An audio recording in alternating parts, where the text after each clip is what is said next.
The Invisible Man by H.G. Wells. Chapter 1. The Strange Man's Arrival. The stranger came early in February, one wintry day, through a biting wind and a driving snow, the last snowfall of the year. Over the down, walking from Bramblehurst railway station and carrying a little black portmanteau in his thickly gloved hand. He was wrapped up from head to foot, and the brim of his soft felt hat hid every inch of his face but the shiny tip of his nose. The snow had piled itself against his shoulders and chest, and added a white crest to the burden he carried. He staggered into the coach and horses, more dead than alive, and flung his portmanteau down. "A fire!" he cried. "In the name of human charity, a room and a fire!" He stamped and shook the snow from off himself in the bar, and followed Mrs. Hall into her guest parlour to strike his bargain. And with that much introduction, that and a couple of sovereigns flung upon the table, he took up his quarters in the inn. Mrs. Hall lit the fire and left him there, while she went to prepare him a meal with her own hands.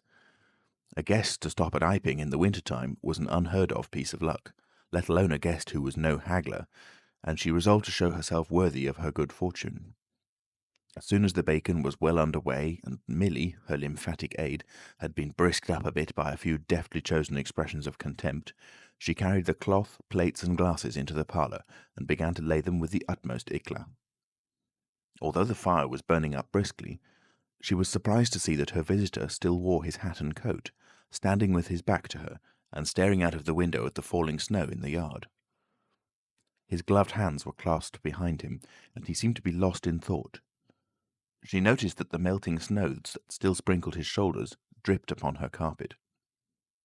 "Can I take your hat and coat, sir?" she said, "and give them a good dry in the kitchen?" "No," he said without turning. She was not sure she had heard him, and was about to repeat her question. He turned his head and looked at her over his shoulder.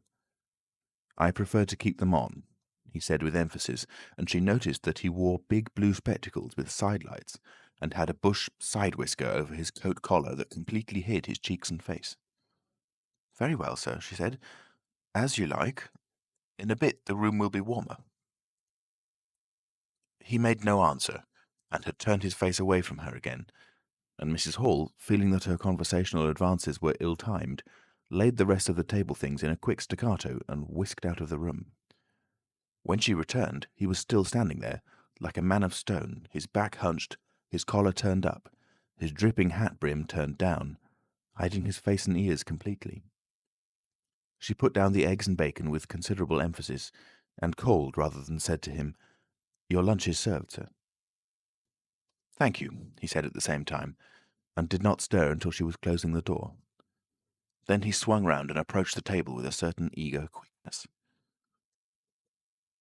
As she went behind the bar to the kitchen, she heard a sound repeated at regular intervals.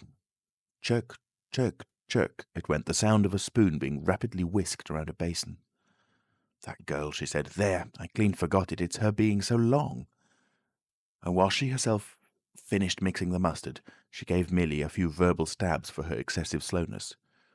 She had cooked the ham and eggs, laid the table, and done everything, while Milly, help indeed, had only succeeded in delaying the mustard, and him a new guest and wanting to stay. Then she filled the mustard pot, and, putting it with a certain stateliness upon a golden black tea-tray, carried it into the parlour. She rapped and entered promptly. As she did so, her visitor moved quickly, so that she got but a glimpse of a white object disappearing behind the table. It would seem he was picking something from the floor. She rapped down the mustard pot on the table. Then she noticed the overcoat and hat had been taken off and put over a chair in front of the fire, and a pair of wet boots threatened rust to her steel fender. She went to these things resolutely. "I suppose I may have them to dry now," she said in a voice that brooked no denial. "Leave the hat," said her visitor in a muffled voice, and turning, she saw he had raised his head and was sitting and looking at her. For a moment she stood gaping at him, too surprised to speak. He held a white cloth, it was a serviette he had brought with him, over the lower part of his face, so that his mouth and jaws were completely hidden, and that was the reason of his muffled voice. But it was not that which startled Mrs. Hall. It was the fact that all his forehead above his blue glasses was covered by a white bandage, and that another covered his ears, leaving not a scrap of his face exposed, excepting only his pink, peaked nose. It was bright pink and shiny, just as it had been at first. He wore a dark brown velvet jacket, with a high, black, linen-lined collar turned up about his neck. The thick black hair, escaping as it could below and between the cross bandages, projected in curious tails and horns, giving him the strangest appearance conceivable. This muffled and bandaged head was so unlike what she had anticipated that for a moment she was rigid. He did not remove the serviette, but remained holding it, as she saw now, with a brown gloved hand, and regarding her with his inscrutable blue glasses. "Leave the hat," he said, speaking very distinctly through the white cloth. Her nerves began to recover from the shock that they had received. She placed the hat on the chair again by the fire. I didn't know, sir," she began, "that—" and she stopped, embarrassed. "Thank you," he said dryly, glancing from her to the door, then at her again. "I'll have them nicely dried, sir, at once," she said, and carried his clothes out of the room. She glanced at his white swathed head and blue goggles again as she was going out of the door, but his napkin was still in front of his face. She shivered a little as she closed the door behind her, and her face was eloquent of her surprise and perplexity. "I never," she whispered. "There." She went quite softly to the kitchen, and was too preoccupied to ask Milly what she was messing about with now when she got there. The visitor sat and listened to her retreating feet. He glanced inquiringly at the window before he removed his serviette and resumed his meal. He took a mouthful, glanced suspiciously at the window, took another mouthful, then rose, and, taking the serviette in his hand, walked across the room and pulled the blind down to the top of the white muslin that obscured the lower panes. This left the room in a twilight. This done, he returned with an easier air to the table and his meal. "The poor soul's had an accident or an operation or something," said Mrs. Hall. "What a turn them bandages did give me, to be sure." She put on some more coal, unfolded the clothes horse, and extended the traveller's coat upon this. "And they goggles! Why, he looked more like a diving helmet than a human man." She hung his muffler on a corner of the horse, and holding that handkerchief over his mouth all the time, talking through it. Perhaps his mouth was hurt too, maybe. She turned round, as one who suddenly remembers. "Bless my soul alive," she said, going off at a tangent. "Ain't you done them taters yet, Milly?" When Mrs. Hall went to clear away the stranger's lunch, her idea that his mouth must also have been cut or disfigured in the accident she supposed him to have suffered was confirmed, for he was smoking a pipe, and all the time that she was in the room he never loosened the silk muffler he had wrapped around the lower part of his face to put the mouthpiece to his lips. Yet it was not forgetfulness, for she saw he glanced at it as it smouldered out. He sat in the corner with his back to the window blind and spoke now, having eaten and drunk and being comfortably warmed through, with less aggressive brevity than before. The reflection of the fire lent a kind of red animation to his big spectacles that they had lacked hitherto. "I have some luggage," he said, "at Bramblehurst station." And he asked her how he could have it sent. He bowed his bandaged head quite politely in acknowledgment of her explanation. "Tomorrow," he said, "there is no speedier delivery?" And seemed quite disappointed when she answered no. Was she quite sure? No man with a trap could go over? Mrs. Hall, nothing loath, answered his questions and developed a conversation. "It's a steep road by the down, sir," she said in answer to the question about a trap, and then, snatching at an opening, said, "It was there a carriage was upsettled a year ago and more. A gentleman killed besides his coachman. Accidents, sir, happen in a moment, don't they?" But the visitor was not to be drawn so easily. "They do," he said through his muffler, eyeing her quietly through his impenetrable glasses. "But they take long enough to get well, don't they? There was my sister's son, Tom, just cut his arm with a scythe, and tumbled on it in the hayfield, and, bless me, he was 3 months tied up, sir. You hardly believe it. It's regular, given a dread of a scythe, sir." "I can quite understand that," said the visitor. He was afraid one time that he'd have to have an operation. It was that bad, sir." The visitor laughed abruptly, a bark of a laugh that he seemed to bite and kill in his mouth. "Was he?" he said. "He was, sir, and no laughing matter to them as had for doing for him, as I had. My sister being took up with her little one so much, there was bandages to do, sir, and bandages to undo. So that, if I might be so bold as to say, sir—" "Will you get me some matches?" said the visitor quite abruptly. "My pipe is out." Mrs. Hall was pulled up suddenly. It was certainly rude of him, after telling him all she had done. She gasped at him for a moment, and then remembered the 2 sovereigns, and she went for the matches. "Thanks," he said concisely as she put them down, and turned his shoulder upon her and stared out of the window again. It was altogether too discouraging. Evidently he was sensitive on the topic of operations and bandages. She did not make so bold as to say, however, after all. But his snubbing way had irritated her, and Milly had a hot time of it that afternoon. The visitor remained in the parlour until 4 o'clock, without giving the ghost of an excuse for an intrusion. For the most part he was quite still during that time. As it would seem, he sat in the growing darkness, smoking in the firelight, perhaps dozing.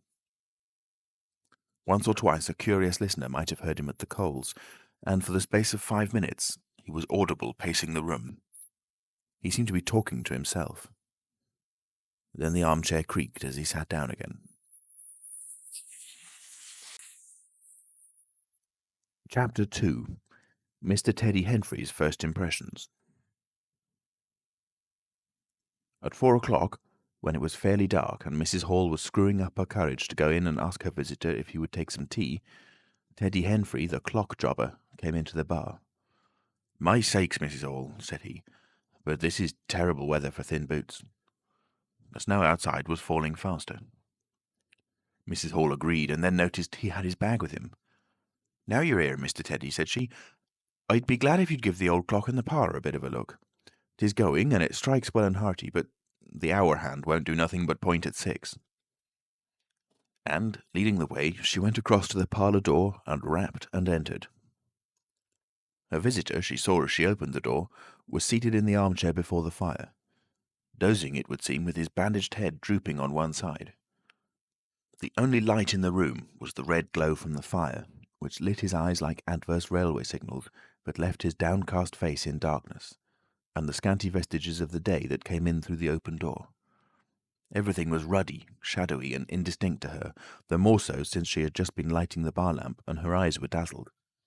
But for a second it seemed to her that the man she looked at had an enormous mouth wide open, a vast and incredible mouth that swallowed the whole of the lower portion of his face.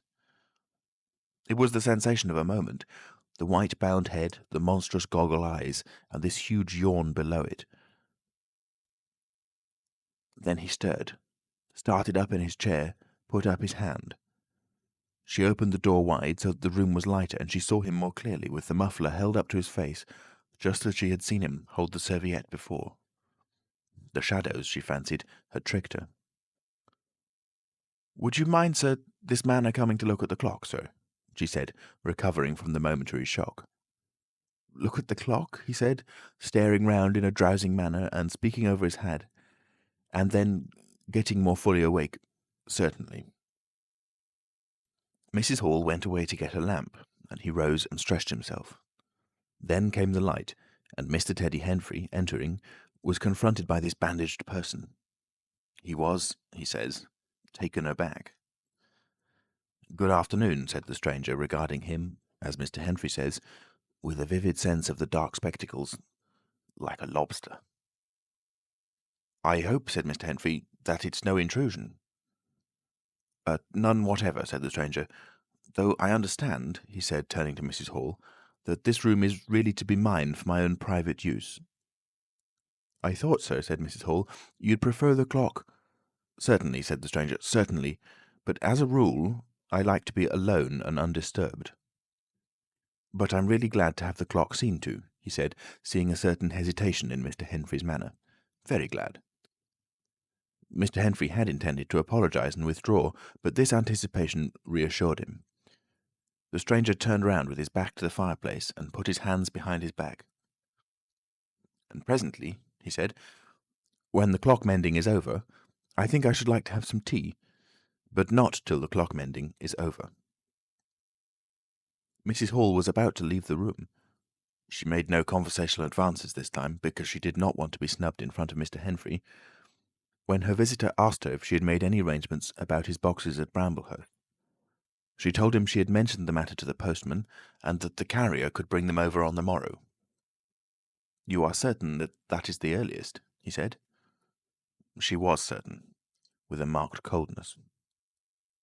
"I should explain," he added, "what I was really too cold and fatigued to do before, that I am an experimental investigator." "Indeed, sir," said Mrs. Hall, much impressed. "And my baggage contains apparatus and appliances." "Very useful things indeed they are, sir," said Mrs. Hall. "And I'm very naturally anxious to get on with my inquiries." "Of course, sir." "My reason for coming to Iping," he proceeded with a certain deliberation of manner, "was a desire for solitude. I do not wish to be disturbed in my work.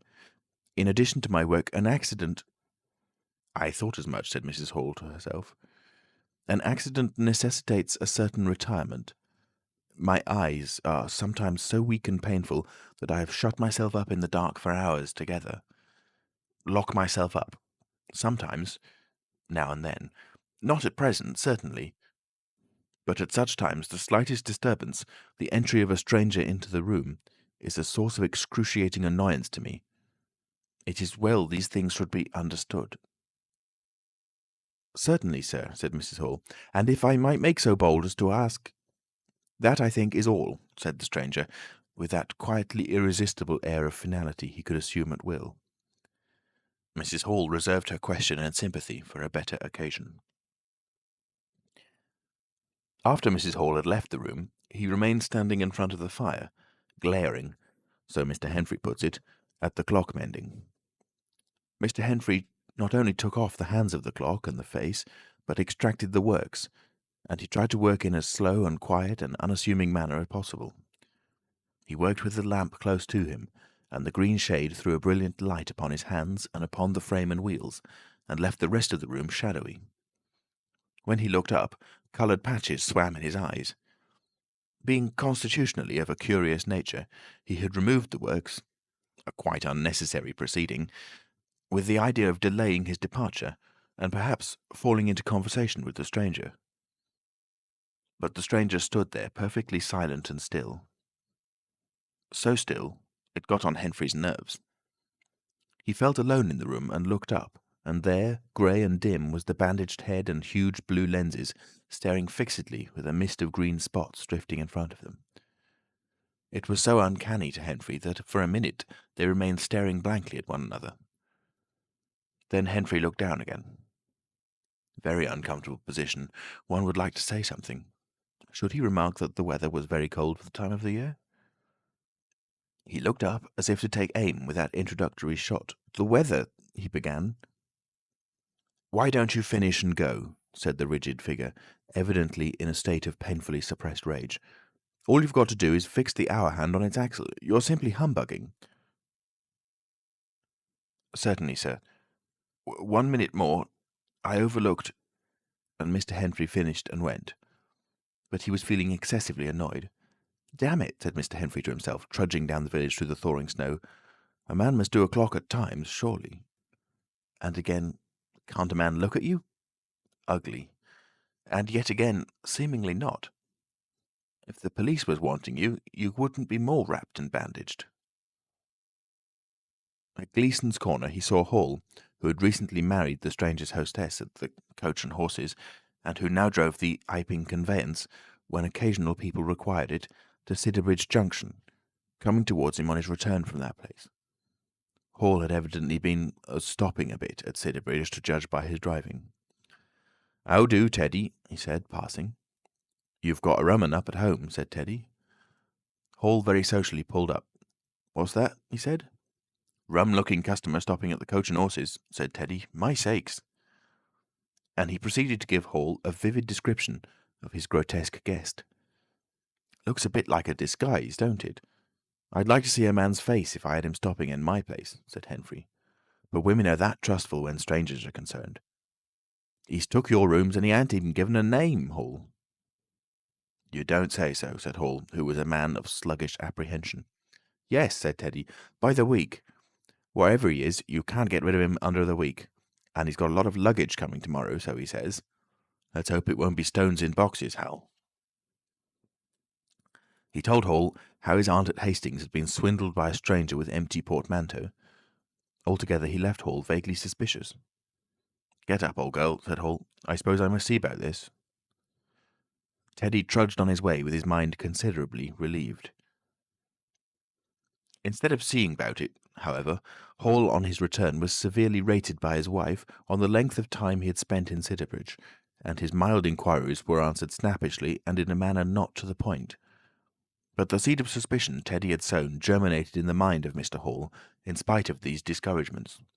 "You Wim don't know anything," said Mr. Hall, resolved to ascertain more about the personality of his guest at the earliest possible opportunity. And after the stranger had gone to bed, which he did about 9:30, Mr. Hall went very aggressively into the parlour and looked very hard at his wife's furniture, just to show that the stranger wasn't master there, and scrutinised closely and a little contemptuously a sheet of mathematical computations the stranger had left.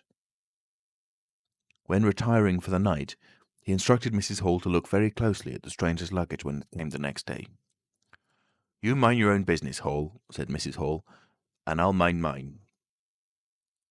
She was all the more inclined to snap at Hall because the stranger was undoubtedly an unusually strange sort of stranger, and she was by no means assured about him in her own mind. In the middle of the night she woke up dreaming of huge white heads like turnips that came trailing after her at the end of interminable necks, and with vast black eyes.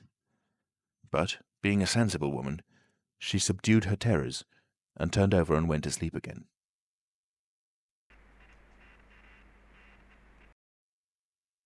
Chapter 3. The 1001 Bottles.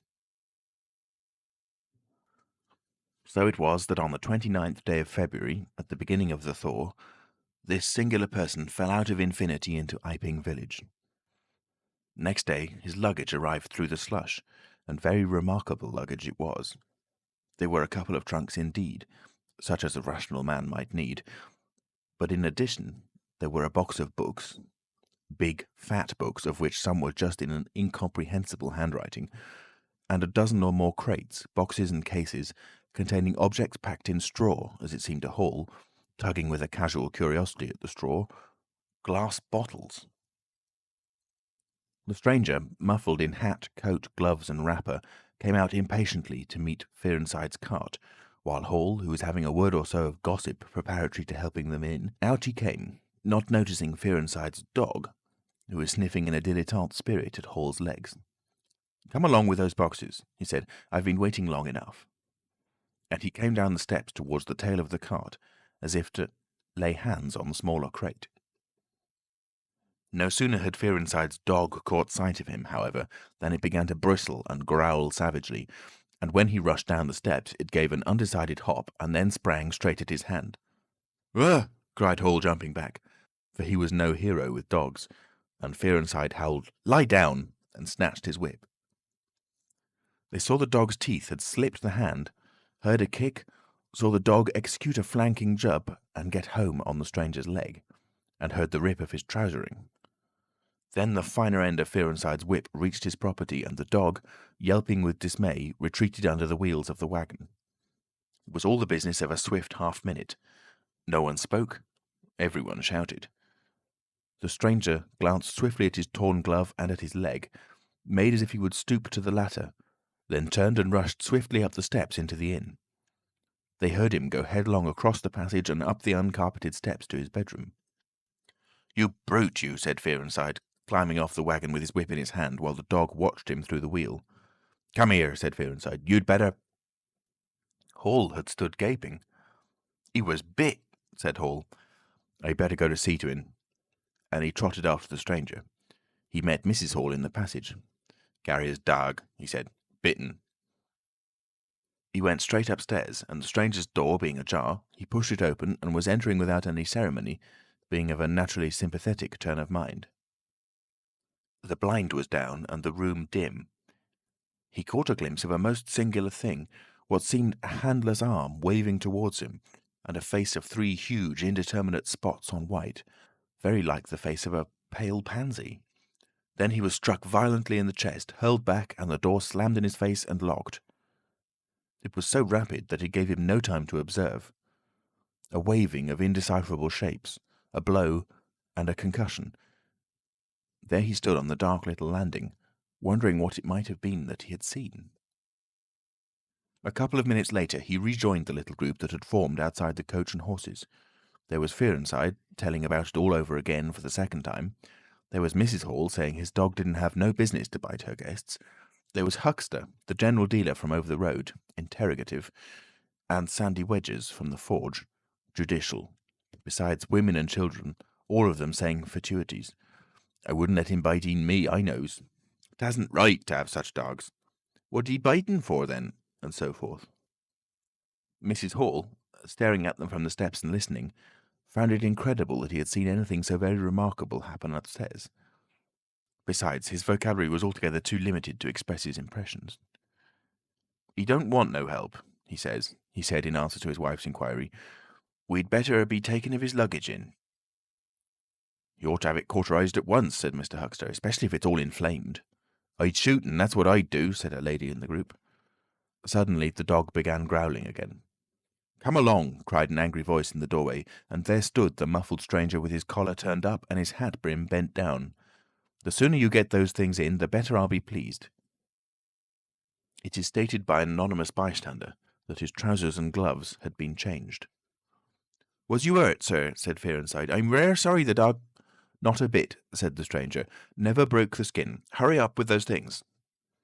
He then swore to himself, so Mr. Hall asserts. Directly the first crate was in accordance with his directions, carried into the parlour, the stranger flung himself upon it with extraordinary eagerness and began to unpack it, scattering the straw with an utter disregard of Mrs. Hall's carpet.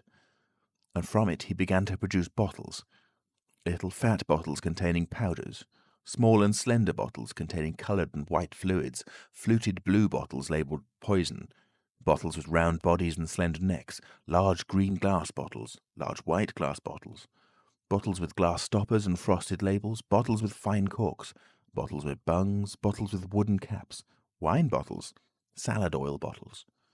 Putting them in rows on the chiffonier, on the mantel, on the table under the window, round the floor, on the bookshelf, everywhere.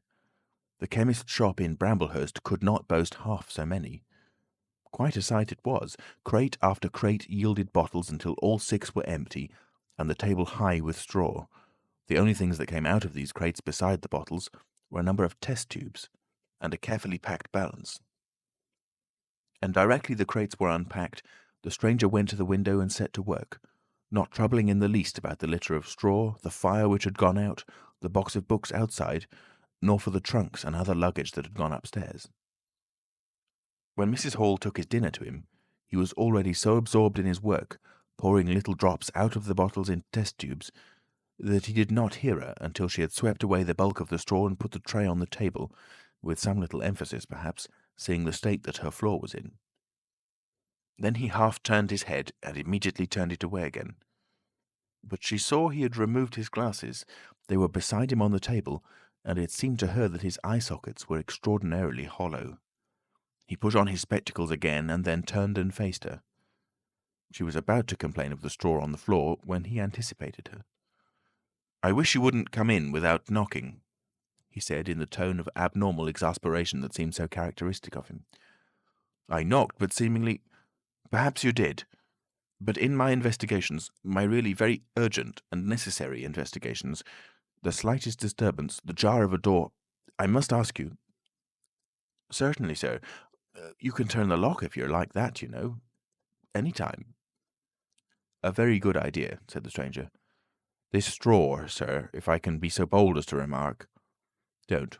If the straw makes trouble, put it down in the bill." And he mumbled at her, words suspiciously like curses. He was so odd, standing there, so aggressive and explosive, bottle in one hand and test tube in the other, that Mrs. Hall was quite alarmed. But she was a resolute woman. "In which case I should like to know, sir, what you consider—" "A shilling. Put down a shilling. Surely a shilling's enough." "So be it," said Mrs. Hall, taking up the tablecloth and beginning to spread it over the table. "If you're satisfied, of course." He turned and sat down, with his coat collar toward her. All the afternoon he worked with the door locked, and, as Mrs. Hall testifies, for the most part in silence. But once there was a concussion and a sound of bottles ringing together, as though the table had been hit, and the smash of a bottle flung violently down, and then a rapid pacing athwart the room. Fearing something was the matter, she went to the door and listened, not caring to knock. "I can't go on," he was raving. "I can't go on. 300,000, 400,000, the huge multitude cheated. All my life it may take me. Patience, patience indeed. Fool, fool." There was a noise of hobnails on the bricks in the bar, and Mrs. Hall had very reluctantly to leave the rest of his soliloquy. When she returned, the room was silent again, save for the faint crepitation of his chair and the occasional clink of a bottle. It was all over. The stranger had resumed his work.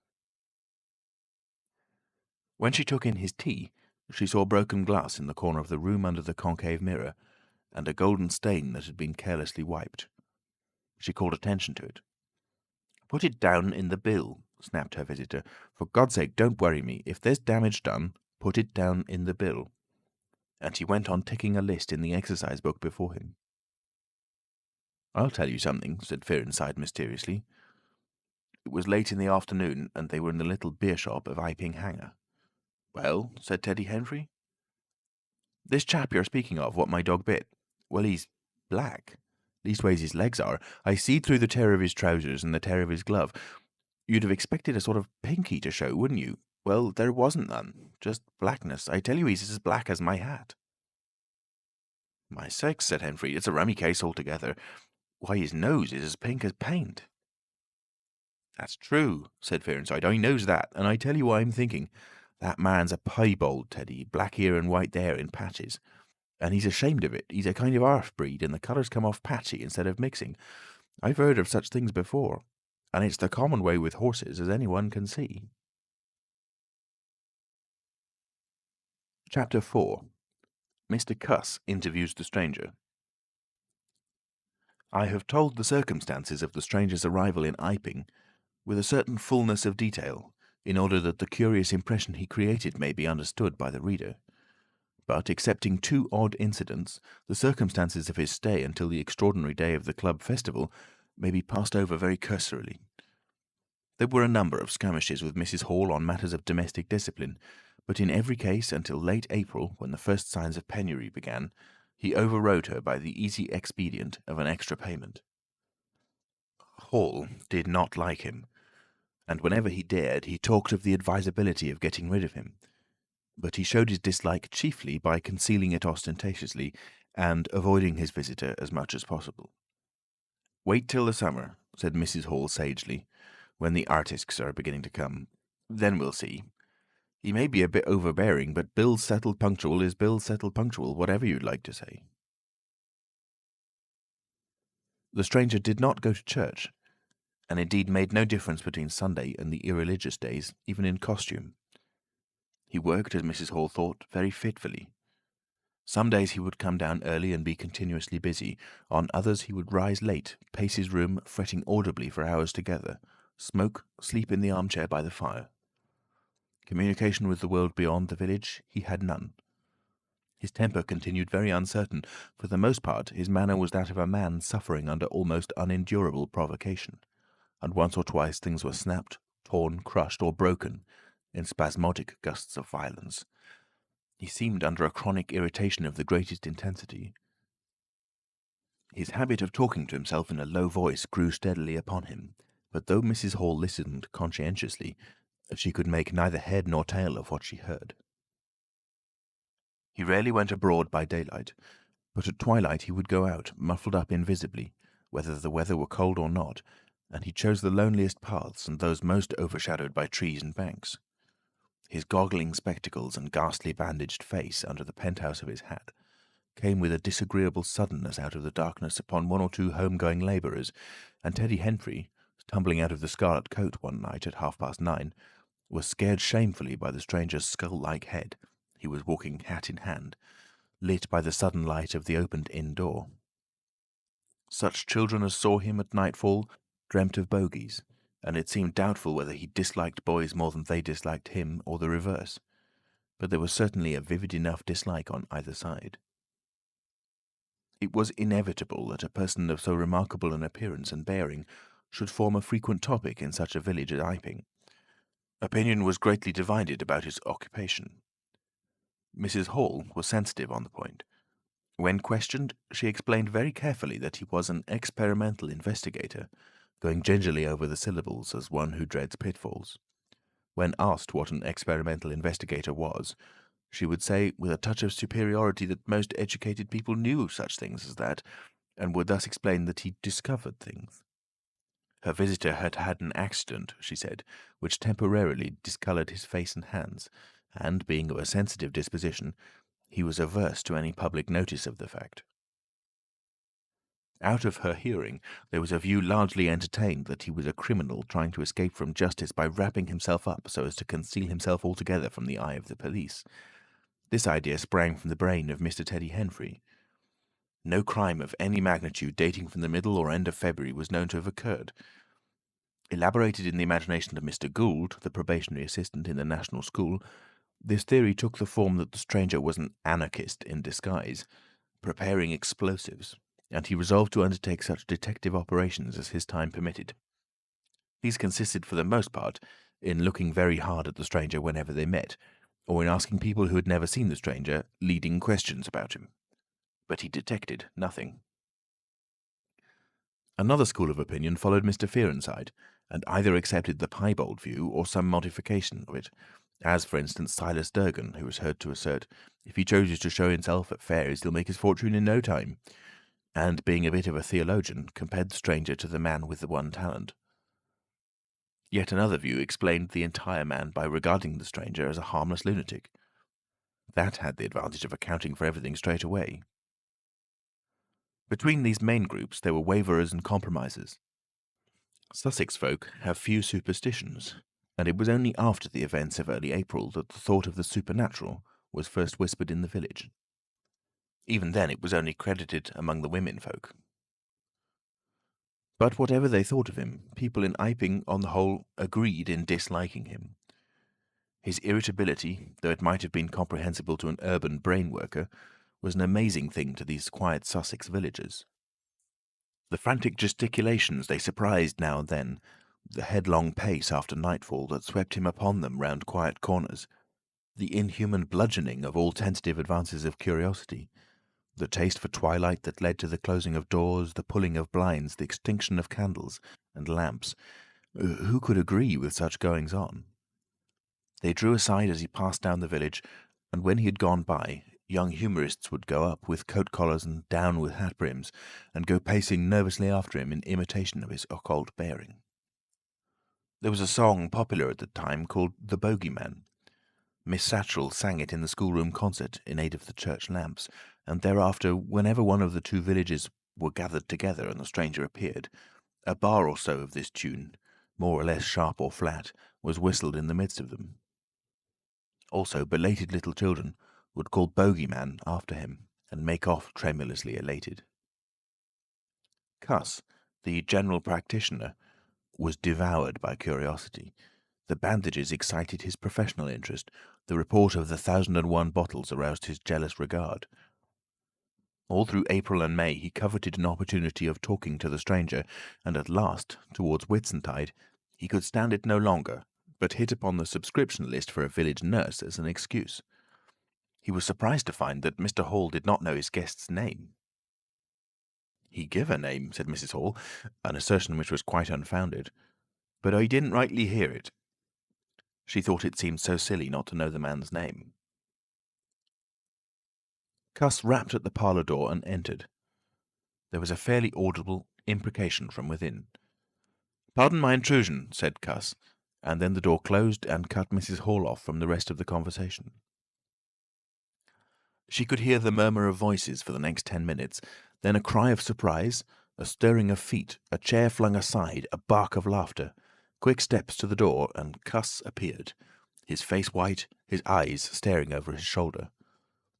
He left the door open behind him, and without looking at her, strode across the hall and went down the steps, and she heard his feet hurrying along the road. He carried his hat in his hand. She stood behind the door, looking at the open door of the parlour. Then she heard the stranger laughing quietly, and his footsteps came across the room. She could not see his face where she stood. The parlour door slammed, and the place was silent again. Cuss went straight up to the village, to Bunting, the vicar.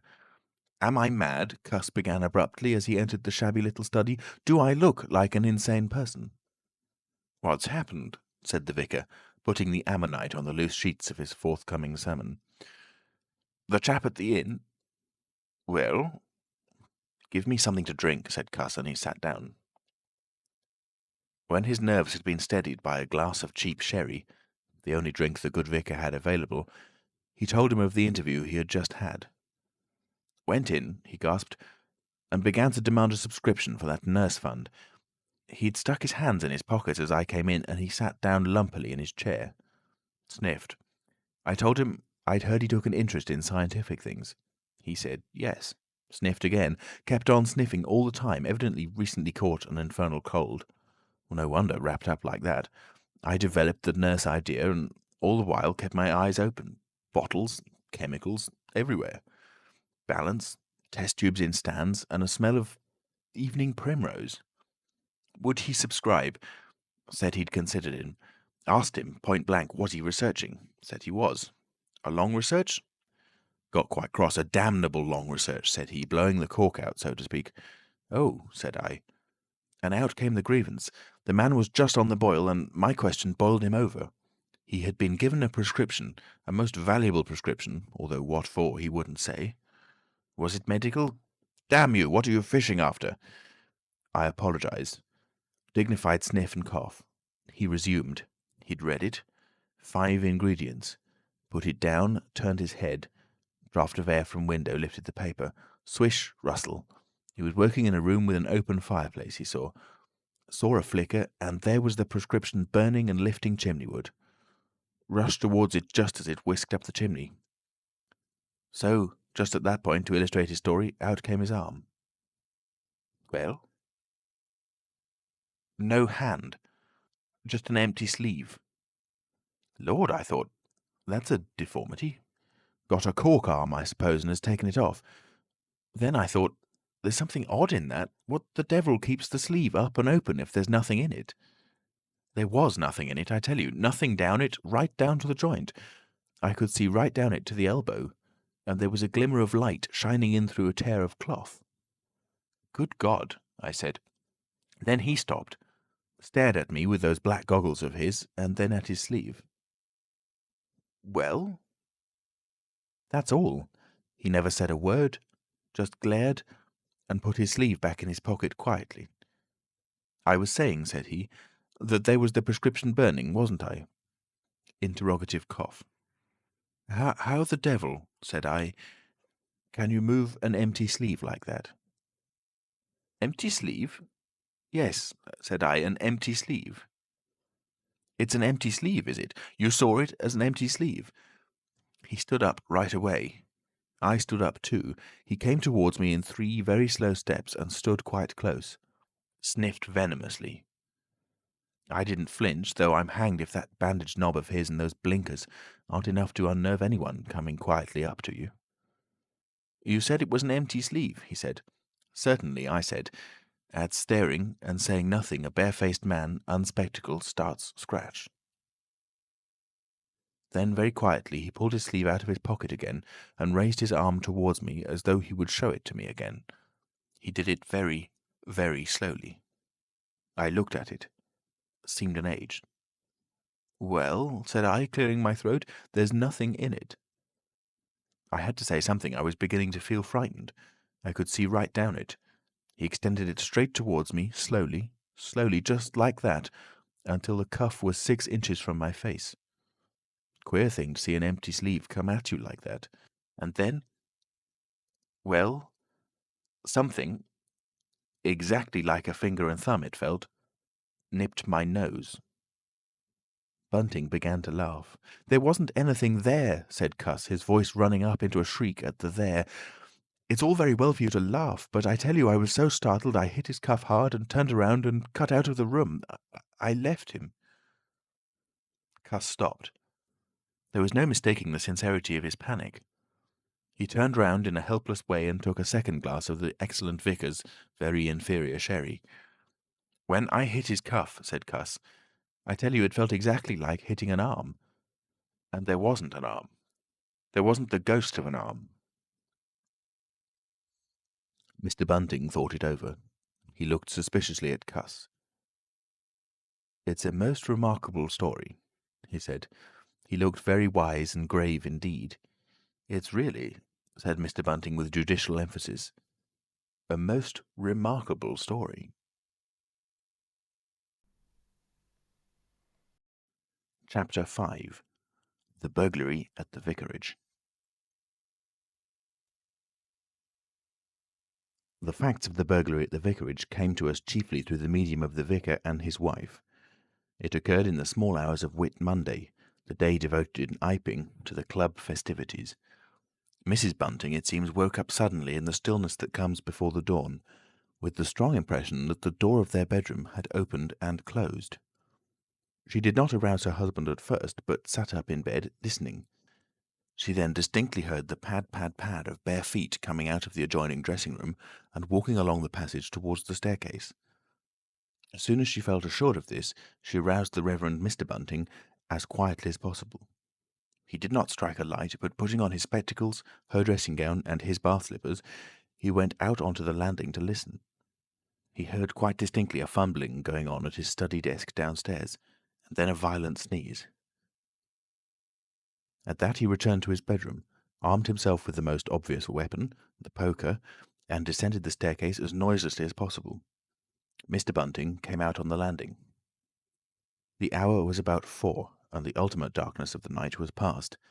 There was a faint shimmer of light in the hall, but the study doorway yawned impenetrably black. Everything was still except the faint creaking of the stairs under Mr. Bunting's tread and the slight movements in the study. Then something snapped, the drawer was open, and there was a rustle of papers. Then came an imprecation, and a match was struck, and the study was flooded with yellow light. Mr. Bunting was now in the hall, and through the crack in the door he could see the desk and the open drawer and a candle burning on the desk, but the robber he could not see.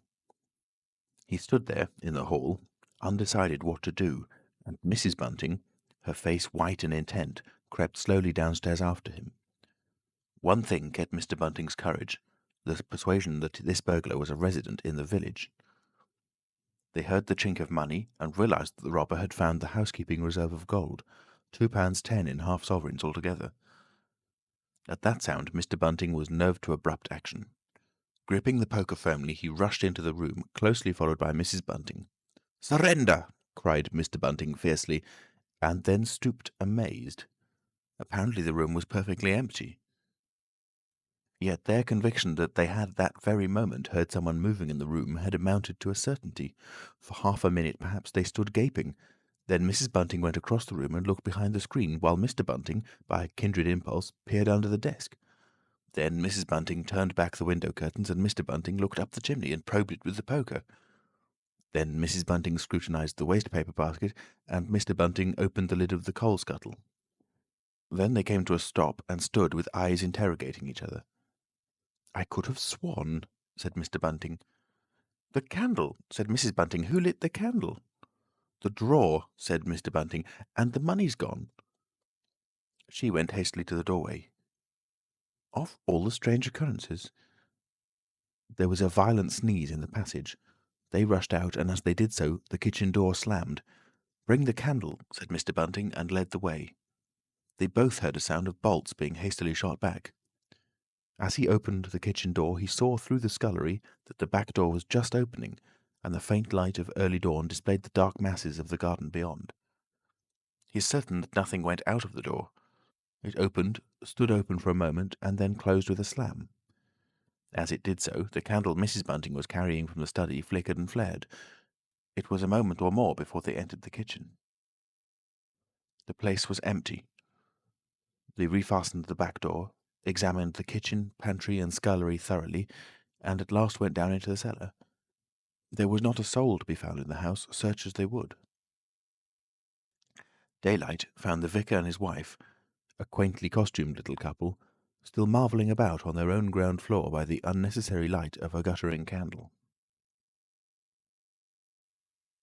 Chapter 6. The Furniture That Went Mad.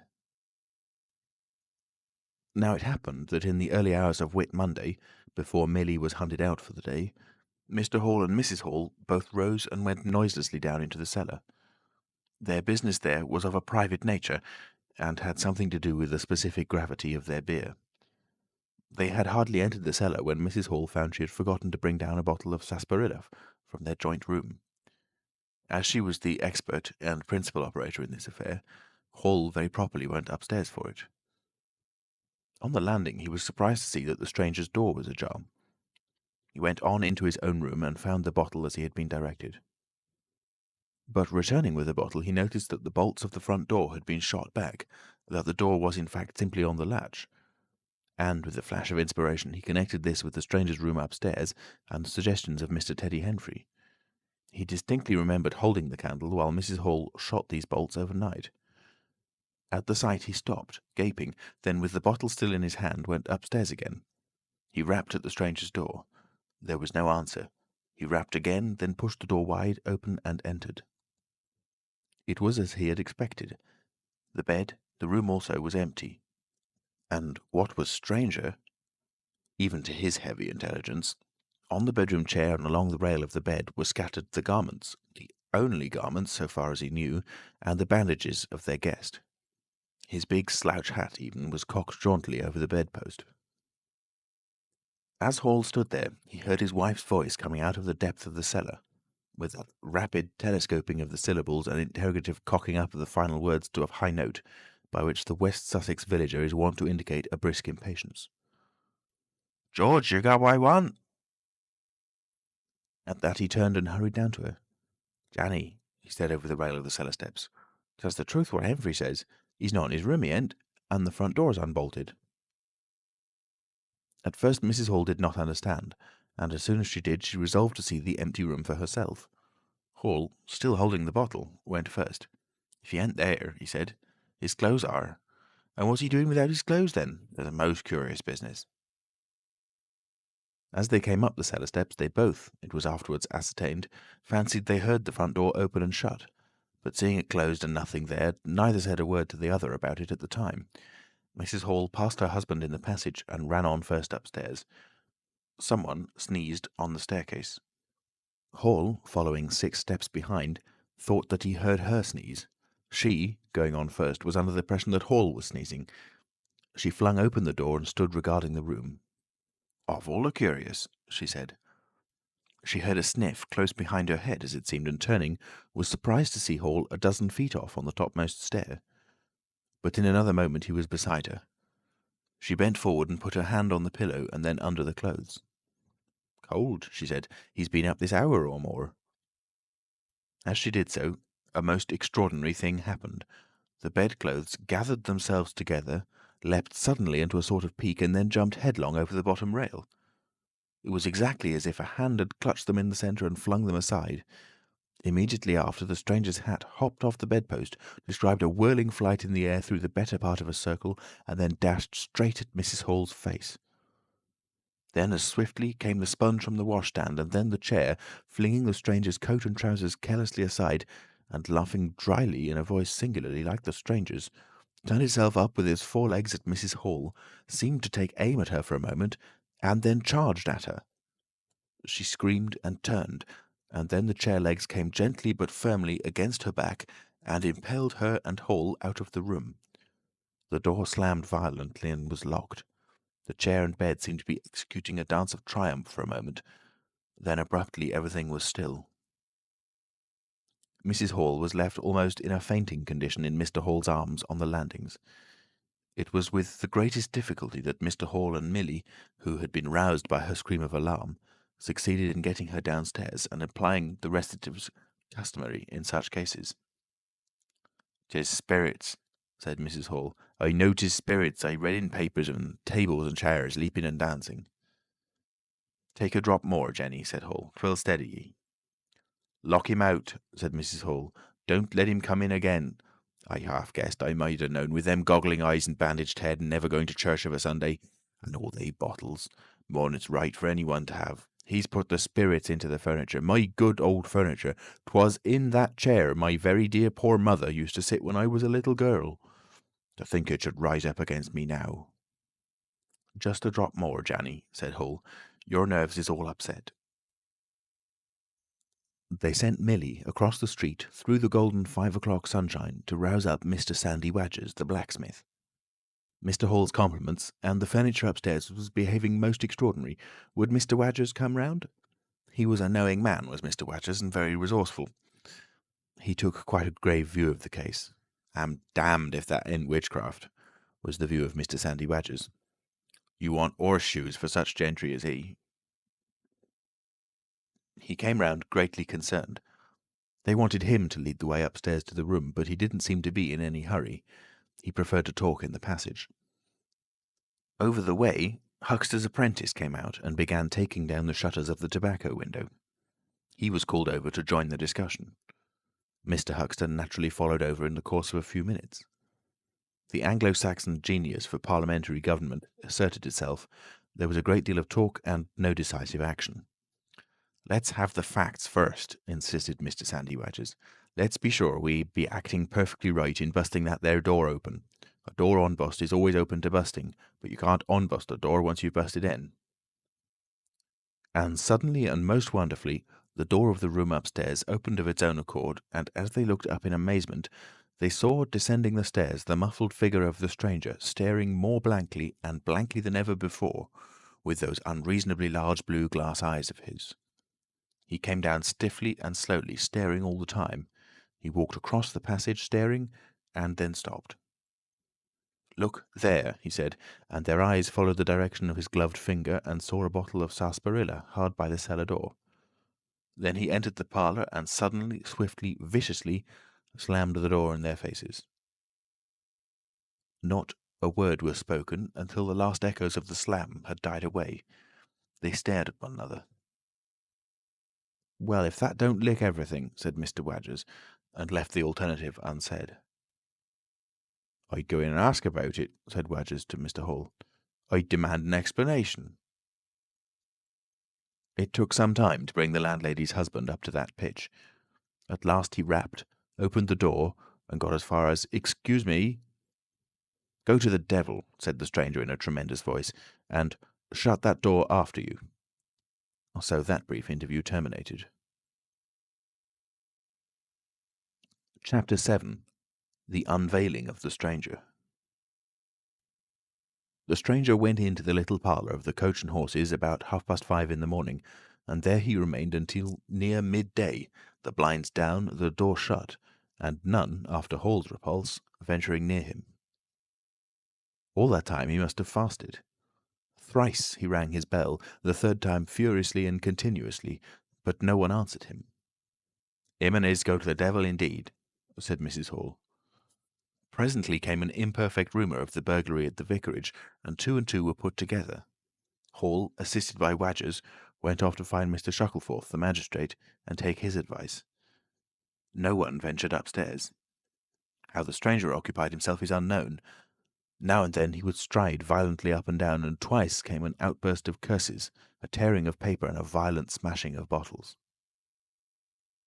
The little group of scared but curious people increased.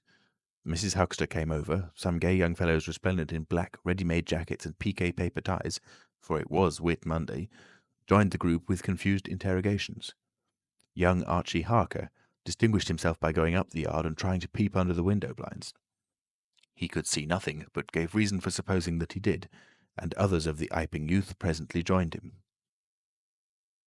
It was the finest of all possible Whit Mondays, and down the village street stood a row of nearly a dozen booths, a shooting gallery, and on the grass by the forge were 3 yellow and chocolate wagons, and some picturesque strangers of both sexes putting up a cocoanut shy. The gentlemen wore blue jerseys, the ladies white aprons, and quite fashionable hats with heavy plumes. Wodger, the Purple Fawn, and Mr. Jaggers the cobbler, who also sold old second-hand ordinary bicycles, were stretching a string of Union Jacks and Royal Ensigns, which had originally celebrated the first Victorian Jubilee, across the road. And inside, in the artificial darkness of the parlour, into which only one thin jet of sunlight penetrated, the stranger, hungry we must suppose, and fearful, hidden in his uncomfortable hot wrappings, pored through his dark glasses upon his paper or chinked his dirty little bottles, and occasionally swore savagely at the boys, audible if invisible, outside the windows. In the corner by the fireplace lay the fragments of half a dozen smashed bottles, and a pungent twang of chlorine tainted the air. So much we know from what was heard at the time and from what was subsequently seen in the room. At noon, he suddenly opened his parlour door and stood glaring fixedly at the 3 or 4 people in the bar. "Mrs. Hall," he said. Somebody went sheepishly and called for Mrs. Hall. Mrs. Hall appeared after an interval, a little short of breath, but all the fiercer for that. Hall was still out. She had deliberated over this scene, and she came holding a little tray with an unsettled bill upon it. "Is it your bill you're wanting, sir?" she said. "Why wasn't my breakfast laid? Why haven't you prepared my meals and answered my bell?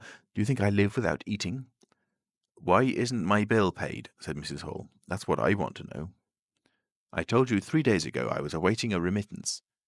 "I told you 3 days ago I wasn't going to await no remittances. You can't grumble if your breakfast waits a bit if my bill's been waiting these 5 days, can you?"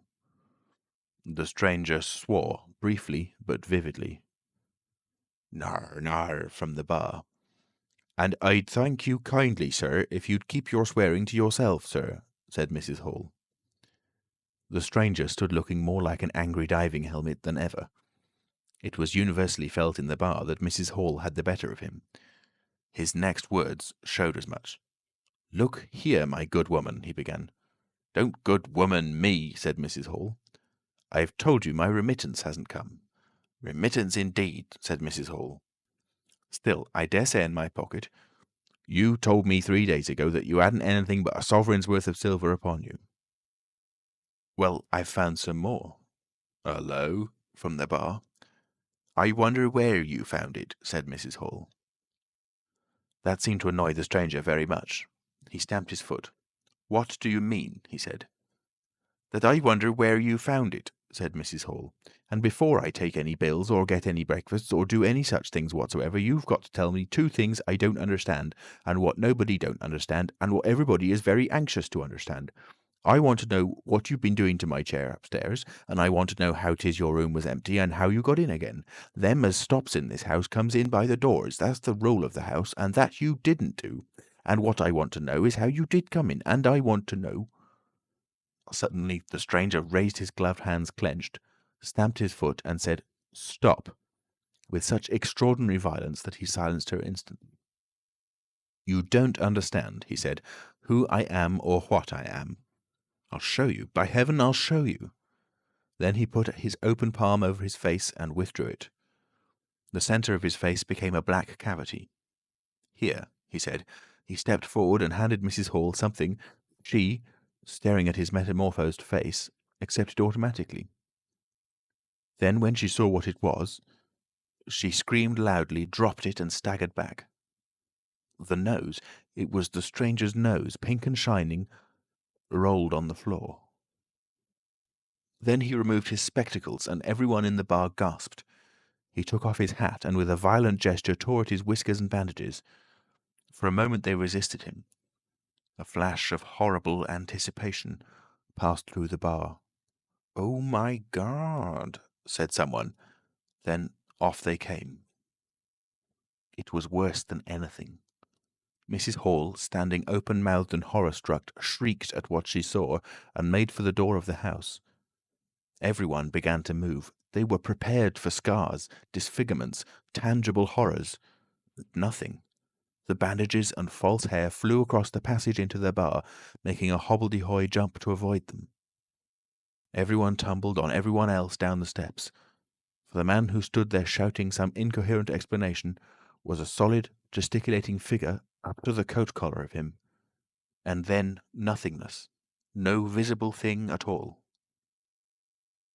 People down the village heard shouts and shrieks, and looking up the street saw the coach and horses violently firing out its humanity. Then they saw Mrs. Hall fall down and Mr. Teddy Henfrey jump to avoid tumbling over her, and then they heard the frightful screams of Milly, who, emerging suddenly from the kitchen at the noise of the tumult, had come across the headless stranger from behind. These increased suddenly. Forthwith, everyone, all down the street, the sweet-stuff seller, coconut-shy proprietor and his assistant, the swing-man, little boys and girls, rustic dandies, smart wrenches, smocked elders and aproned gypsies, began running towards the inn, and in a miraculously short space of time a crowd of perhaps 40 people, and rapidly increasing, swayed and hooted and inquired and exclaimed and suggested in front of Mrs. Hall's establishment. Everyone seemed eager to talk at once, and the result was Babel. A small group supported Mrs. Hall, who was picked up in a state of collapse. There was a conference, and the incredible evidence of a vociferous eyewitness.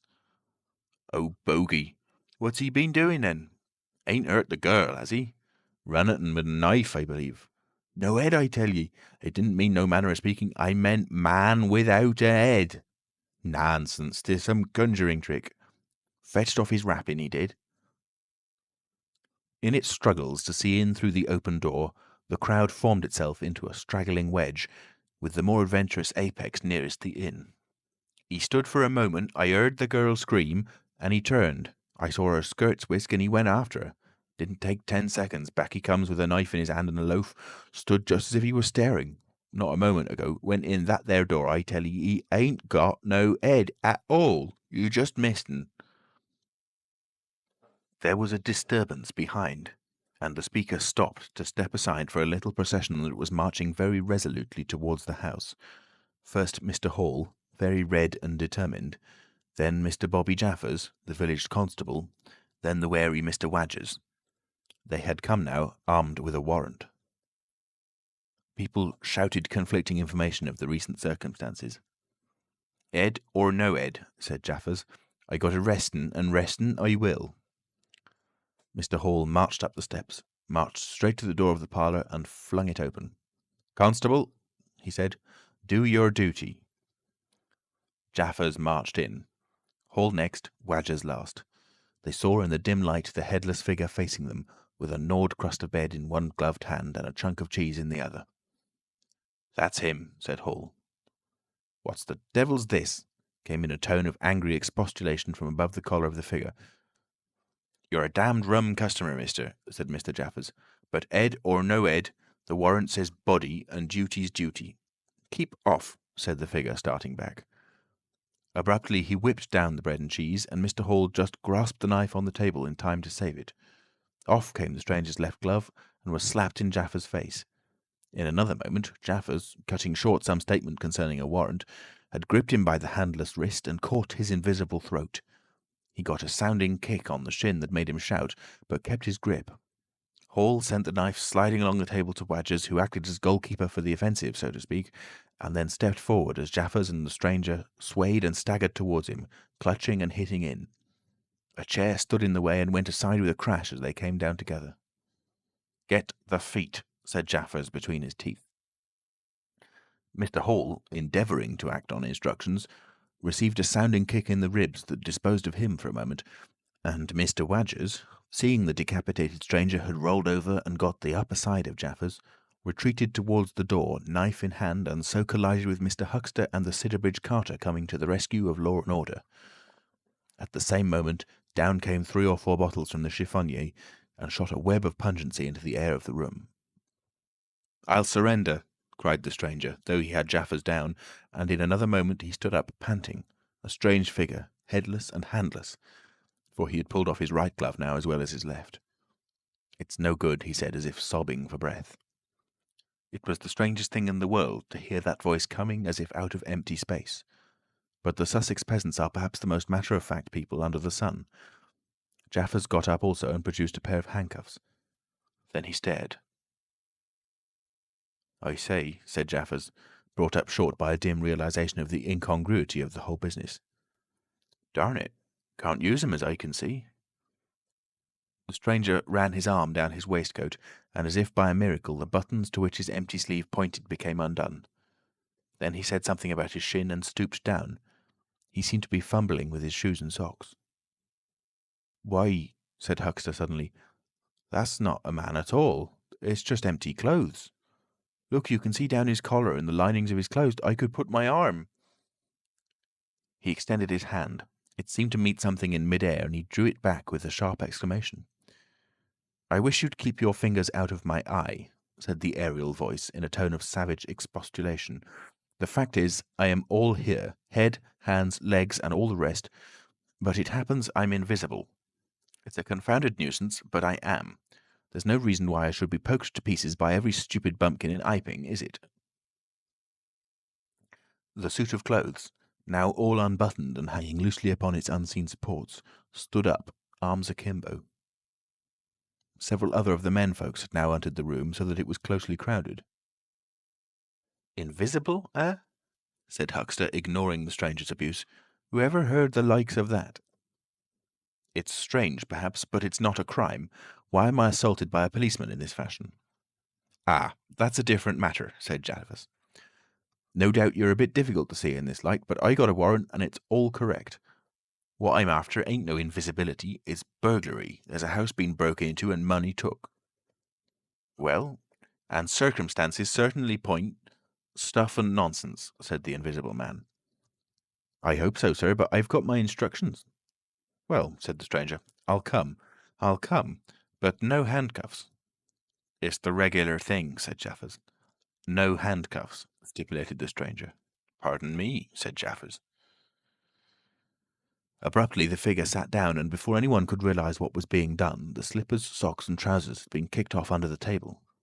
Then he sprang up again and flung off his coat. "Here, stop that," said Jaffers, suddenly realizing what was happening. He gripped at the waistcoat. It struggled, and the shirt slipped out off it and left it limply and empty in his hand. "Hold him," said Jaffers loudly. "Once he gets the things off—" "Hold him," cried everyone, and there was a rush at the fluttering white shirt, which was now all that was visible of the stranger. The shirt sleeve planted a shrewd blow in Hall's face that stopped his open-armed advance and sent him backward into old Toothsome the sexton, and in another moment the garment was lifted up, became convulsed and vacantly flapping about the arms, even as a shirt that is being thrust over a man's head.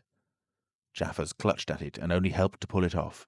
He was struck in the mouth out of the air and incontinently threw his truncheon and smote Teddy Henfrey savagely upon the crown of his head. "Look out!" said everybody, fencing at random and hitting at nothing. "Hold him! Shut the door! Don't let him loose! I got something! Here he is!" A perfect babel of noises they made. Everybody, it seemed, was being hit all at once, and Sandy Wadgers, knowing as ever, and his wits sharpened by a frightful blow in the nose, reopened the door and led the rout. The others, following incontinently, were jammed for a moment in the corner by the doorway. The hitting continued. Phipps, the Unitarian, had a front tooth broken, and Henfrey was injured in the cartilage of his ear. Jaffers was struck under the jaw, and turning, caught at something that intervened between him and Huckster in the melee and prevented their coming together. He felt a muscular chest, and in another moment the whole mass of struggling, excited men shot out into the crowded hall. "I got him!" shouted Jaffers, choking and reeling through them all, and wrestling with purple face and swelling veins against his unseen enemy. Men staggered right and left as the extraordinary conflict swayed swiftly towards the house door and went spinning down the half-dozen steps of the inn. Jaffers cried in a strangled voice, holding tight nevertheless and making play with his knee, spun around and fell heavily undermost with his head on the gravel. Only then did his fingers relax. There were excited cries of "Hold him!" "Invisible!" and so forth, and a young fellow, a stranger in the place whose name did not come to light, rushed in at once, caught something, missed his hold, and fell over the constable's prostrate body. Halfway across the road a woman screamed as something pushed by her. A dog, kicked apparently, yelped and ran howling into Huckster's yard, and with that the transit of the invisible man was accomplished. For a space people stood amazed and gesticulating, and then came panic and scattered them abroad through the village as a gust scatters dead leaves. But Jaffers lay quite still, face upward and knees bent, at the foot of the steps of the inn. Chapter 8. In Transit. The 8th chapter is exceedingly brief, and relates that Gibbons, the amateur naturalist of the district, while lying out on the spacious open downs, without a soul within a couple of miles of him, as he thought, and almost dozing, heard close to him the sound of a man coughing, sneezing, and then swearing savagely to himself, and looking, beheld nothing. Yet the voice was indisputable. It continued to swear with that breadth and variety that distinguishes the swearing of a cultivated man. It grew to a climax, diminished again, and died away in the distance, going, as it seemed to him, in the direction of Adderdean. It lifted to a spasmodic sneeze and ended. Gibbons had heard nothing of the morning's occurrences, but the phenomenon was so striking and disturbing that his philosophical tranquillity vanished. He got up hastily and hurried down the steepness of the hill towards the village as fast as he could go. Chapter 9. Mr. Thomas Marvel. You must picture Mr. Thomas Marvel as a person of copious, flexible visage, a nose of cylindrical protrusion, a liquorish, ample, fluctuating mouth, and a beard of bristling eccentricity. His figure inclined to embonpoint, his short limbs accentuated this inclination. He wore a furry silk hat, and the frequent substitution of twine and shoelaces for buttons, apparent at critical points of his costume, marked a man essentially bachelor. Mr. Thomas Marvel was sitting with his feet in a ditch by the roadside over the down towards Adderdean, about a mile and a half out of Iping. His feet, save for socks of irregular open work, were bare. His big toes were broad, and pricked like the ears of a watchful dog. In a leisurely manner, he did everything in a leisurely manner, he was contemplating trying on a pair of boots. They were the soundest boots he had come across for a long time, but too large for him, whereas the ones he had were, in dry weather, a very comfortable fit, but too thin-soled for damp. Mr. Thomas Marvel hated roomy shoes, but then he hated damp. He had never properly thought out which he hated most, and it was a pleasant day, and there was nothing better to do. So he put the 4 shoes in a graceful group on the turf and looked at them. And seeing them there among the grass and springing agrimony, it suddenly occurred to him that both pairs were exceedingly ugly to see. He was not at all startled by a voice behind him. "They're boots, anyhow," said the voice. "They are charity boots," said Mr. Thomas Marvel, with his head on one side, regarding them distastefully. "And which is the ugliest pair in this whole blessed universe, I'm darned if I know." Said the voice. "I've worn worse. In fact, I've worn none. But none so audacious ugly, if you'll allow the expression. I've been cadging boots in particular for days, because I was sick of them. They're sound enough, of course, but a gentleman on tramp sees such a thundering lot of his boots, and if you'll believe me, I've raised in nothing in the whole blessed country as I try as I would but them. Look at them, and a good country for boots too in a general way, but it's just my promiscuous luck. I get my boots in this country 10 years or more, and they treat you like this." "It's a beast of a country," said the voice, "and pigs for people." "Ain't it?" said Mr. Thomas Marvel. "Lord, but them boots, it beats it." He turned his head over to his shoulder at the right, to look at the boots of his interlocutor with a view to comparisons, and lo! where the boots of his interlocutor should have been were neither legs nor boots. He was irradiated by the dawn of a great amazement. "Where are you?" said Mr. Thomas Marvel, over his shoulder and coming on all fours. He saw a stretch of empty downs, with the wind swaying, and remote green-pointed furze bushes. "Am I drunk?" said Mr. Marvel. "Have I had visions? Was I talking to myself? What the—" "Don't be alarmed," said a voice. "None of your ventriloquizing me," said Mr. Thomas Marvel, rising sharply to his feet. "Where are you? Alarmed, indeed." "Don't be alarmed," repeated the voice. "You'll be alarmed in a minute, you silly fool," said Mr. Thomas Marvel. "Where are ye? Let me get my mark on you." "Are ye buried?" said Mr. Thomas Marvel after an interval. There was no answer. Mr. Thomas Marvel stood bootless and amazed, his jacket nearly thrown off. "Peewit," said a peewit, very remote.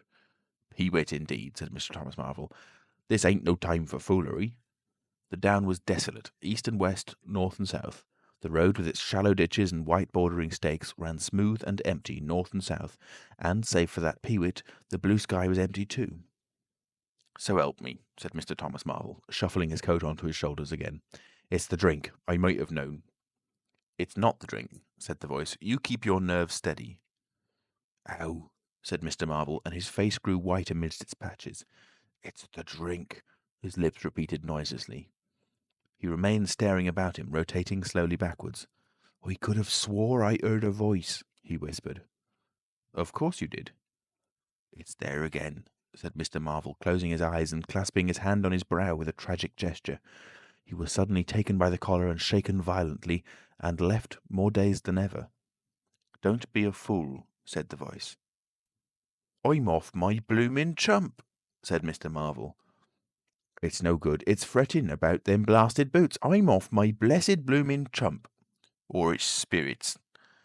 Neither one thing nor the other, said the voice. Listen. Chump, said Mr. Marvel. 1 minute, said the voice penetratingly, tremulous with self-control. Well, said Mr. Thomas Marvel, with a strange feeling of having been dug in the chest by a finger. You think I'm just imagination? Just imagination? What else can you be? Said Mr. Thomas Marvel, rubbing the back of his neck. Very well, said the voice, in a tone of relief. Then I'm going to throw flints at you until you think differently. But what are you? The voice made no answer. Whiz came a flint, apparently out of the air, and missed Mr. Marvel's shoulder by a hair's breadth. Mr. Marvel, turning, saw a flint jerk up into the air, trace a complicated path, hang for a moment, then fling at his feet with almost invisible rapidity. He was too amazed to dodge. Whiz it came and ricocheted from a bare toe into the ditch. Mr. Thomas Marvel jumped a foot and howled aloud. Then he started to run, tripped over an unseen obstacle, and came head over heels into a sitting position. Now, said the voice, as a third stone curved upward and hung in the air above the tramp, am I imagination? Mr. Marvel, by way of reply, struggled to his feet and was immediately rolled over again. He lay quiet for a moment. If you struggle any more, said the voice, I shall throw the flint at your head. It's a fair do, said Mr. Thomas Marvel, sitting up, taking his wounded toe in hand and fixing his eye on the third missile. I don't understand it. Stones flinging themselves, stones talking. Put yourself down. Rot away. I'm done. The third flint fell. It's very simple, said the voice. I'm an invisible man. Tell us something I don't know, said Mr. Marvel, gasping with pain. Where you've hid... How you'd... I don't know. I'm beat. That's all, said the voice. I'm invisible. That's what I want you to understand. Anyone could see that. There's no need for you to be so confounded impatient, mister. Now then, give us a notion. How are you hid? I'm invisible. That's the great point, and what I want you to understand is this. But whereabouts? Interrupted Mr. Marvel. Here, 6 yards in front of you. Oh, come, I ain't blind. You'll be telling me next you're just thin air. I'm not one of your ignorant tramps. Yes, I am. Thin air. You're looking through me. What? Ain't there any stuff to you? Vox et. Oh, what is it? Jabber? Is that it? I'm just a human being. Solid, needing food and drink, needing covering too. But I'm invisible. You see? Invisible. Simple idea. Invisible. What, real like? Yes, real. Let's have a hand of you, said Marvel. If you are real, won't be so darn out of the way like then. Lord, he said, how you made me jump, gripping me like that. He felt the hand that had closed round his wrist with his disengaged fingers, and his fingers went timorously up the arm, patted a muscular chest, and explored a bearded face. Marvel's face was astonishment.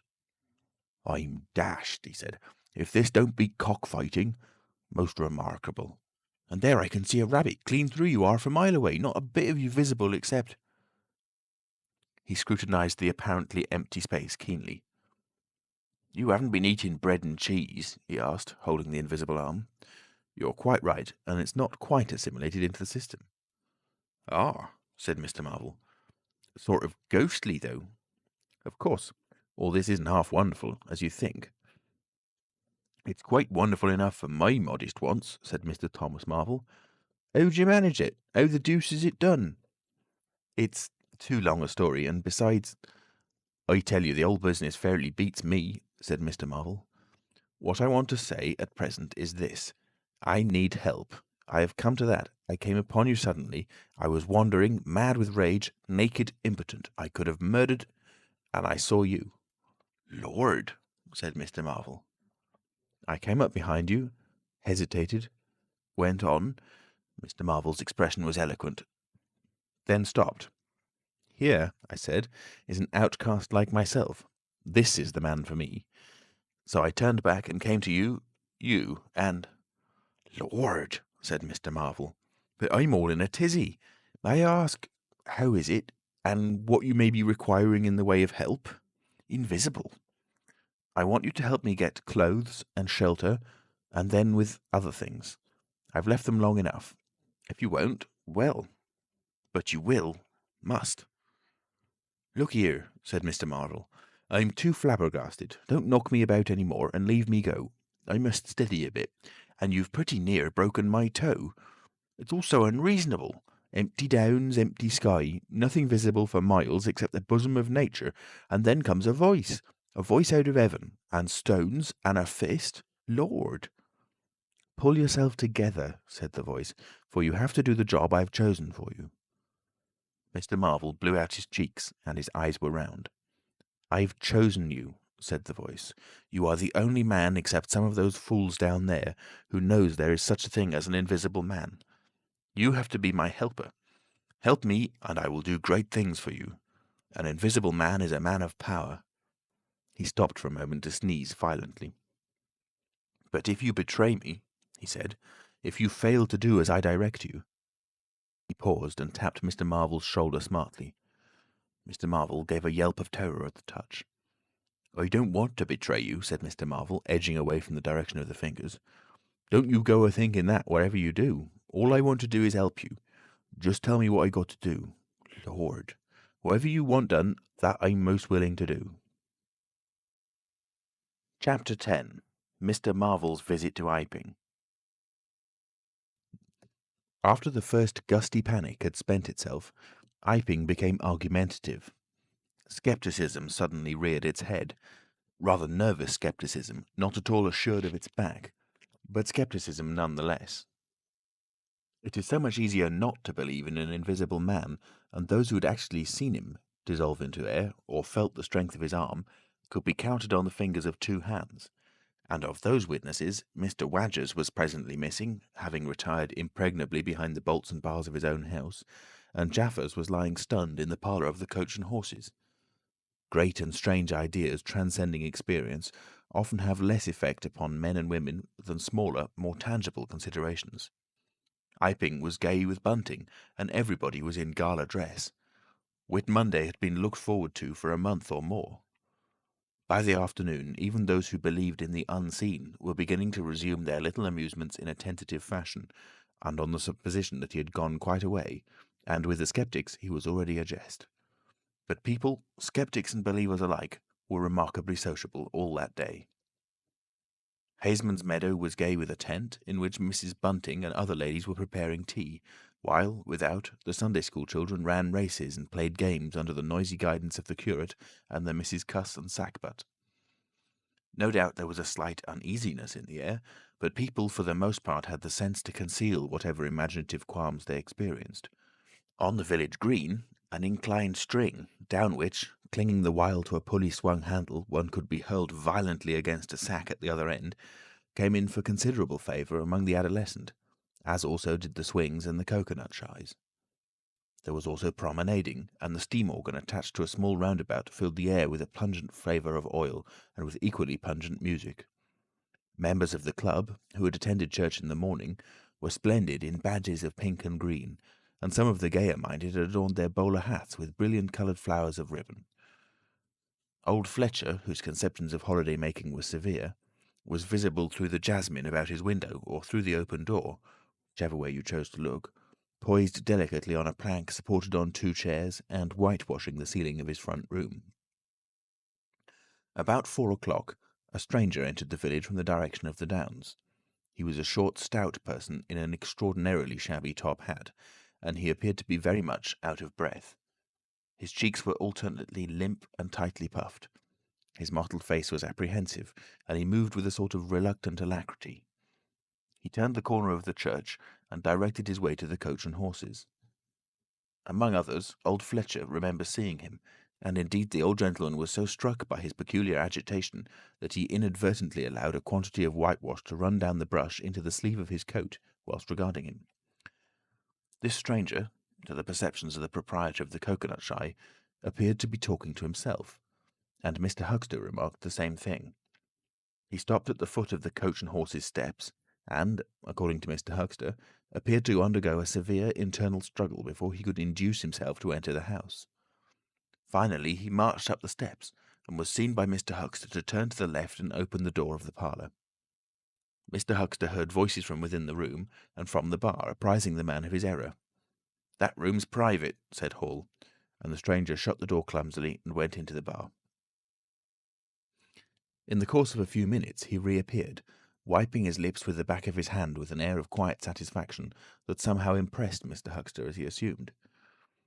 He stood looking about him for some moments, and then Mr. Huxter saw him walk in an oddly furtive manner towards the gates of the yard, upon which the parlour window opened. The stranger, after some hesitation, leant against one of the gate-posts, produced a short clay pipe, and prepared to fill it. His fingers trembled while doing so. He lit it clumsily and folded his arms, began to smoke in a languid attitude, an attitude which his occasional glances up the yard altogether belied. All this Mr. Huxter saw over the canisters of the tobacco window, and the singularity of the man's behaviour prompted him to maintain his observation. Presently the stranger stood up abruptly and put his pipe in his pocket. Then he vanished into the yard. Forthwith Mr. Huxter, conceiving he was witness of some petty larceny, leapt around his counter and ran out into the road to intercept the thief. As he did so, Mr. Marvel reappeared, his hat askew, a big bundle in a blue tablecloth in one hand, and 3 books tied together, as it proved afterwards, with the vicar's braces, in the other. Directly he saw Huxter, he gave a sort of gasp, and turning sharply to the left, began to run. "Stop, thief!" cried Huxter, and set off after him. Mr. Huxter's sensations were vivid but brief. He saw the man just before him, and spurting briskly for the church corner and the hill road. He saw the village flags and festivities beyond, and a face or so turned towards him. He bawled "Stop!" again. He had hardly gone 10 strides before his shin was caught in some mysterious fashion, and he was no longer running, but flying with inconceivable rapidity through the air. He saw the ground suddenly close to his face. The world seemed to splash into a million whirling specks of light, and subsequent proceedings interested him no more. Chapter 11. In the Coach and Horses. Now, in order to clearly understand what had happened in the inn, it is necessary to go back to the moment when Mr. Marvel first came into view of Mr. Huxter's window. At that precise moment, Mr. Cuss and Mr. Bunting were in the parlour.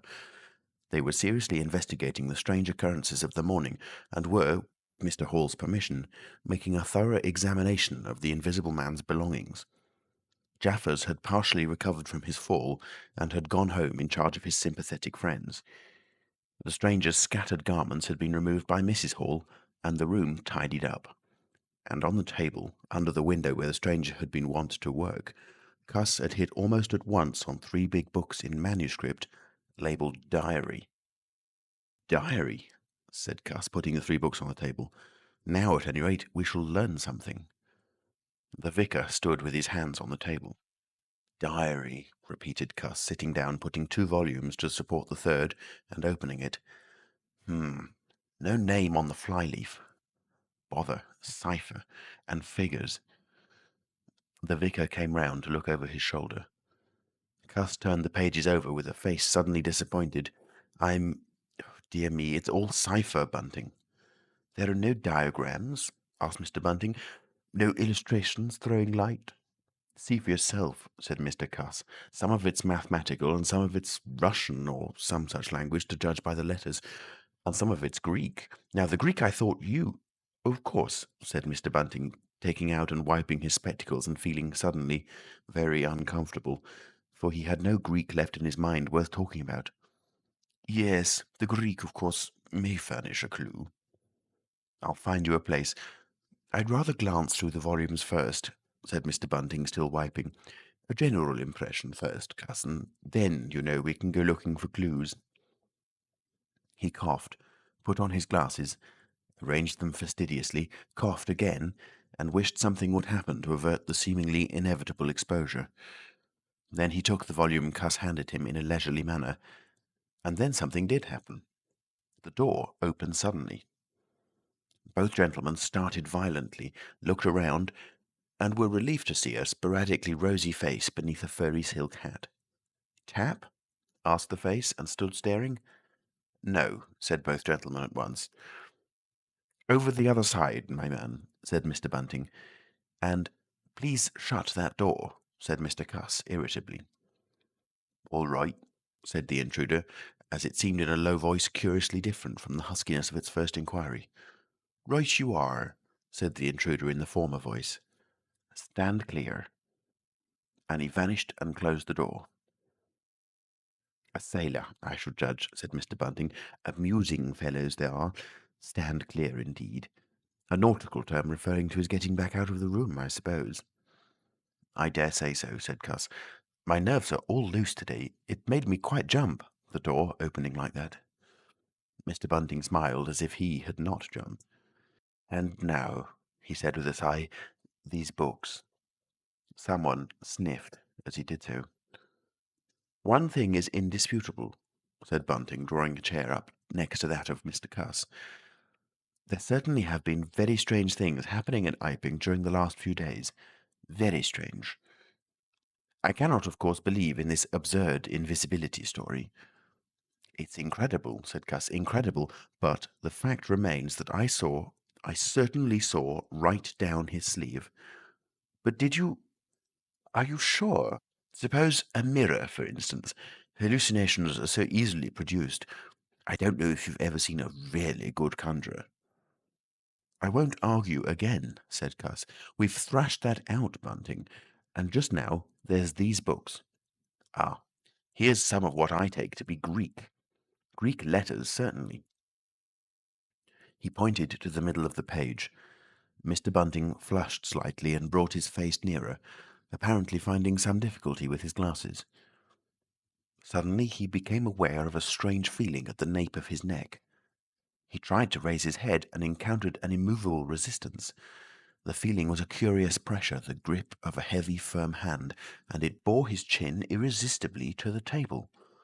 "Don't move, little men," whispered a voice, "or I'll brain you both." Mr. Bunting looked into the face of Cuss, close to his own, and each saw a horrified reflection of his own sickly astonishment. "I'm sorry to handle you so roughly," said the voice, "but it's unavoidable. Since when did you learn to pry into an investigator's private memoranda?" said the voice, and two chins struck the table simultaneously, and two sets of teeth rattled. "Since when did you learn to invade the private rooms of a man in misfortune?" And the concussion was repeated. "Where have they put my clothes?" "Listen," said the voice. "The windows are fastened, and I've taken the key out of the door. I am a fairly strong man, and I have the poker handy, besides being invisible. There's not the slightest doubt that I could kill you both and get away quite easily if I wanted to. Do you understand? Very well. If I let you go, will you promise not to try any nonsense and do what I tell you?" The vicar and the doctor looked at one another, and the doctor pulled a face.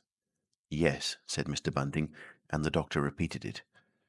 Then the pressure on the necks relaxed, and the doctor and the vicar sat up, both very red in the face and wriggling their heads. "Please keep sitting where you are," said the Invisible Man. "Here's the poker, you see." "When I came into this room," continued the Invisible Man, after presenting the poker to the tip of the nose of each of his visitors, "I did not expect to find it occupied, and I expected to find, in addition to my books of memoranda, an outfit of clothing. Where is it? No, don't rise. I can see it's gone. Now, just at present, though the days are quite warm enough for an invisible man to run about stark, the evenings are quite chilly. I want clothing and other accommodation, and I must also have those 3 books." Chapter 12. The Invisible Man Loses His Temper. It is unavoidable that at this point the narrative should break off again, for a certain very painful reason that will presently be apparent. While these things were going on in the parlour, and while Mr. Huxter was watching Mr. Marvel smoking his pipe against the gate not a dozen yards away, Mr. Hall and Teddy Henfrey were discussing in a state of cloudy puzzlement the one Iping topic. Suddenly there came a violent thud against the door of the parlour, a sharp cry, and then silence. "Hullo," said Teddy Henfrey. "Hullo," from the tap. Mr. Hall took things in slowly but surely. "That ain't right," he said, and came round from behind the bar towards the parlour door. He and Teddy approached the door together with intent faces. Their eyes considered. "Summat wrong," said Hall, and Henfrey nodded agreement. Whiffs of an unpleasant chemical odour met them. There was a muffled sound of conversation, very rapid and subdued. "You all right there?" asked Hall, rapping. The muttered conversation ceased abruptly. For a moment, silence. Then the conversation was resumed in hissing whispers. Then a sharp cry of, "No, no, you don't." There came a sudden motion and the oversetting of a chair. A brief struggle. Silence again. "What the deuce?" exclaimed Henfrey sotto voce. "You all right there?" asked Mr. Hall sharply again. The vicar's voice answered with a curious, jerking intonation. Quite right. Please don't interrupt." "Odd," said Mr. Henfrey. "Odd," said Mr. Hall. "Says don't interrupt," said Henfrey. "I heard'n," said Hall. "And a sniff," said Henfrey. They remained listening. The conversation was rapid and subdued. "I can't," said Mr. Bunting, his voice rising. "I tell you, sir, I will not." "What was that?" asked Henfrey. "Says he winnert. Weren't speaking to us, was he?" "Disgraceful," said Mr. Bunting within. "Disgraceful," said Mr. Henfrey. "I heard it distinct." "Who's that speaking now?" asked Henfrey. "Mr. Cuss, I suppose," said Hall. "Can you hear anything?" Silence. The sounds within indistinct and perplexing. "Sounds like throwing the tablecloth about," said Hall. Mrs. Hall appeared behind the bar. Hall made gestures of silence and invitation. This aroused Mrs. Hall's wifely opposition. "What you listening there for, Hall? Ain't you nothing better to do, busy day like this?"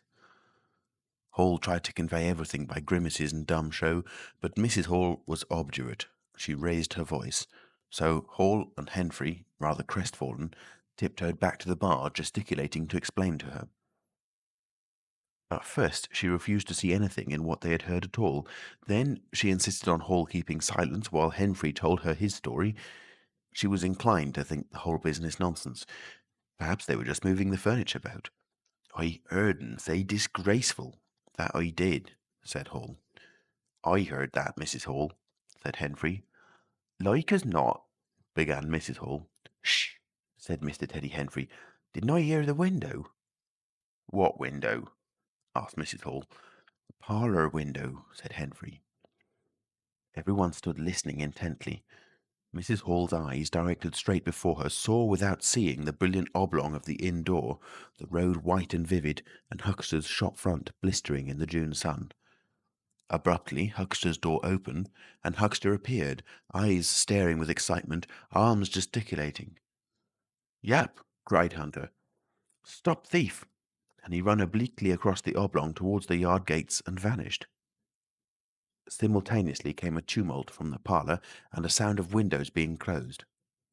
Hall, Henfrey, and the human contents of the tap rushed out at once pell-mell into the street. They saw someone whisk around the corner towards the road, and Mr. Huxter executing a complicated leap in the air that ended on his face and shoulder. Down the street, people were standing astonished or running towards them. Mr. Huxter was stunned. Henfrey stopped to discover this, but Hall and the two labourers from the tap rushed at once to the corner, shouting incoherent things, and saw Mr. Marvel vanishing by the corner of the church wall. They appeared to have jumped to the impossible conclusion that this was the Invisible Man suddenly become visible, and set off at once along the lane in pursuit. But Hall had hardly run a dozen yards before he gave a loud shout of astonishment and went flying headlong sideways, clutching one of the labourers and bringing him to the ground. He had been charged just as one charges a man at football. The second labourer came round in a circle, stared, and conceiving that Hall had tumbled over of his own accord, turned to resume the pursuit, only to be tripped by the ankle just as Huckster had been. Then, as the first labourer struggled to his feet, he was kicked sideways by a blow that might have felled an ox. As he went down, the rush from the direction of the village green came round the corner. The first to appear was the proprietor of the coconut shy, a burly man in blue jersey. He was astonished to see the lane empty, save for 3 men sprawling absurdly on the ground. And then something happened to his rearmost foot, and he went headlong and rolled sideways just in time to graze the feet of his brother and partner, following headlong. The two were then kicked, knelt on, fallen over, and cursed by quite a number of over-hasty people. Now, when Hall and Henfrey and the labourers ran out of the house, Mrs. Hall, who had been disciplined by years of experience, remained in the bar next to the till. And suddenly the parlour door was opened and Mr. Cuss appeared, and without glancing at her, rushed at once down the steps round the corner. "Hold him!" he cried. "Don't let him drop that parcel." He knew nothing of the existence of Marvel, for the Invisible Man had handed over the books and bundle in the yard. The face of Mr. Cuss was angry and resolute, but his costume was defective, a sort of limp white kilt that could only have passed muster in Greece. "Hold him!" he bawled. "He's got my trousers, and every stitch of the vicar's clothes." "Tend to him in a minute," he cried to Henfrey as he passed the prostrate huckster, and, coming round the corner to join the tumult, was promptly knocked off his feet into an indecorous sprawl. Somebody in full flight trod heavily on his finger. He yelled, struggled to regain his feet, was knocked against and thrown on all fours again, and became aware that he was involved not in a capture, but a rout. Everyone was running back to the village. He rose again and was hit severely behind the ear. He staggered and set off back to the coach and horses forthwith, leaping over the deserted huckster who was now sitting up on his way. Behind him, as he was halfway up the inn steps, he heard a sudden yell of rage, rising sharply out of the confusion of cries, and a sounding smack in someone's face. He recognized the voice as that of the Invisible Man, and the note was that of a man suddenly infuriated by a painful blow. In another moment, Mr. Cuss was back in the parlour. "He's coming back, Bunting," he said, rushing in. "Save yourself." Mr. Bunting was standing in the window, engaged in an attempt to clothe himself in the hearth-rug and a West Surrey Gazette. "Who's coming?" he said, so startled that his costume narrowly escaped disintegration. "Invisible Man," said Cuss, and rushed on to the window. "We'd better clear out from here. He's fighting mad. Mad!" In another moment he was out in the yard. "Good heavens!" said Mr. Bunting, hesitating between two horrible alternatives. He heard a frightful struggle in the passage of the inn, and his decision was made. He clambered out of the window, adjusted his costume hastily, and fled up the village as fast as his fat little legs would carry him. From the moment when the Invisible Man screamed with rage, and Mr. Bunting made his memorable flight up the village, it became impossible to give a consecutive account of affairs in Iping. Possibly the Invisible Man's original intention was simply to cover Marvel's retreat with the clothes and books, but his temper, at no time very good, seems to have gone completely at some chance blow, and forthwith he set to smiting and overthrowing for the mere satisfaction of hurting. You must figure the street full of running figures, of doors slamming and fights for hiding places. You must figure the tumult suddenly striking on the unstable equilibrium of old Fletcher's planks and 2 chairs with cataclysmic results. You must figure an appalled couple caught dismally in a swing.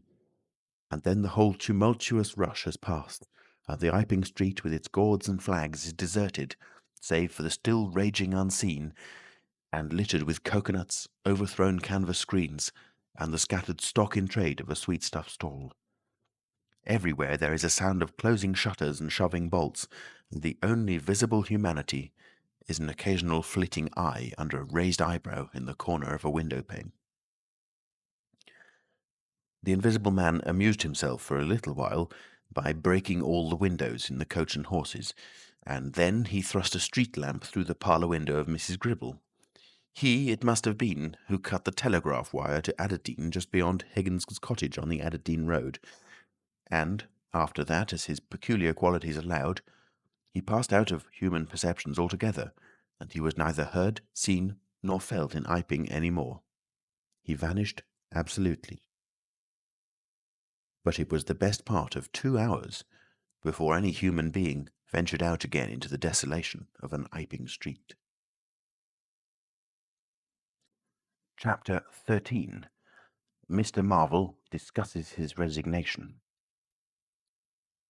When the dust was gathering and Iping was just beginning to peep timorously forth again upon the shattered wreckage of its bank holiday, a short, thick-set man in a shabby silk hat was marching painfully through the twilight behind the beech woods on the road to Bramblehurst. He carried 3 books, bound together by some sort of ornamental elastic ligature, and a bundle wrapped in a blue tablecloth. His rubicund face expressed consternation and fatigue. He appeared to be in some sort of spasmodic hurry. He was accompanied by a voice other than his own, and ever and again he winced under the touch of unseen hands. "If you give me the slip again," said the voice, "if you attempt to give me the slip again—" "Lord," said Mr. Marvel, "that shoulder's a mass of bruises as it is." "On my honour," said the voice, "I will kill you." "I didn't try to give you the slip," said Marvel, in a voice that was not far remote from tears. "I swear I didn't. I didn't know the blessed turning, that was all. How the devil was I to know the blessed turning? As it is, I've been knocked about—" "You'll get knocked about a great deal more if you don't mind," said the voice, and Mr. Marvel abruptly became silent. He blew out his cheeks, and his eyes were eloquent of despair. "It's bad enough to let those floundering yokels explode my little secret without your cutting off with my books. It's lucky for some of them they cut and ran when they did. Here am I. No one knew I was invisible. And now what am I to do?" "What am I to do?" asked Marvel sotto voce. "It's all about. It will be in the papers. Everybody will be looking for me, every one on their guard." The voice broke off into vivid curses and ceased. The despair of Mr. Marvel's face deepened and his pace slackened. "Go on," said the voice. Mr. Marvel's face assumed a greyish tint between the ruddier patches. "Don't drop those books, stupid," said the voice sharply, overtaking him. "The fact is," said the voice, "I shall have to make use of you. You're a poor tool, but I must." "I'm a miserable tool," said Marvel. "You are," said the voice. "I'm the worst possible tool you could have," said Marvel. "I'm not strong," he said after a discouraging silence. "I'm not over-strong," he repeated. "No? And my heart's weak. That little business, I pulled it through, of course, but bless you, I could have dropped." "Well?" "I haven't the nerve and strength for the sort of thing you want." "I'll stimulate you." "I wish you wouldn't. I wouldn't like to mess up your plans, you know, but I might, out of sheer funk and misery." "You'd better not," said the voice with quiet emphasis. "I wish I was dead," said Marvel. "It ain't justice," he said. "You must admit, it seems to me I've a perfect right—" "Get on," said the voice. Mr. Marvel mended his pace, and for a time they went in silence again. "It's devilish hard," said Mr. Marvel. This was quite ineffectual. He tried another tack. "What do I make by it?" he began again, in a tone of unendurable wrong. "Oh, shut up," said the voice, with sudden amazing vigour. "I'll see to you all right. You do what you're told. You'll do it all right. You're a fool and all that, but you'll do." "I tell you, sir, I'm not the man for it. Respectfully, but it is so." "If you don't shut up, I shall twist your wrist again," said the Invisible Man. "I want to think."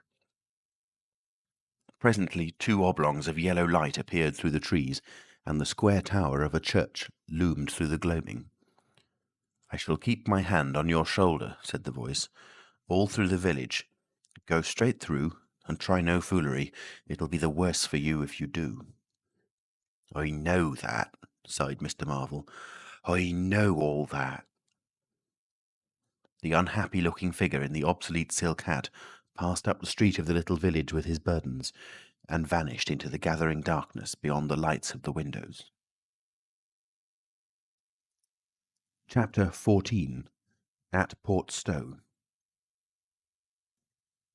10 o'clock the next morning found Mr. Marvel, unshaven, dirty, and travel-stained, sitting with the books beside him and his hands deep in his pockets, looking very weary, nervous, and uncomfortable, and inflating his cheeks at infrequent intervals, on the bench outside a little inn on the outskirts of Port Stowe.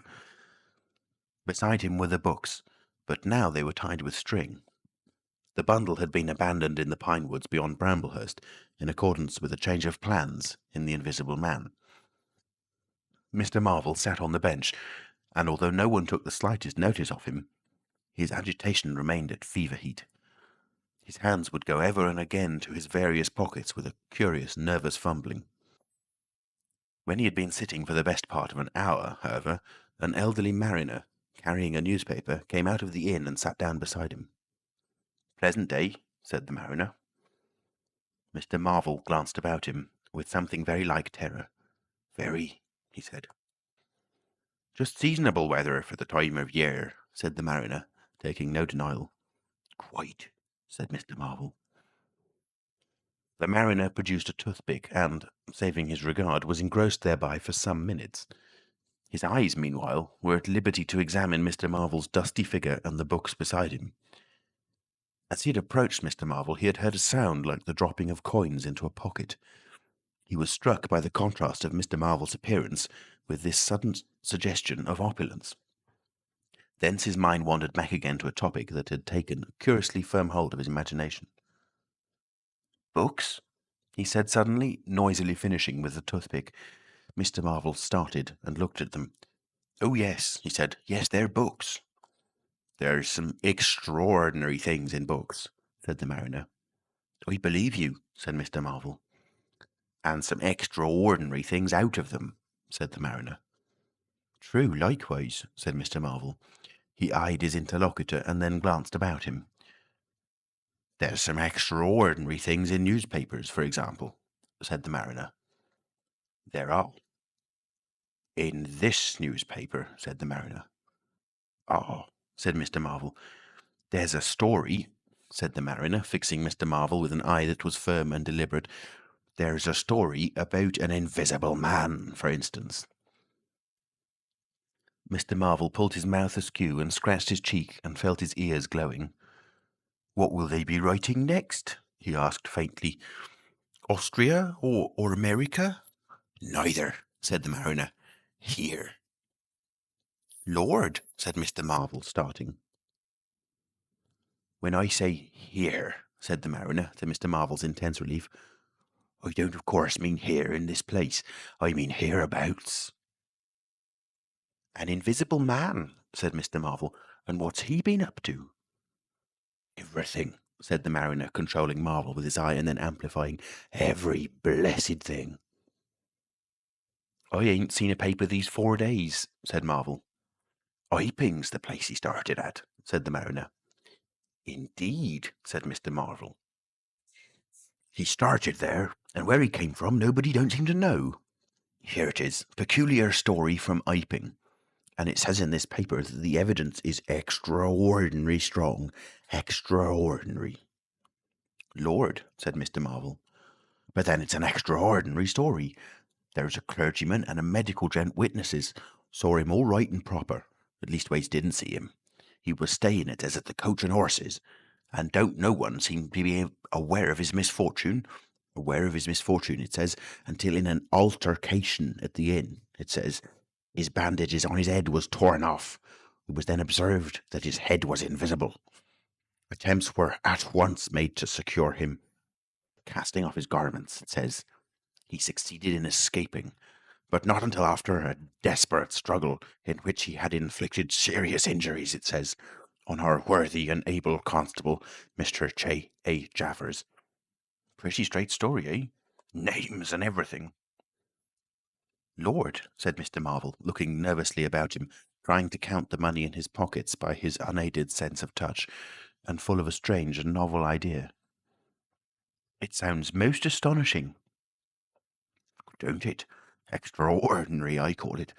Never heard tell of invisible men before, I haven't, but nowadays one hears such a lot of extraordinary things that... That all he did?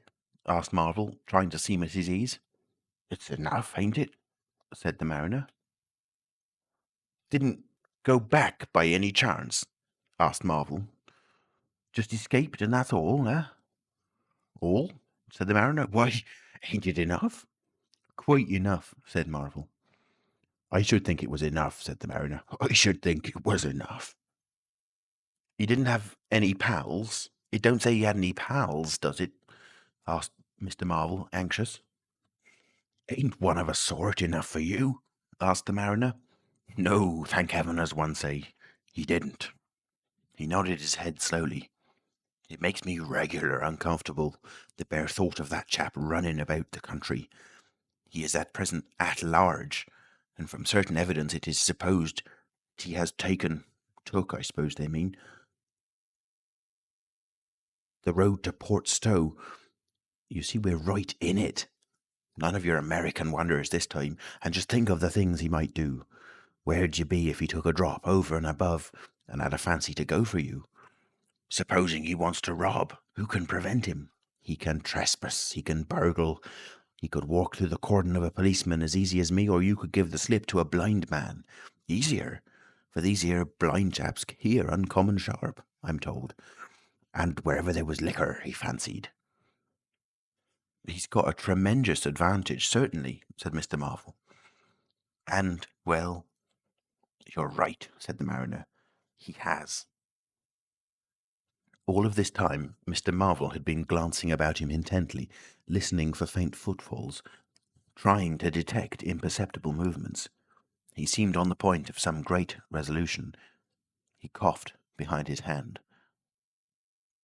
He looked about him again, listened, bent towards the mariner, and lowered his voice. The fact of it is, I happen to know just a thing or two about this invisible man from private sources. Oh, said the mariner, interested. You? Yes, said Mr. Marvel. Me. Indeed, said the mariner. And may I ask... You will be astonished, said Mr. Marvel behind his hand. It's tremendous. Indeed, said the mariner. The fact is, began Mr. Marvel eagerly in a confidential undertone. Suddenly his expression changed marvellously. Ow! He said. He rose stiffly in his seat. His face was eloquent of physical suffering. Wow! He said. What's up? Said the mariner, concerned. Toothache, said Mr. Marvel, and put his hand to his ear. He caught hold of his books. I must be getting on, I think. He edged in a curious way along the seat away from his interlocutor. But you was just a-going to tell me about this here invisible man, protested the mariner. Mr. Marvel seemed to consult with himself. Hoax, said a voice. It's a hoax, said Mr. Marvel. But it's in the paper, said the mariner. Hoax all the same, said Marvel. I know the chap that started the lie. There ain't no invisible man whatsoever. Blimey. But how about this paper? Do you mean to say... Not a word of it, said Marvel stoutly. The mariner stared, paper in hand. Mr. Marvel jerkily faced about. Wait a bit, said the mariner, rising and speaking slowly. Do you mean to say... I do, said Mr. Marvel. Then why'd you let me go on and tell you all this blasted stuff, then? What do you mean by letting a man make a fool of himself like that for, eh? Mr. Marvel blew out his cheeks. The mariner was suddenly very red indeed. He clenched his hands. I've been talking here this 10 minutes, he said, And you little pot-bellied, leathery-faced son of an old boot, couldn't have the elementary manners." "Don't you come bandying words with me," said Mr. Marvel. "Bandying words! I've a jolly good mind." "Come up," said a voice, and Mr. Marvel was suddenly whirled about and started marching off in a curious spasmodic manner. "You'd better move on," said the mariner. "Who's moving on?" said Mr. Marvel. He was receding obliquely with a curious hurrying gait, with occasional violent jerks forward. Some way along the road he began a muttered monologue, protests and recriminations. "Silly devil," said the mariner, legs wide apart, elbows akimbo, watching the receding figure. "I'll show you, you silly ass. Hoaxing me. It's here, on the paper." Mr. Marvel retorted incoherently, and, receding, was hidden by a bend in the road. But the mariner still stood magnificent in the midst of the way, until the approach of a butcher's cart dislodged him. Then he turned himself towards Portstow. "Full of extraordinary asses," he said softly to himself. "Just take me down a bit. That was his silly game. On the paper." And there was another extraordinary thing he was presently to hear that had happened quite close to him. And that was a vision of a fistful of money, no less, travelling without visible agency along by the wall at the corner of St. Michael's Lane. A brother mariner had seen this wonderful sight that very morning. He had snatched at the money forthwith and had been knocked headlong. And when he got to his feet, the butterfly money had vanished. Our mariner was in the mood to believe anything, he declared, but that was a bit too stiff. Afterwards, however, he began to think things over. The story of the flying money was true, and all about that neighbourhood, even from the august London and Country Banking Company, from the tills of shops and inns, doors standing that sunny weather entirely open. Money had been quietly and dexterously making off that day in handfuls and rouleaux, floating quietly along by walls and shady places, dodging quickly from the approaching eyes of men. And it had, though no man had traced it, invariably ended its mysterious flight in the pocket of that agitated gentleman in the obsolete silk hat, sitting outside the little inn on the outskirts of Portstow.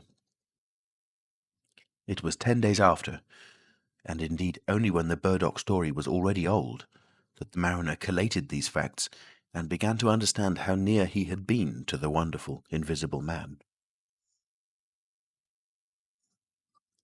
Chapter 15. The Man Who Was Running. In the early evening time, Dr. Kemp was sitting in his study in the Belvedere on the hill overlooking Burdock. It was a pleasant little room with 3 windows, north, west, and south, and bookshelves covered with books and scientific publications, and a broad writing table, and underneath the north window a microscope, glass slips, minute instruments, some cultures, and scattered bottles of reagents. Dr. Kemp's solar lamp was lit, albeit the sky was still bright with the sunset light, and his blinds were up, because there was no offence of peering outsiders to require them pulled down. Dr. Kemp was a tall and slender young man, with flaxen hair and a moustache almost white, and the work he was upon would earn him, he hoped, the fellowship of the Royal Society, so highly did he think of it. And his eye, presently wandering from his work, caught the sunset blazing at the back of the hill that is over against his own. For a minute perhaps he sat, pen in mouth, admiring the rich golden colour above the crest, and then his attention was attracted by the little figure of a man, inky black, running over the hill brow towards him. He was a shortish little man, and he wore a high hat, and he was running so fast that his legs verily twinkled.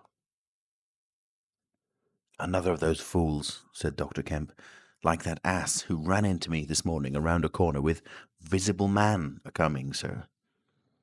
I can't imagine what possesses people. One might think we were in the 13th century. He got up, went to the window, and stared at the dusky hillside and the dark little figure tearing down it. "He seems in a confounded hurry," said Dr. Kemp. "But he doesn't seem to be getting on. If his pockets were full of lead, he couldn't run heavier." "Spurted, sir," said Dr. Kemp. In another moment, the higher of the villas that had clambered up the hill from Burdock had occluded the running figure. He was visible again for a moment, and then again, 3 times between the 3 detached houses that came next, and then the terrace hid him. Asses, said Dr. Kemp, swinging around on his heel and walking back to his writing table. Those who saw the fugitive nearer, and perceived the abject terror on his perspiring face, being themselves in the open roadway, did not share in the doctor's contempt. The man pounded, and as he ran he chinked like a well-filled purse that is tossed to and fro. He looked neither to the right nor the left, but his dilated eyes stared straight downhill to where the lamps were being lit and the people were crowded in the street, and his ill-shaped mouth fell apart, and a glary foam lay on his lips, and his breath came hoarse and noisy. All he passed stopped and began staring up the road and down, and interrogating one another with an inkling of discomfort for the reason of his haste. And then presently, far up the hill, a dog playing in the road yelped and ran under a gate, and as they still wondered something, a wind, a pad, pad, pad, a sound like a panting breathing, rushed by. People screamed. People sprang off the pavement. It passed in shouts. It passed by instinct down the hill. They were shouting in the street before Marvel was halfway there. They were bolting into houses and slamming the doors behind them, and with the news. He heard it and made one last desperate spurt. Fear came striding by, rushed ahead of him, and in a moment had seized the town. The Invisible Man is coming. The Invisible Man. Chapter 16. In the Jolly Cricketers. The Jolly Cricketers is just at the bottom of the hill where the tram lines begin. The barman leant his fat red arms on the counter and talked of horses with an anemic cabman, while a black-bearded man in a grey snapped up biscuit and cheese, drank Burton, and conversed in American with a policeman off duty. "What's the shouting about?" said the anemic cabman, going off at a tangent, trying to see up the hill over the dirty yellow blind in the low window of the inn. Somebody ran by outside. "Fire, perhaps," said the barman. Footsteps approached, running heavily. The door was pushed open violently, and Marvel, weeping and dishevelled, his hat gone, the neck of his coat torn open, rushed in, made a convulsive turn, and attempted to shut the door. It was half held open by a strap. "Coming," he bawled, his voice shrieking with terror. "He's coming, the Invisible Man. After me, for God's sake, help, help, help!" "Shut the doors," said the policeman. "Who's coming? What's the row?" He went to the door, released the strap, and it slammed. The American closed the other door. "Let me go inside," said Marvel, staggering and weeping, but still clutching the books. "Let me go inside. Lock me in somewhere. I tell you, he's after me. I gave him the slip. He said he'd kill me, and he will." "You're safe," said the man with the black beard. "The door's shut. What's it all about?" "Let me go inside," said Marvel, and shrieked aloud as a blow suddenly made the fastened door shiver, and was followed by a hurried rapping and a shouting outside. "Hello!" cried the policeman. "Who's there?" Mr. Marvel began to make frantic dives at panels that looked like doors. "He'll kill me. He's got a knife or something, for God's sake." "Here you are," said the barman. "Come in here." And he held up the flap of the bar. Mr. Marvel rushed behind the bar as the summons outside was repeated. "Don't open the door," he screamed. "Please don't open the door. Where shall I hide?" This Invisible Man, then?" asked the man with the black beard, with one hand behind him. "I guess it's about time we saw him." The window of the inn was suddenly smashed in, and there was a screaming and running to and fro in the street. The policeman had been standing on the settee, staring out, craning to see who was at the door. He got down with raised eyebrows. "It's that," he said. The barman stood in front of the bar parlour, which was now locked on Mr. Marvel, stared at the smashed window, and came around to the other two men. Everything was suddenly quiet. "I wish I had my truncheon," said the policeman, going irresolutely to the door. "Once we open, in he comes. There's no stopping him." "Don't you be in too much hurry about that door," said the anemic cabman anxiously.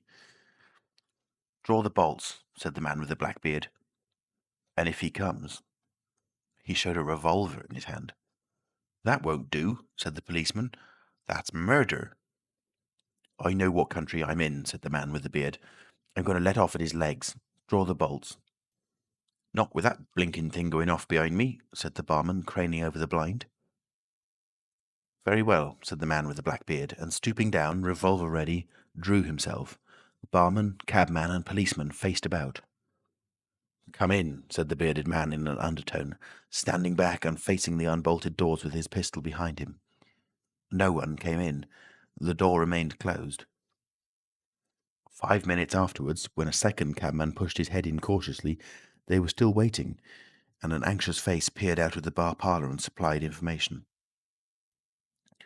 "Are all the doors of the house shut?" asked Marvel. "He's going round, prowling round. He's as artful as the devil." "Good Lord," said the burly barman. "There's the back. Just watch them doors, I say." He looked about him helplessly. The bar parlour door slammed, and they heard the key turn. "There's the yard door and the private door. The yard door—" He rushed out of the bar. In a minute he reappeared with a carving knife in his hand. "The yard door was open," he said, and his fat underlip dropped. "He may be in the house now," said the first cabman. "He's not in the kitchen," said the barman. "There's 2 women there, and I've stabbed every inch of it with this little beef slicer, and they don't think he's come in. They haven't noticed." "Have you fastened it?" asked the first cabman. "I'm out of frocks," said the barman. The man with the beard replaced his revolver, and even as he did so, the flap of the bar was shut down and the bolt clicked, and then with a tremendous thud, the catch of the door snapped and the bar parlour door burst open. They heard Marvel squeal like a caught leveret, and forthwith they were clambering over the bar to his rescue. The bearded man's revolver cracked, and the looking-glass at the back of the parlour starred and came smashing and tinkling down. As the barman entered the room, he saw Marvel, curiously crumpled up and struggling against the door that led to the yard and kitchen. The door flew open while the barman hesitated, and Marvel was dragged into the kitchen. There was a scream and a clatter of pans. Marvel, head down and lugging back obstinately, was forced to the kitchen door, and the bolts were drawn. Then the policeman, who had been trying to pass the barman, rushed in, followed by one of the cabmen, grabbed the wrist of the invisible hand that collared Marvel, was hit in the face, and went reeling back. The door opened, and Marvel made a frantic effort to obtain a lodgment behind it. Then the cabman collared something. "I got him," said the cabman. The barman's red hands came clawing at the unseen. "Here he is," said the barman. Mr. Marvel, released, suddenly dropped to the ground and made an attempt to crawl behind the legs of the fighting men. The struggle blundered around the edge of the door. The voice of the invisible man was heard for the first time, yelling out sharply as the policeman trod on his foot. Then he cried out passionately, and his fists flew round like flails. The cabman suddenly whooped and doubled up, kicked under the diaphragm. The door into the bar parlour from the kitchen slammed and covered Mr. Marvel's retreat. The men in the kitchen found themselves clutching at and struggling with empty air. "Where's he gone?" cried the man with the beard. "Out?" "This way," said the policeman, stepping into the yard and stopping. A piece of tile whizzed by his head and smashed among the crockery on the kitchen table. "I'll show him," shouted the man with the black beard, and suddenly a steel barrel shone over the policeman's shoulder, and 5 bullets had followed one another into the twilight whence the missile had come. As he fired, the man with the beard moved his hand in a horizontal curve so that his shots radiated out into the narrow yard like spokes from a wheel. A silence followed. "5 cartridges," said the man with the black beard. "That's the best of all. 4 aces and a joker. Get a lantern, someone, and come and feel about for his body." Chapter 17. Dr. Kemp's Visitor. Dr. Kemp had continued writing in his study until the shots aroused him. Crack, crack, crack, they came, one after another. "Hello," said Dr. Kemp, putting his pen into his mouth again and listening. "Who's letting revolvers off in Burdock? What are the asses at now?" He went to the south window, threw it up, and leaning out stared down on the network of windows, beaded gas lamps and shops, with its black interstices of roof and yard that made up the town at night. "Looks like a crowd down the hill," he said, "by the cricketers," and remained watching. Thence his eyes wandered over the town to far away where the ship's lights shone and the pier glowed, a little illuminated faceted pavilion like a gem of yellow light.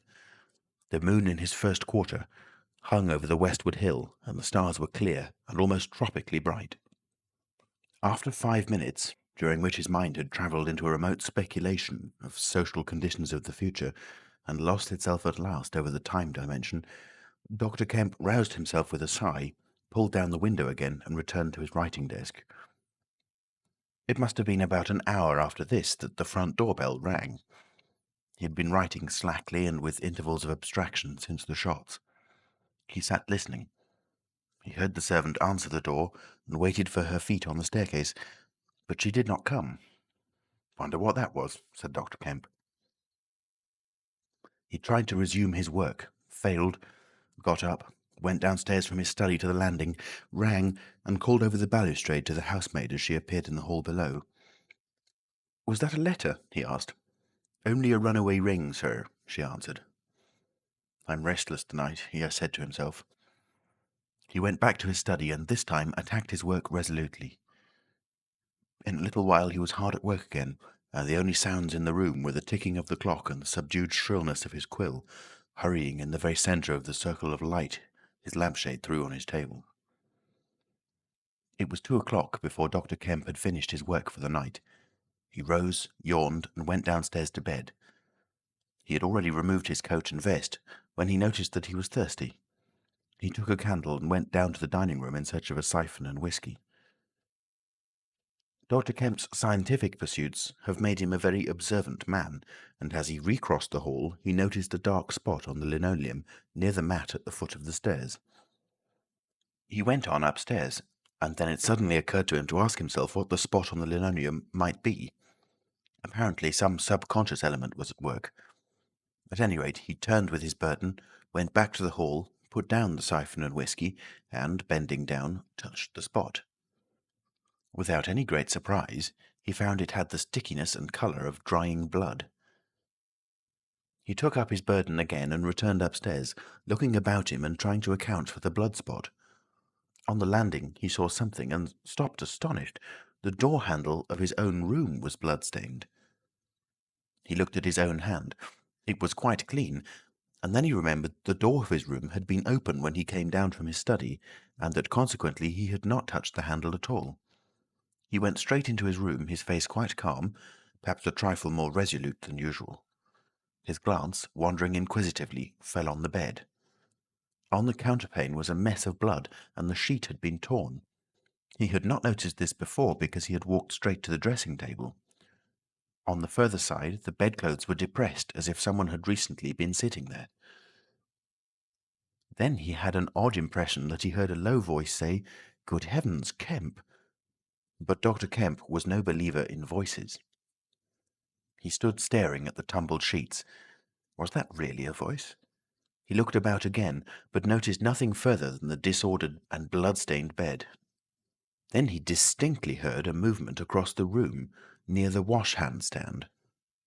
All men, however highly educated, retain some superstitious inklings. The feeling that is called eerie came upon him.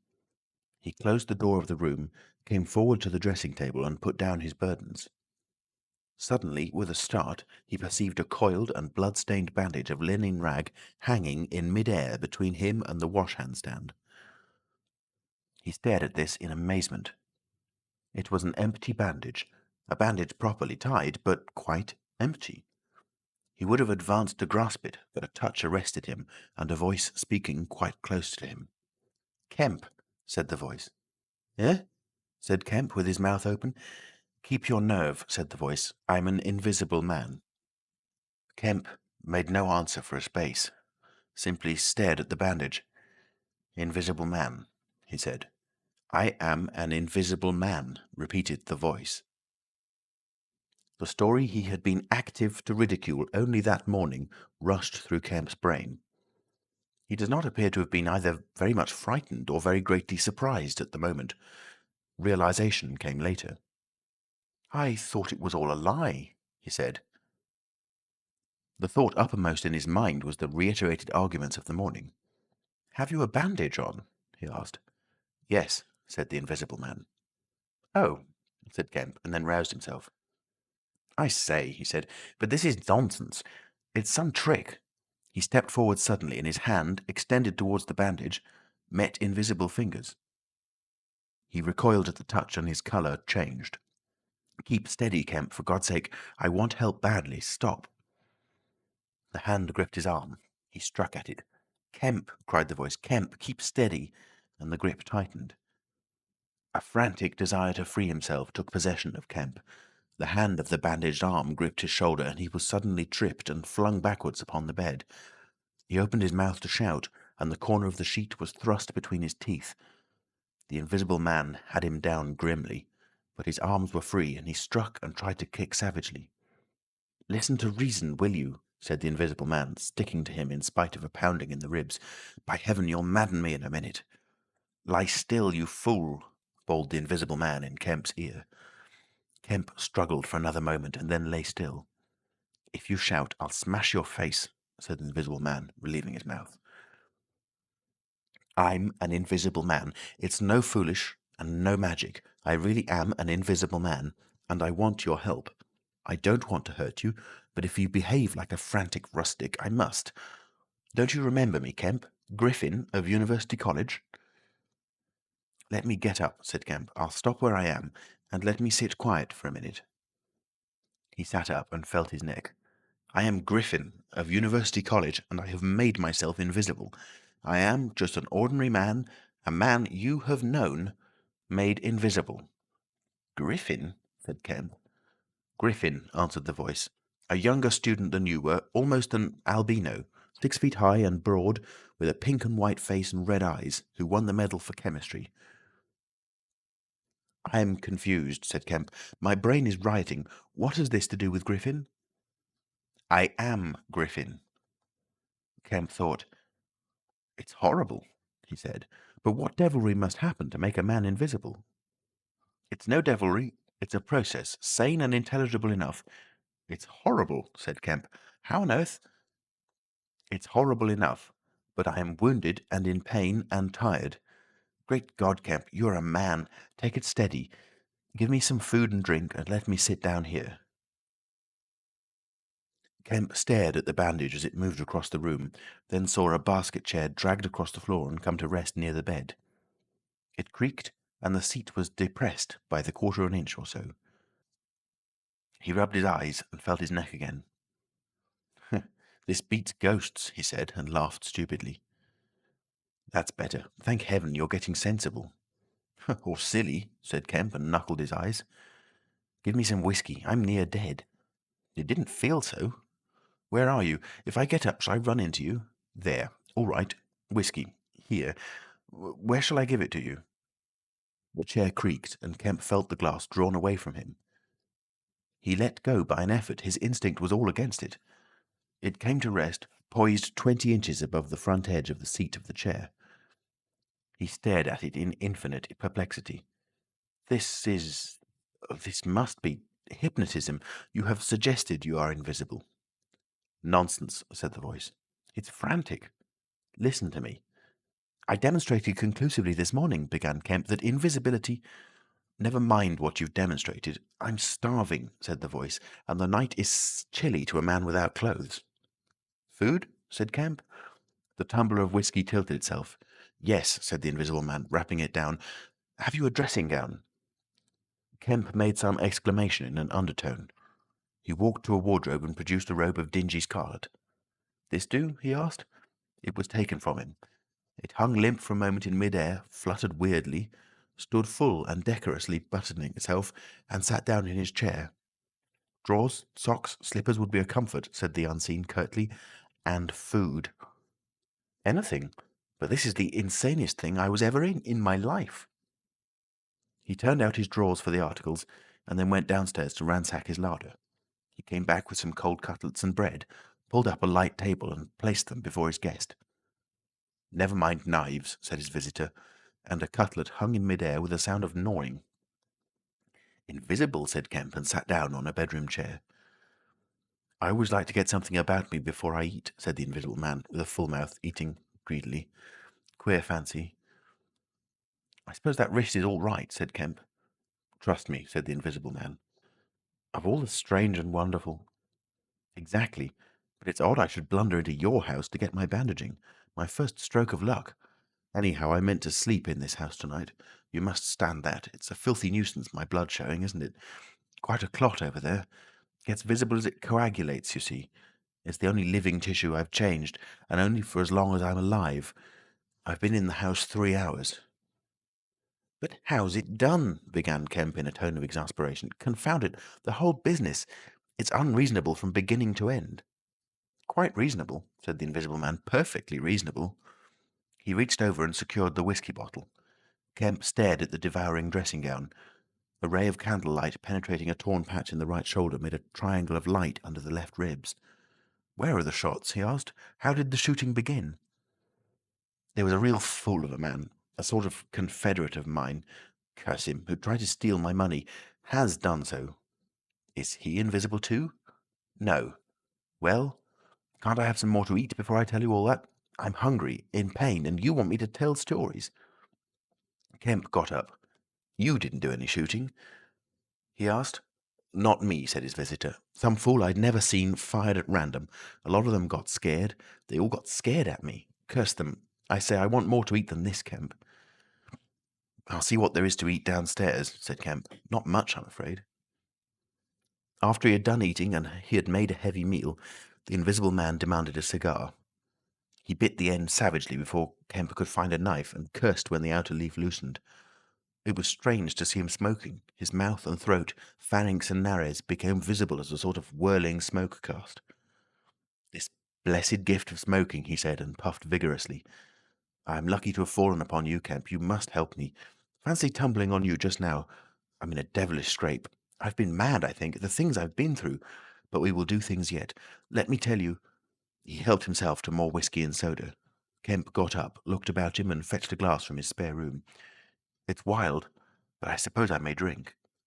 You haven't changed much, Kemp, these dozen years. You fair men don't. Cool and methodical, after the first collapse. I must tell you, we will work together." "But how was it all done?" said Kemp. "And how did you get like this?" "For God's sake, let me smoke in peace for a little while, and then I will begin to tell you." But the story was not told that night. The Invisible Man's wrist was growing painful. He was feverish, exhausted, and his mind came round to brood upon his chase down the hill and the struggle about the inn.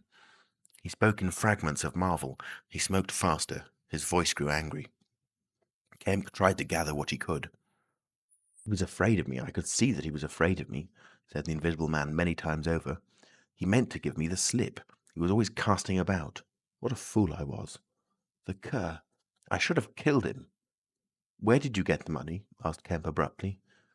The Invisible Man was silent for a space. "I can't tell you tonight," he said. He groaned suddenly and leant forward, supporting his invisible head on invisible hands. "Kemp," he said, "I've had no sleep for near 3 days, except a couple of dozes an hour. I must sleep soon." "Well, have my room, have this room." "But how can I sleep? If I sleep, he will get away." "Oh, what does it matter?" "What's the shot wound?" asked Kemp abruptly. "Nothing. Scratch and blood." "Oh, God, how I want sleep." "Why not?" The Invisible Man appeared to be regarding Kemp. "Because I've a particular objection to being caught by my fellow men," he said slowly. Kemp started. "Fool that I am," said the Invisible Man, striking the table smartly. "I've put the idea into your head." Chapter 18. The Invisible Man Sleeps. Exhausted and wounded as the Invisible Man was, he refused to accept Kemp's word that his freedom should be respected. He examined the 2 windows of the bedroom, drew up the blinds and opened the sashes to confirm Kemp's statement that a retreat by them would be possible. Outside the night was very quiet and still, and the new moon was settling over the down. Then he examined the keys of the bedroom and the 2 dressing-room doors to satisfy himself that these also could be made an assurance of freedom. Finally he expressed himself satisfied. He stood on the hearthrug, and Kemp heard the sound of a yawn.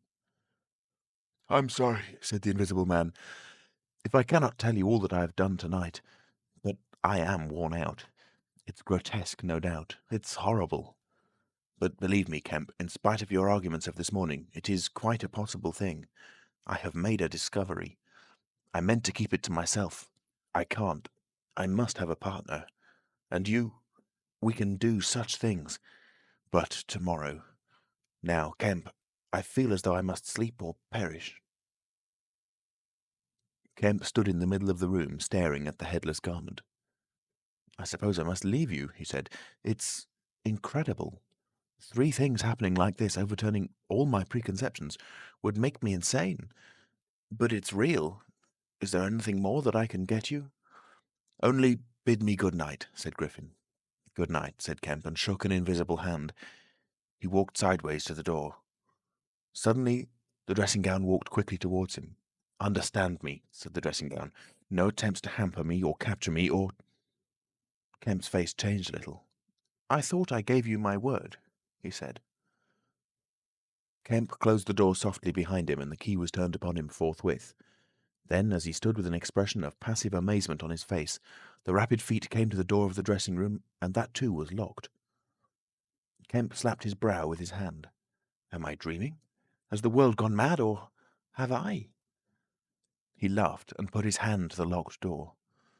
"Barred out of my own bedroom by a flagrant absurdity," he said.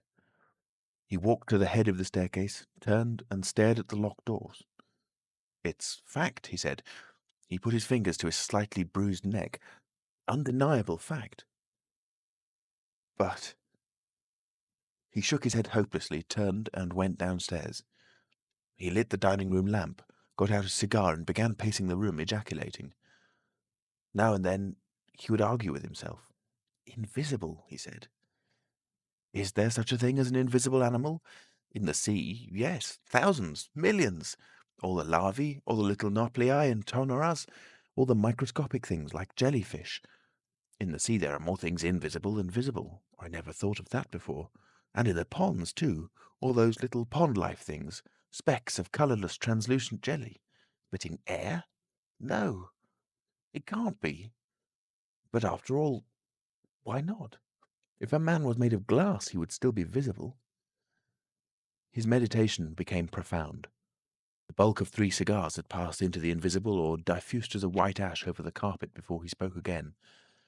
Then it was merely an exclamation. He turned aside, walked out of the room, and went into his little consulting room and lit the gas there. It was a little room because Dr. Kemp did not live by practice, and in it were the day's newspapers. The morning's paper lay carelessly opened and thrown aside. He caught it up, turned it over, and read the account of a strange story from Iping that the mariner at Port Stowe had spelt over so painfully to Mr. Marvel. Kemp read it swiftly. "Wrapped up?" said Kemp. "Disguised? Hiding it? No one seems to have been aware of his misfortune? What the devil is his game?" He dropped the paper and his eye went seeking. "Ah," he said, and he caught up the St. James's Gazette, lying folded up as it had arrived. "Now we shall get at the truth," said Dr. Kemp. He rent the paper open. A couple of columns confronted him. "An entire village in Sussex goes mad," was the heading. "Good heavens," said Kemp, reading eagerly an incredulous account of the events in Iping of the previous afternoon that have already been described. Over the leaf, the report in the morning paper had been reprinted. He reread it. "Ran through the streets, striking left and right. Jaffers insensible, Mr. Huxter in great pain, still unable to describe what he saw. Painful humiliation, vicar. Woman ill with terror, windows smashed. This extraordinary story probably a fabrication. Too good not to print, cum grano." He dropped the paper and stared blankly in front of him. Probably a fabrication. He caught up the paper again and reread the whole business. When does the tramp come in? Why the deuce was he chasing a tramp? He sat down abruptly on the surgical bench. "He's not only invisible," he said, "but he's mad. Homicidal." When dawn came to mingle its pallor with the lamplight and cigar smoke of the dining-room, Kemp was still pacing up and down, trying to grasp the incredible. He was altogether too excited to sleep. His servants, descending sleepily, discovered him, and were inclined to think that overstudy had worked this ill on him. He gave them extraordinary but quite explicit instructions to lay breakfast for 2 in the Belvedere study, and then to confine themselves to the basement and ground floor. Then he continued to pace the dining-room until the morning's paper came. That had much to say and little to tell beyond the confirmation of the evening before and a very badly written account of another remarkable tale from Port Burdock. This gave Kemp the essence of the happenings at the Jolly Cricketers and the name of Marvel. "He has made me keep with him 24 hours, Marvel testified. Certain minor facts were added to the Iping story, notably the cutting of the village telegraph wire. But there was nothing to throw light on the connection between the Invisible Man and the tramp, for Mr. Marvel had supplied no information about the 3 books or the money with which he was lined. The incredulous tone had vanished, and a shoal of reporters and inquirers were already at work elaborating the matter. Kemp read every scrap of the report and sent his housemaid out to get every one of the morning papers she could. These also he devoured. "He is invisible," he said, "and it reads like rage growing to mania. The things he may do, and upstairs he's free as air. What on earth ought I to do? For instance, would it be a breach of faith if... No." He went to a little untidy desk in the corner and began a note. He tore this up half-written and wrote another. He read it over and considered it. Then he took an envelope and addressed it to Colonel Adye, Port Burdock. The Invisible Man awoke even as Kemp was doing this. He awoke in an evil temper, and Kemp, alert for every sound, heard his pattering feet rush suddenly across the bedroom overhead. Then a chair was flung over and the wash-hand-stand tumbler smashed. Kemp hurried upstairs and rapped eagerly. Chapter 19. Certain First Principles. "What's the matter?" asked Kemp when the Invisible Man admitted him. "Nothing," was the answer. "But confound it, the smash?" "Fit of temper," said the Invisible Man. "Forgot this arm and it's sore." "You're rather liable to that sort of thing." "I am." Kemp walked across the room and picked up the fragments of broken glass. "All the facts are out about you," said Kemp, standing up with the glass in his hand. "All that happened in Iping and down the hill. The world has become aware of its invisible citizen. But no one knows you are here." The Invisible Man swore. "The secret's out. I gather it was a secret. I don't know what your plans are, but of course I'm anxious to help you." The Invisible Man sat down on the bed. "There's breakfast upstairs," said Kemp, speaking as easily as possible, and he was delighted to find his strange guest rose willingly. Kemp led the way to the narrow staircase to the belvedere. "Before we can do anything else," said Kemp, "I must understand a little more about this invisibility of yours." He had sat down, after one nervous glance out of the window, with the air of a man who has talking to do. His doubts of the sanity of the entire business flashed and vanished again as he looked across to where Griffin sat at the breakfast table, a headless, handless dressing gown, wiping unseen lips on a miraculously held serviette. "It's simple enough and credible enough," said Griffin, putting the serviette aside and leaning the invisible head on an invisible hand. "No doubt to you, but—" Kemp laughed. "Well, yes, to me it seemed wonderful at first, no doubt, but now, great God! But we will do great things yet. I came on the stuff first at Chesilstowe." "Chesilstowe?" "I went there after I left London. You know I dropped medicine and took up physics? No? Well, I did. Light fascinated me." "Oh." "Optical density. The whole subject is a network of riddles, a network with solutions glimmering elusively through. And being but 22 and full of enthusiasm, I said, I will devote my life to this. This is worthwhile. You know what fools we are at 22. "Fools then or fools now," said Kemp. "As though knowing could be any satisfaction to a man." But I went to work like a slave, and I had hardly worked and thought about the matter 6 months before light came through one of the meshes, suddenly, blindingly. I found a general principle of pigments and refraction, a formula, a geometrical expression involving 4 dimensions. Fools, common men, even common mathematicians, do not know anything of what some general expression may mean to the student of molecular physics. In the books that tramp has hidden, there are marvels, miracles. But this was not a method, it was an idea that might lead to a method by which it would be possible, without changing any other property of matter, except in some instances colours, to lower the refractive index of a substance, solid or liquid, to that of air, so far as all practical purposes are concerned." "Phew," said Kemp, "that's odd. But still I don't quite see. I can understand that thereby you could spoil a valuable stone, but personal invisibility is a far cry." "Precisely," said Griffin. "But consider, visibility depends on the action of the visible bodies on light. Either a body absorbs light, or it reflects or refracts it, or it does all these things. If it neither reflects, nor refracts, nor absorbs light, it cannot of itself be visible. You see an opaque red box, for instance, because the colour absorbs some of the light and reflects the rest, all the red part of the light, to you. If it did not absorb any particular part of the light, but reflected it all, then it would be a shining white box, silver. A diamond box would neither absorb much of the light nor reflect much from the general surface, but just here and there, where the surfaces were favourable, the light would be reflected and refracted, so that you would get a brilliant appearance of flashing reflections and translucencies, a sort of skeleton of light.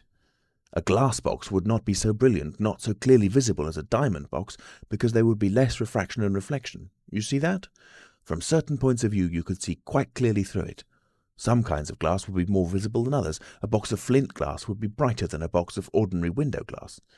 A box of very thin common glass would be hard to see in a bad light, because it would absorb hardly any light and reflect very little. And if you put a sheet of common white glass in water, still more if you put it in some denser liquid than water, it would vanish almost altogether, because light passing from water to glass is only slightly reflected, or indeed affected in any way. It is almost as invisible as a jet of coal gas or hydrogen is in air, and for precisely the same reason." "Yes," said Kemp, "that is pretty plain sailing. And here is another fact you will know to be true. If a sheet of glass is smashed, Kemp, and then beaten into a powder, it becomes much more visible while it is in the air. It becomes at least an opaque white powder. This is because the powdering multiplies the surfaces of the glass at which refraction and reflection occur. In the sheet of glass there are only two surfaces. In the powder the light is reflected or refracted by each grain it passes through, and very little gets right through the powder. But if the white powdered glass is put into water, it forthwith vanishes. The powdered glass and water have much the same refractive index. That is, the light undergoes very little refraction or reflection in passing from one to the other. You make the glass invisible by putting it into a liquid of nearly the same refractive index. A transparent thing becomes invisible if it is put in any medium of almost the same refractive index. And if you will consider only a second, you will see also that the powder of glass might be made to vanish in air, if its refractive index could be made the same as that of air. For then there would be no refraction or reflection as the light passed from glass to air." Yes, yes," said Kemp, "but a man's not powdered glass." "No," said Griffin. "He's more transparent." "Nonsense." "That from a doctor? How one forgets! Have you already forgotten your physics in 10 years? Just think of all the things that are transparent and seem not to be so. Paper, for instance, is made up of transparent fibres, and it is white and opaque only for the same reason that a powder of glass is white and opaque. Oil-white paper fill up the interstices between the particles with oil, so that there is no longer refraction or reflection except at the surfaces, and it becomes as transparent as glass. Are not only paper, but cotton fibre, linen fibre, wool fibre, woody fibre, and bone, Kemp, flesh, Kemp, hair, Kemp, nails and nerves, Kemps. In fact, the whole fabric of a man, except the red of his blood and the black pigment of hair, are all made up of transparent, colourless tissue. So little surfaces to make us visible one to the other. For the most part, the fibres of a living man are no more opaque than water."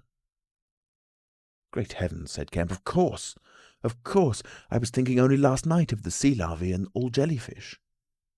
"Now you have me, and all that I knew and had in mind a year after I left London, 6 years ago. But I kept it to myself. I had to do my work under frightful disadvantages. Oliver, my professor, was a scientific bounder, a journalist by instinct, a thief of ideas. He was always prying. And you know the knavish system of the scientific world. I simply would not publish and let him share my credit. I went on working. I got nearer and nearer to making my formula in an experiment, a reality. I told no living soul, because I meant to flash my work upon the world with crushing effect and become famous at a blow.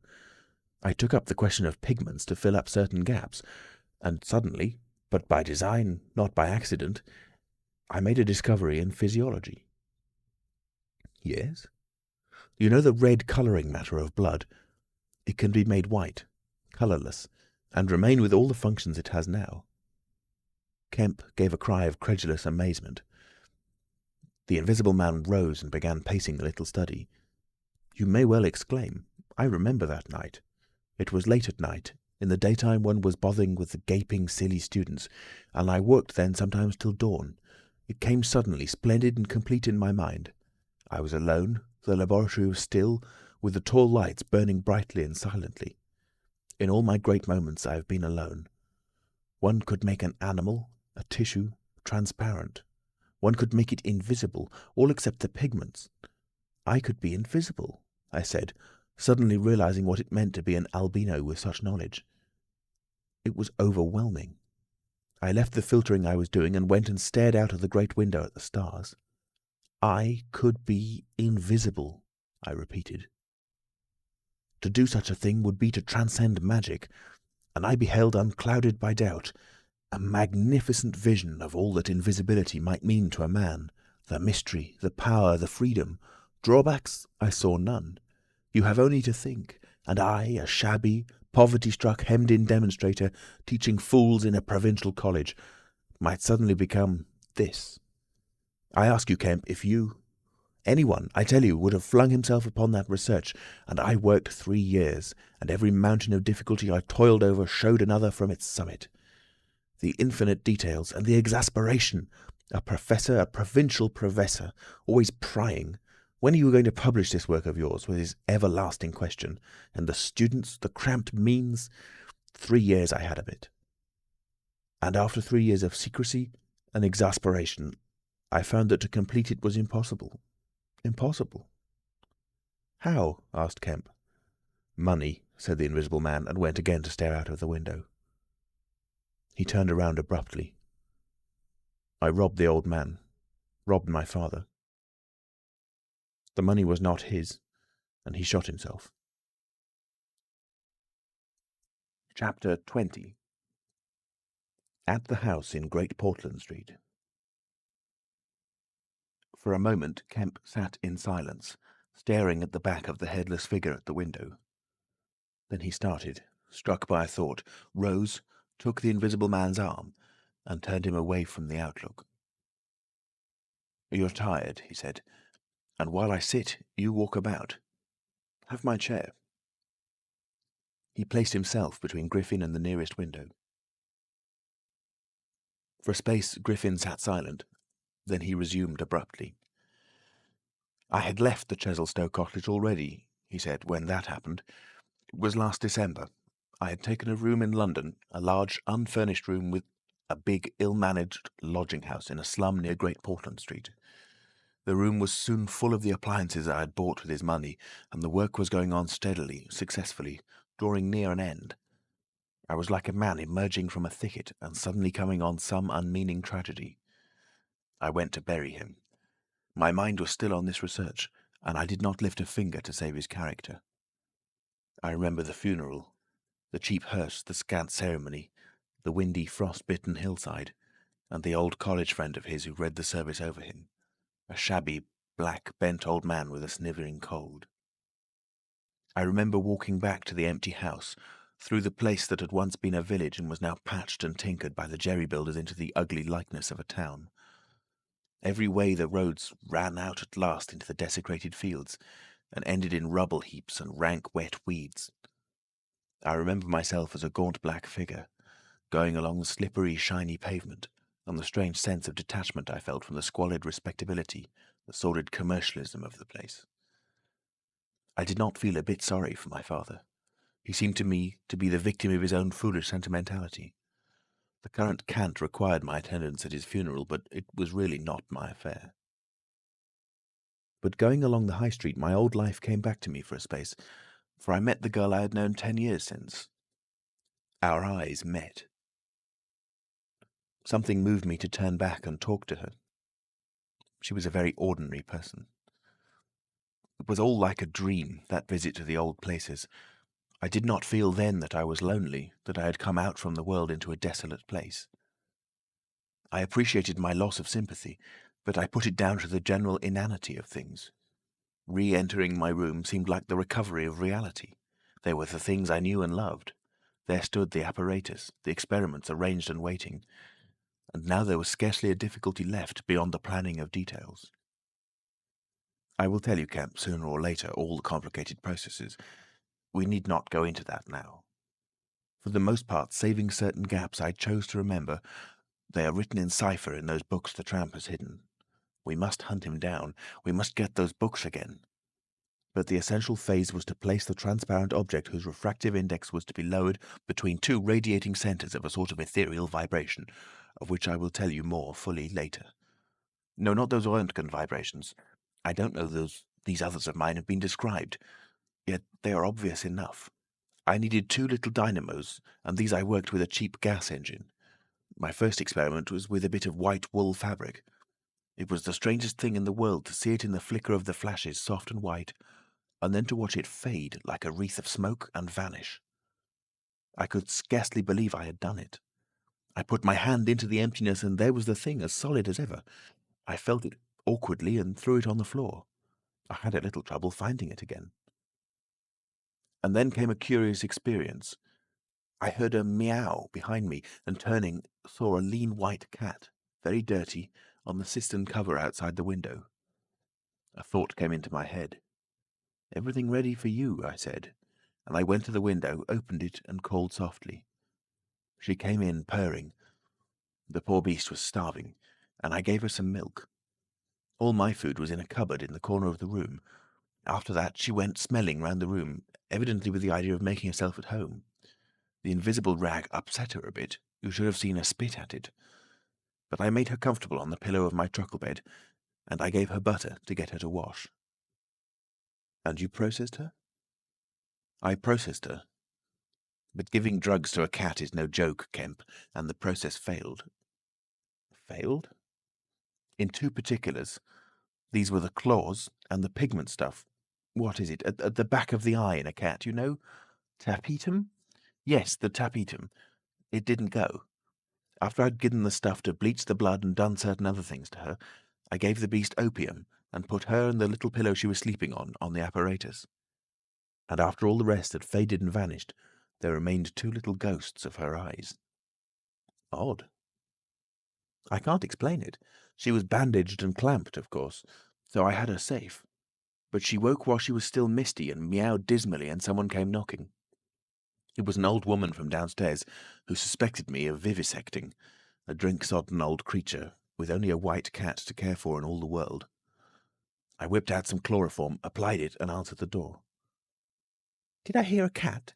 she asked. "My cat?" "Not here," said I very politely. She was a little doubtful, and tried to peer past me into the room, strange enough to her, no doubt, bare walls, uncurtained windows, truckle bed, with the gas engine vibrating and the seethe of the radiant points, and that faint ghastly stinging of chloroform in the air. She had to be satisfied at last, and went away again. "How long did it take?" asked Kemp. 3 or 4 hours, the cat. The bones and sinews and the fat were the last to go, and the tips of the coloured hairs. And, as I say, the back part of the eye, tough, iridescent stuff that it is, wouldn't go at all.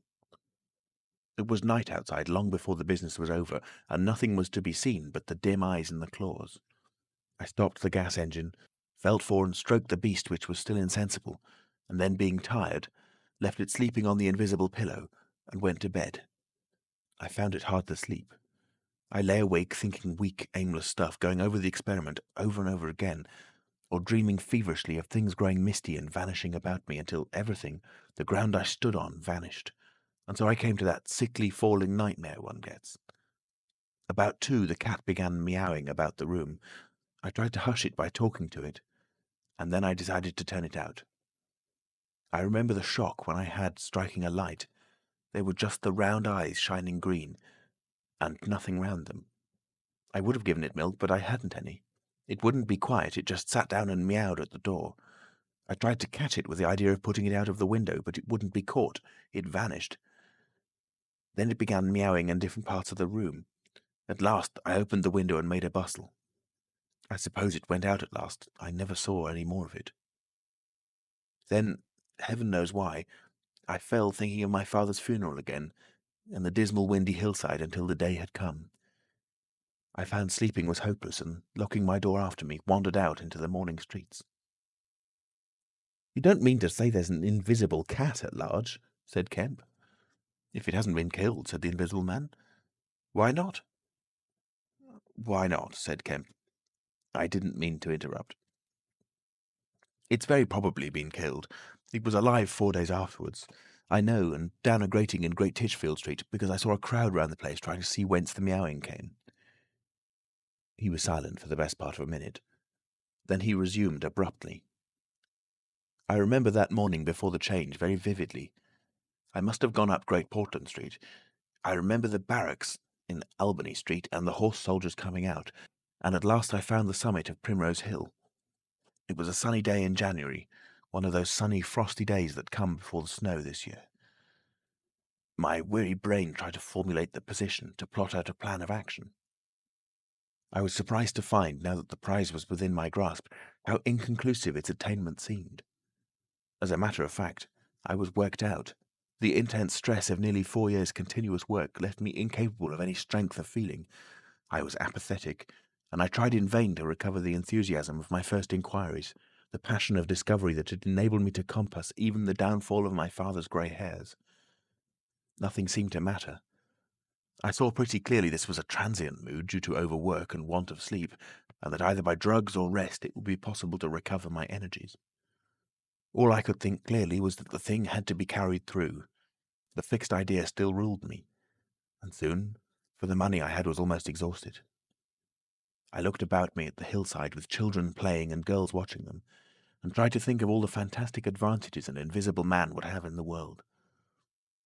After a time I crawled home, took some food and a strong dose of strychnine, and went to sleep in my clothes on my unmade bed. Strychnine is a grand tonic, Kemp, to take the flabbiness out of a man. It's the devil, said Kemp. It's the Paleolithic in a bottle. I awoke vastly invigorated and rather irritable. You know? I know the stuff. And there was someone rapping at the door. It was my landlord with threats and inquiries, an old Polish Jew in a long grey coat and greasy slippers. I had been tormenting a cat in the night, he was sure. The old woman's tongue had been busy. He insisted on knowing all about it. The laws in this country against vivisection were very severe. He might be liable. I denied the cat. Then the vibration of the little gas engine could be felt all over the house, he said. That was true, certainly. He edged around me into the room, peering about over his German silver spectacles, and a sudden dread came into my mind that he might carry away something of my secret. I tried to keep between him and the concentrating apparatus I had arranged, and that only made him more curious. What was I doing? Why was I always alone and secretive? Was it legal? Was it dangerous? I paid nothing but the usual rent. His had always been a most respectable house in a disreputable neighbourhood. Suddenly my temper gave way. I told him to get out.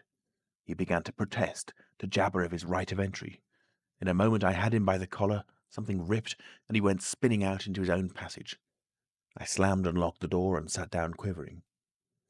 He made a fuss outside, which I disregarded, and after a time he went away.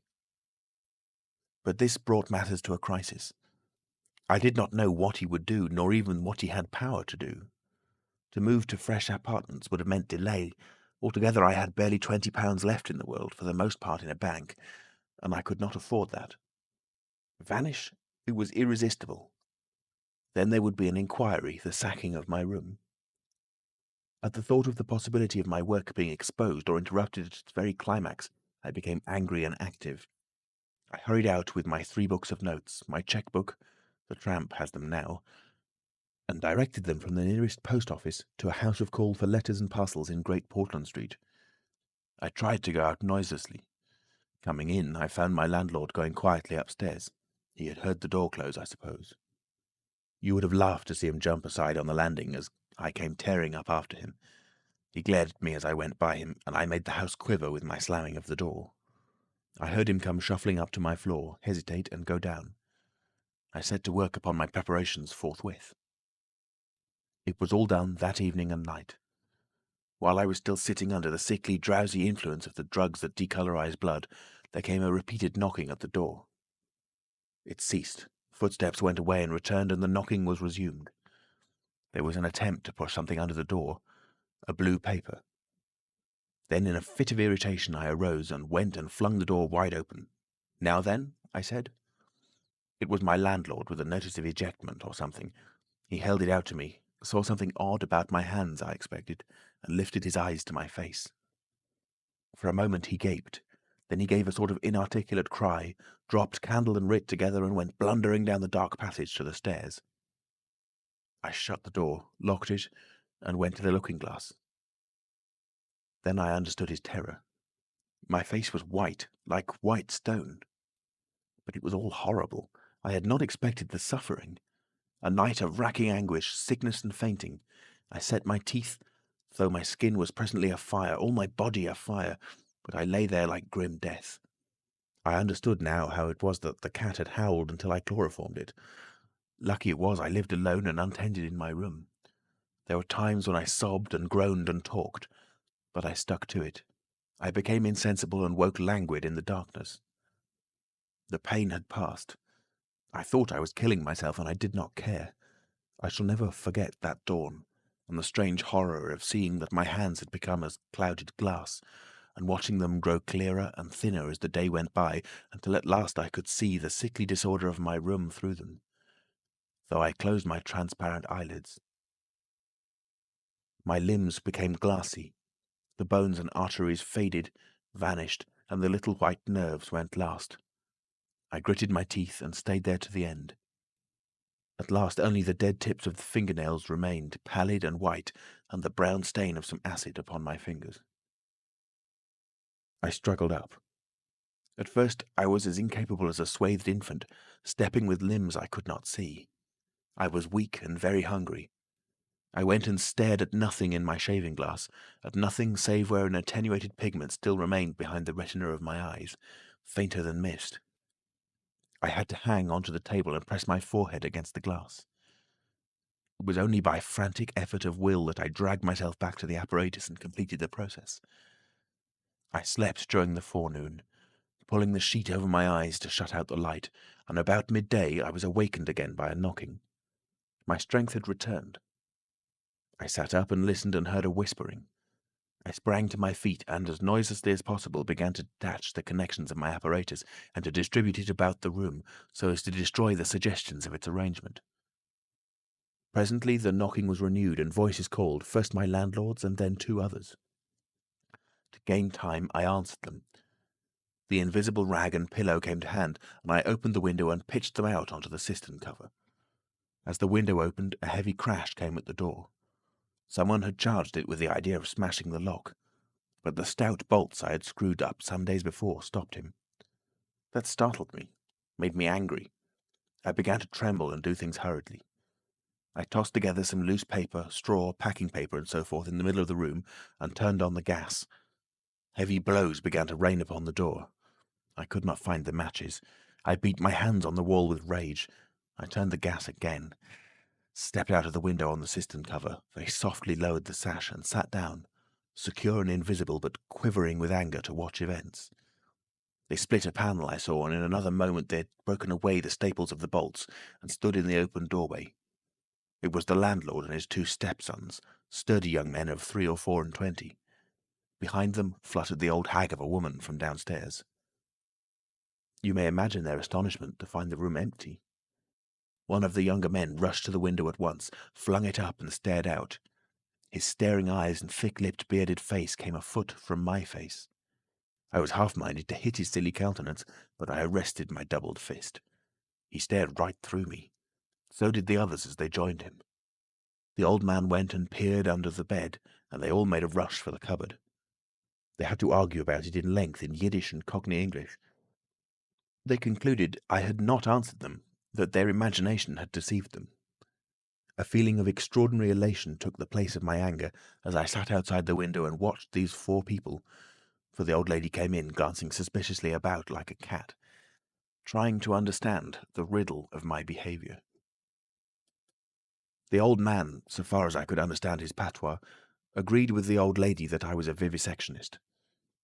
The sons protested in garbled English that I was an electrician and appealed to the dynamos and radiators. They were all nervous about my arrival, although I found subsequently that they had bolted the front door. The old lady peered into the cupboard and under the bed, and one of the young men pushed up the register and stared up the chimney. One of my fellow lodgers, a costermonger who shared the opposite room with a butcher, appeared on the landing, and he was called in and told incoherent things. It occurred to me that the radiators, if they fell into the hands of some acute, well-educated person, would give me away too much. And watching my opportunity, I came into the room and tilted one of the little dynamos off its fellow on which it was standing, and smashed both apparatus. Then, while they were trying to explain the smash, I dodged out of the room and went softly downstairs. I went into one of the sitting rooms and waited until they came down, still speculating and argumentative, all a little disappointed at finding no horrors, and all a little puzzled how they stood legally towards me. Then I slipped up again with a box of matches, fired my heap of paper and rubbish, put the chairs and bedding thereby, led the gas to the affair by the means of an india-rubber tube, and waving a farewell to the room, left it for the last time. "You fired the house?" exclaimed Kemp. "Fired the house. It was the only way to cover my trail, and no doubt it was insured. I slipped the bolts of the front door quietly and went out into the street. I was invisible, and I was only just beginning to realize the extraordinary advantage my invisibility gave me. My head was already teeming with plans of all the wild and wonderful things I now had impunity to do. Chapter 21. In Oxford Street. In going downstairs the first time, I found an unexpected difficulty because I could not see my feet. Indeed, I stumbled twice, and there was an unaccustomed clumsiness in gripping the bolt. By not looking down, however, I managed to walk on the level passably well. My mood, I say, was one of exaltation. I felt as a seeing man might do with padded feet and noiseless clothes in a city of the blind. I experienced a wild impulse to jest, to startle people, to clap men on the back, fling people's hats astray, and generally revel in my extraordinary advantage.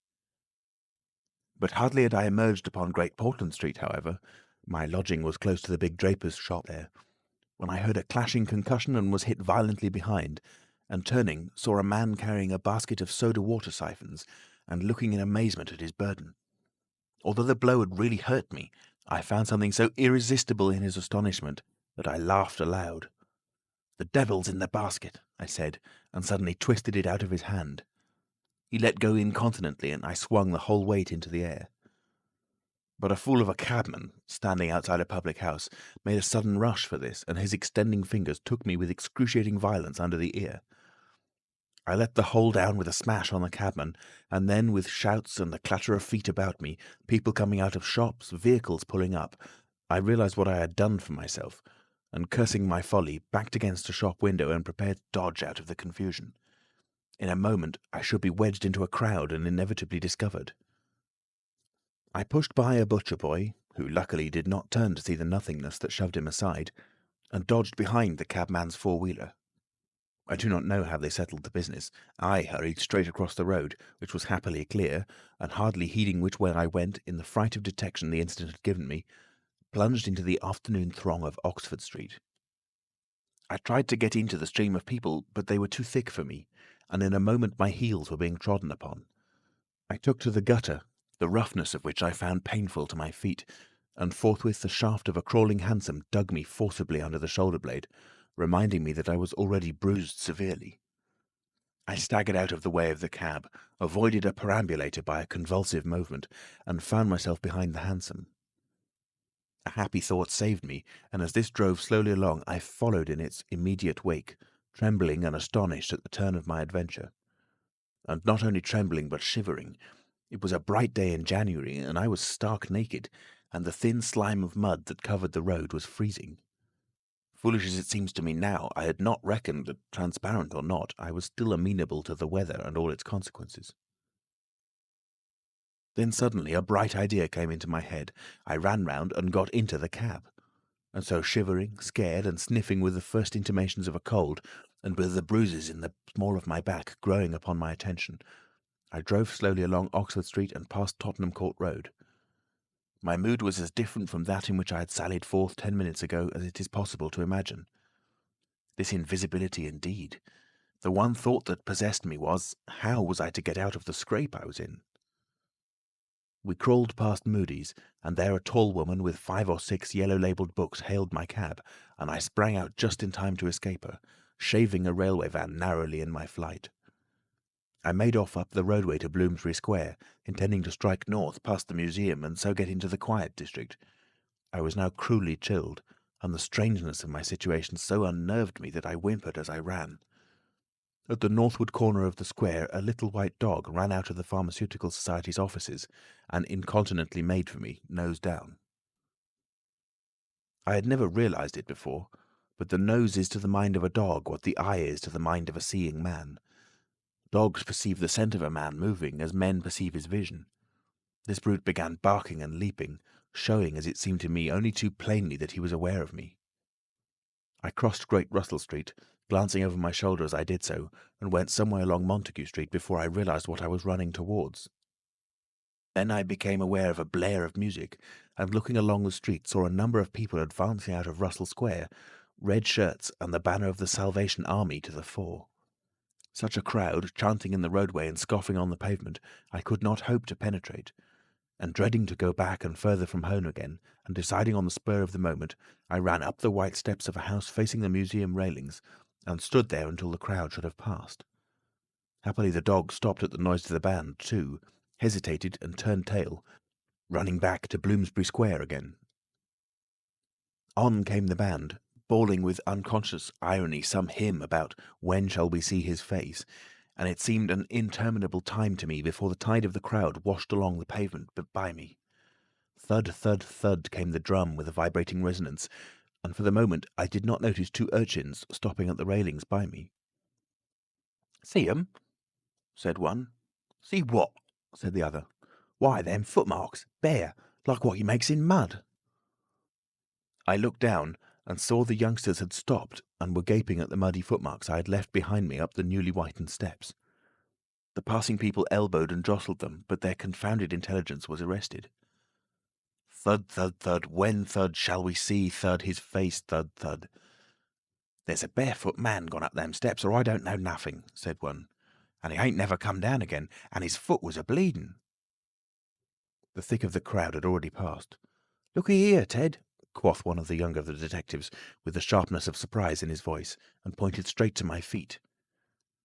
I looked down and saw at once the dim suggestion of their outline sketched in splashes of mud. For a moment I was paralysed. "Why, that's rum," said the elder. "Dashed rum, it's like the ghost of a foot, ain't it?" He hesitated and advanced with outstretched hand. A man pulled up short to see what he was catching, and then a girl. In another moment he would have touched me. Then I saw what to do. I made a step. The boy started back with an exclamation, and with a rapid movement I swung myself over into the portico of the next house. But the smaller boy was sharp-eyed enough to follow the movement, and before I was well down the steps and upon the pavement, he had recovered from his momentary astonishment and was shouting out that the feet had gone over the wall. They rushed round and saw my new footmarks flash into being upon the lower step and upon the pavement. "What's up?" asked someone. "Feet! Look! Feet running!" Everybody in the road, except my three pursuers, was pouring along after the Salvation Army, and this blow not only impeded me, but them. There was an eddy of surprise and interrogation. At the cost of bowling over one young fellow, I got through, and in another moment I was rushing headlong round the circuit of Russell Square, with 6 or 7 astonished people following my footmarks. There was no time for explanations, or else the whole host would have been after me. Twice I doubled round corners, thrice I crossed the road and came back upon my tracks, and then as my feet grew hot and dry, the damp impressions began to fade. At last I had a breathing space and rubbed my feet clean with my hands, and so got away altogether. The last I saw of the chase was a little group of a dozen people perhaps, studying with infinite perplexity a slowly drying footprint that had resulted from a puddle in Tavistock Square, a footprint as isolated and incomprehensible to them as Crusoe's solitary discovery. This running warmed me to a certain extent, and I went on with a better courage through the maze of less frequented roads that runs hereabouts. My back had now become very stiff and sore, my tonsils were painful from the cabman's fingers, and the skin of my neck had been scratched by his nails. My feet hurt exceedingly, and I was lame from a little cut on one foot. I saw in time a blind man approaching me, and fled limping, for I feared his subtle intuitions. Once or twice accidental collisions occurred, and I left people amazed, with unaccountable curses ringing in their ears. and then something silent and quiet against my face, and across the square fell a thin veil of slowly falling flakes of snow. I had caught a cold, and do as I would, I could not avoid an occasional sneeze. And every dog that came in sight, with its pointed nose and curious sniffing, was a terror to me. Then came men and boys running, first one and then others, and shouting as they ran. It was a fire. They ran in the direction of my lodging, and looking back down a street I saw a mass of black smoke streaming up above roofs and telephone wires. It was my lodging burning. My clothes, my apparatus, all my resources indeed, except my cheque-book and the 3 volumes of memoranda that awaited me in Great Portland Street, were there. Burning. I had burnt my boats, if ever a man did.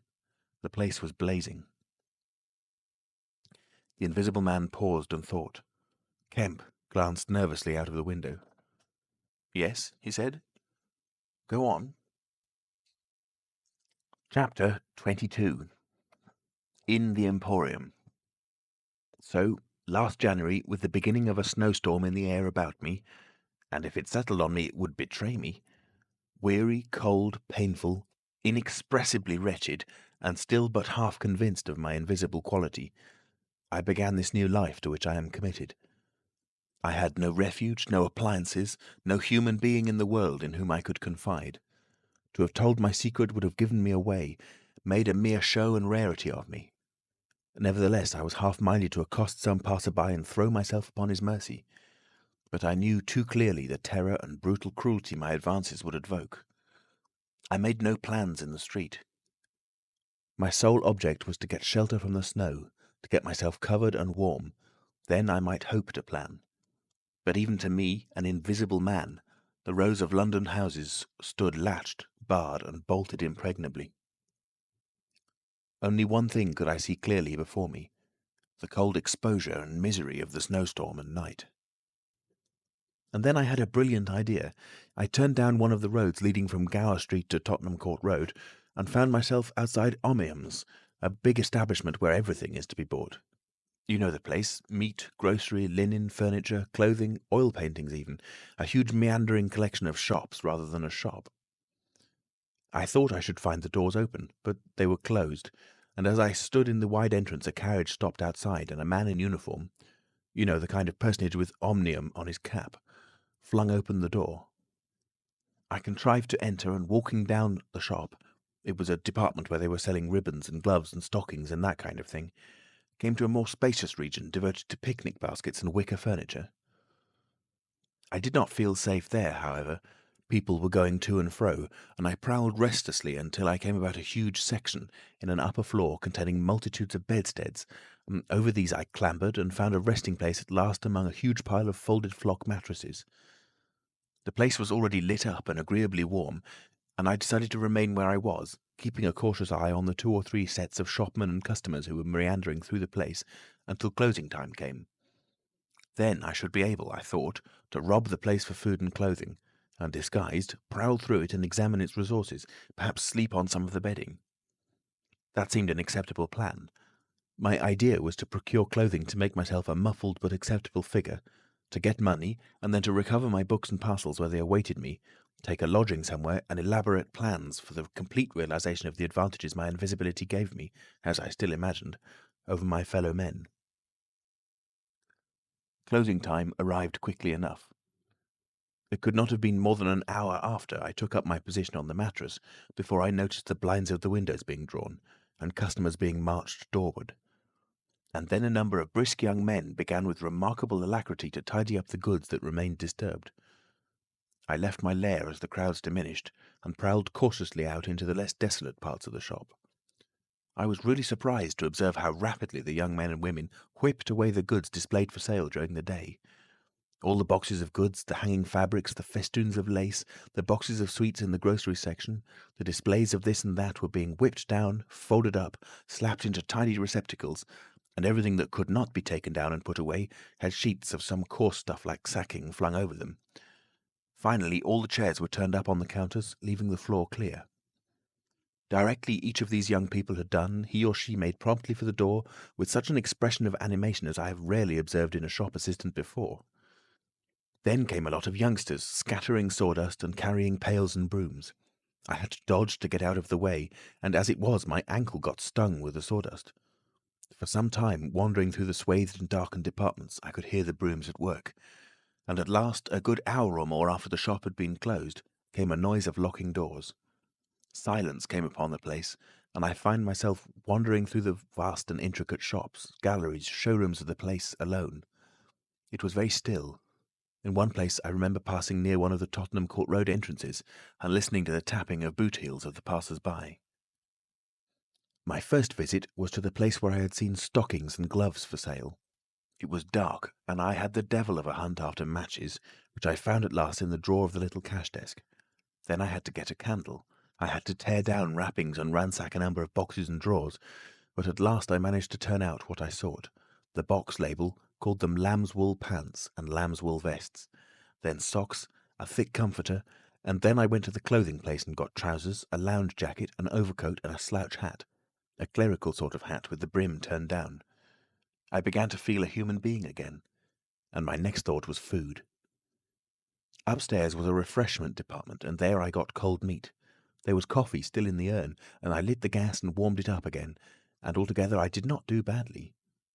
Afterwards, prowling through the place in search of blankets, I had to put up at last with a heap of down quilts. I came upon a grocery section with a lot of chocolate and candied fruits, more than was good for me indeed, and some white burgundy. And near that was a toy department, and I had a brilliant idea. I found some artificial noses, dummy noses, you know, and I thought of dark spectacles. But Omnium's had no optical department. My nose had been a difficulty indeed. I had thought of paint, but the discovery set my mind running on wigs and masks and the like. Finally, I went to sleep in a heap of down quilts, very warm and comfortable. My last thoughts before sleeping were the most agreeable I had had since the change. I was in a state of physical serenity, and that was reflected in my mind. I thought that I should be able to slip out unobserved in the morning with my clothes upon me, muffling my face with a white wrapper I had taken, purchase with the money I had taken, spectacles and so forth, and so complete my disguise. I lapsed into disorderly dreams of all the fantastic things that had happened during the last few days. I saw the ugly little Jew of a landlord vociferating in his rooms. I saw his two sons marvelling, and the wrinkled old woman's gnarled face as she asked for her cat. I experienced again the strange sensation of seeing the cloth disappear, and so I came round to the windy hillside and the sniffing old clergyman mumbling earth to earth, ashes to ashes, dust to dust at my father's open grave. "You also," said a voice, and suddenly I was being forced towards the grave. I struggled, shouted, appealed to the mourners, but they continued stonily following the service, the old clergyman too, never faltering, droning and sniffling through the ritual. I realised I was invisible and inaudible, that overwhelming forces had their grip on me. I struggled in vain. I was forced over the brink. The coffin rang hollow as I fell upon it, and the gravel came flying after me in spadefuls. Nobody heeded me. Nobody's aware of me. I made convulsive struggles and awoke. The pale London dawn had come. The place was full of a chilly grey light that filtered around the edges of the window blinds. I sat up, and for a time I could not think where this ample apartment with its counters, its piles of rolled stuff, its heap of quilts and cushions, its iron pillars might be. Then as recollection came back to me, I heard voices in conversation. Then far down the place, in the brighter light of some department which had already raised its blinds, I saw two men approaching. I scrambled to my feet, looking about me for some way of escape, and even as I did so, the sound of my movement made them aware of me. I suppose they saw merely a figure moving quietly and quickly away. "Who's that?" cried one, and "Stop there!" cried the other. I dashed around a corner and came, full tilt, a faceless figure, mind you, on a lanky lad of 15. He yelled, and I bowled him over, rushed past him, turned another corner, and by happy inspiration threw myself behind a counter. In another moment feet went running past, and I heard voices shouting, "All hands to the doors," asking what was up, and giving one another advice how to catch me. Lying on the ground, I felt scared out of my wits, but, odd as it may seem, it did not occur to me at that moment to take off my clothes as I should have done. I had made up my mind, I suppose, to get away in them, and that ruled me. And then down the vista of the counters came a bawling of, "Here he is!" I sprang to my feet, whipped a chair off the counter and sent it whirling at the fool who had shouted, turned, came into another round a corner, sent him spinning and rushed up the stairs. He kept his footing, gave a view halloo, and came up the staircase hot after me. Up the staircase were piled a multitude of those bright-coloured pot things. What are they?"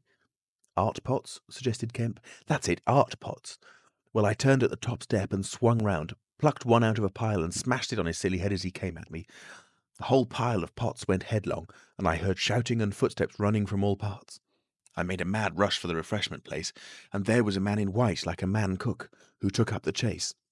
I made one last desperate turn and found myself among lamps and ironmongery. I went behind the counter of this and waited for my cook, and as he bolted in at the head of the chase, I doubled him up with a lamp.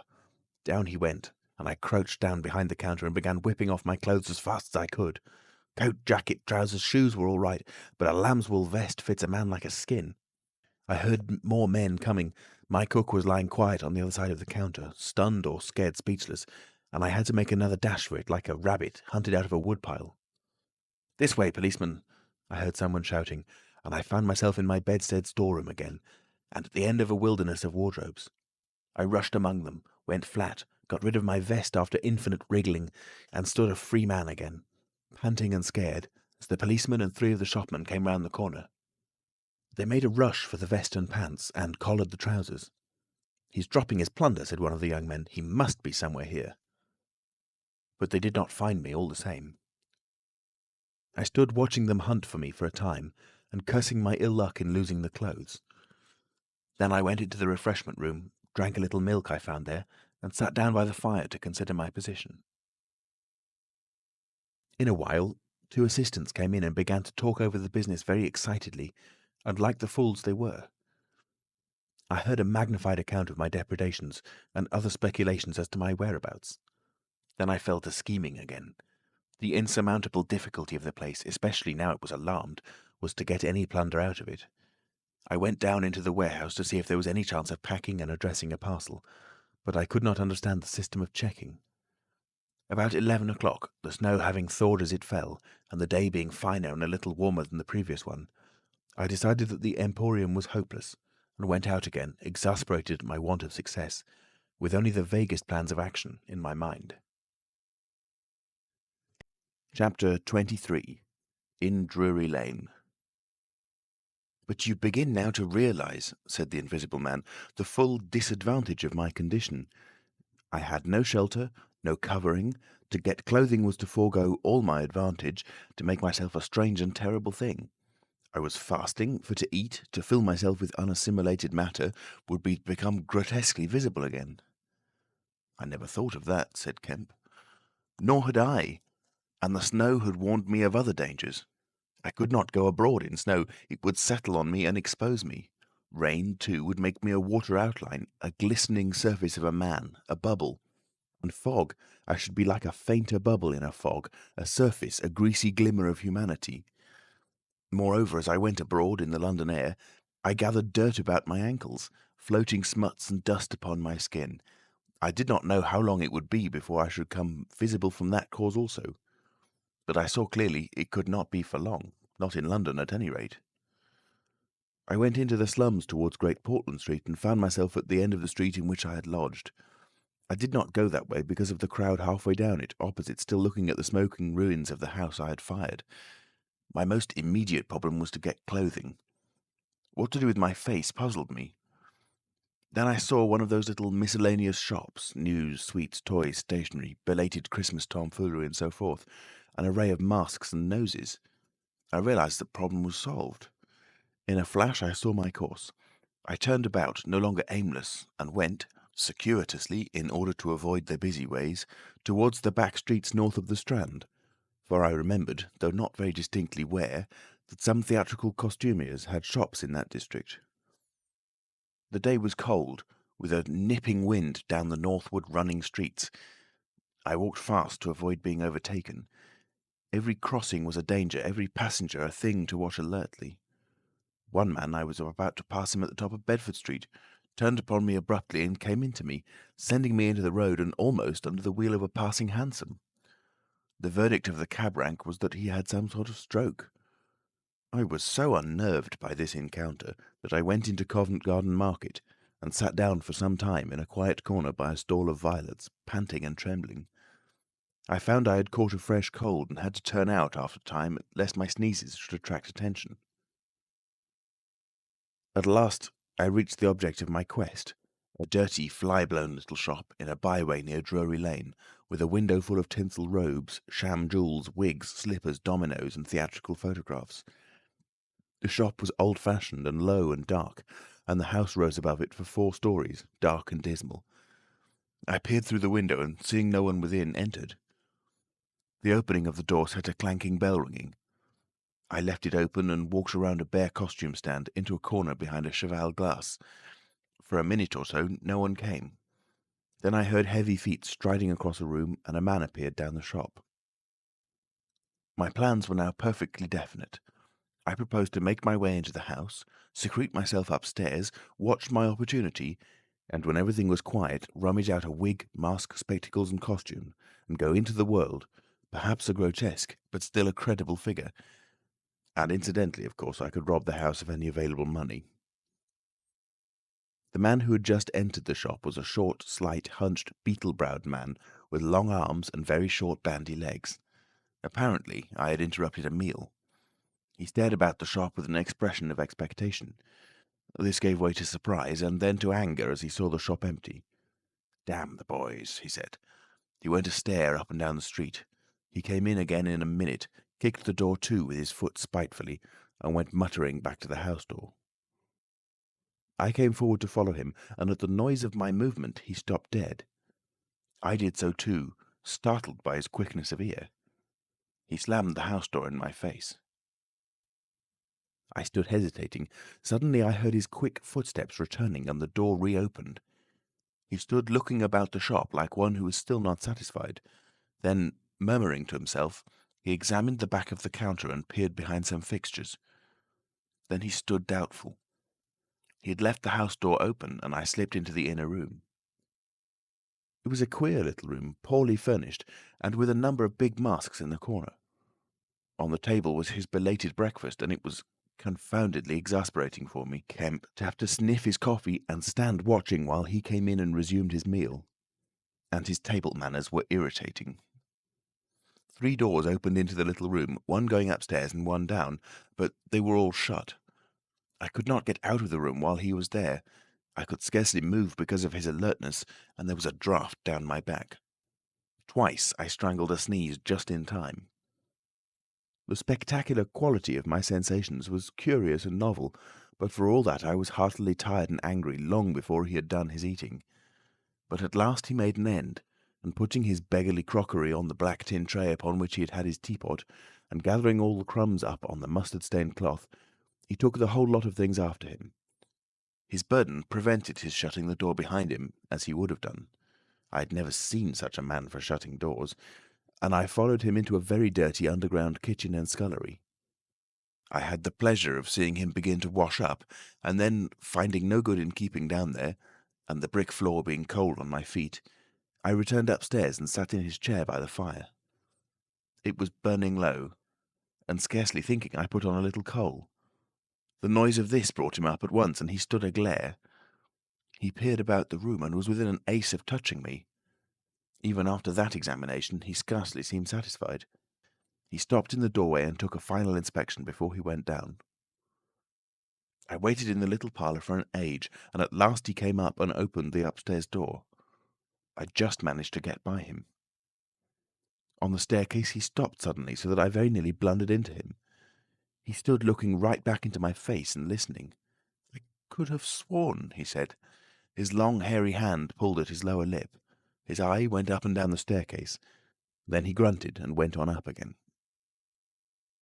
His hand was on the handle of a door, and then he stopped again with the same puzzled anger on his face. He was becoming aware of the faint sounds of my movements about him. The man must have had diabolically acute hearing.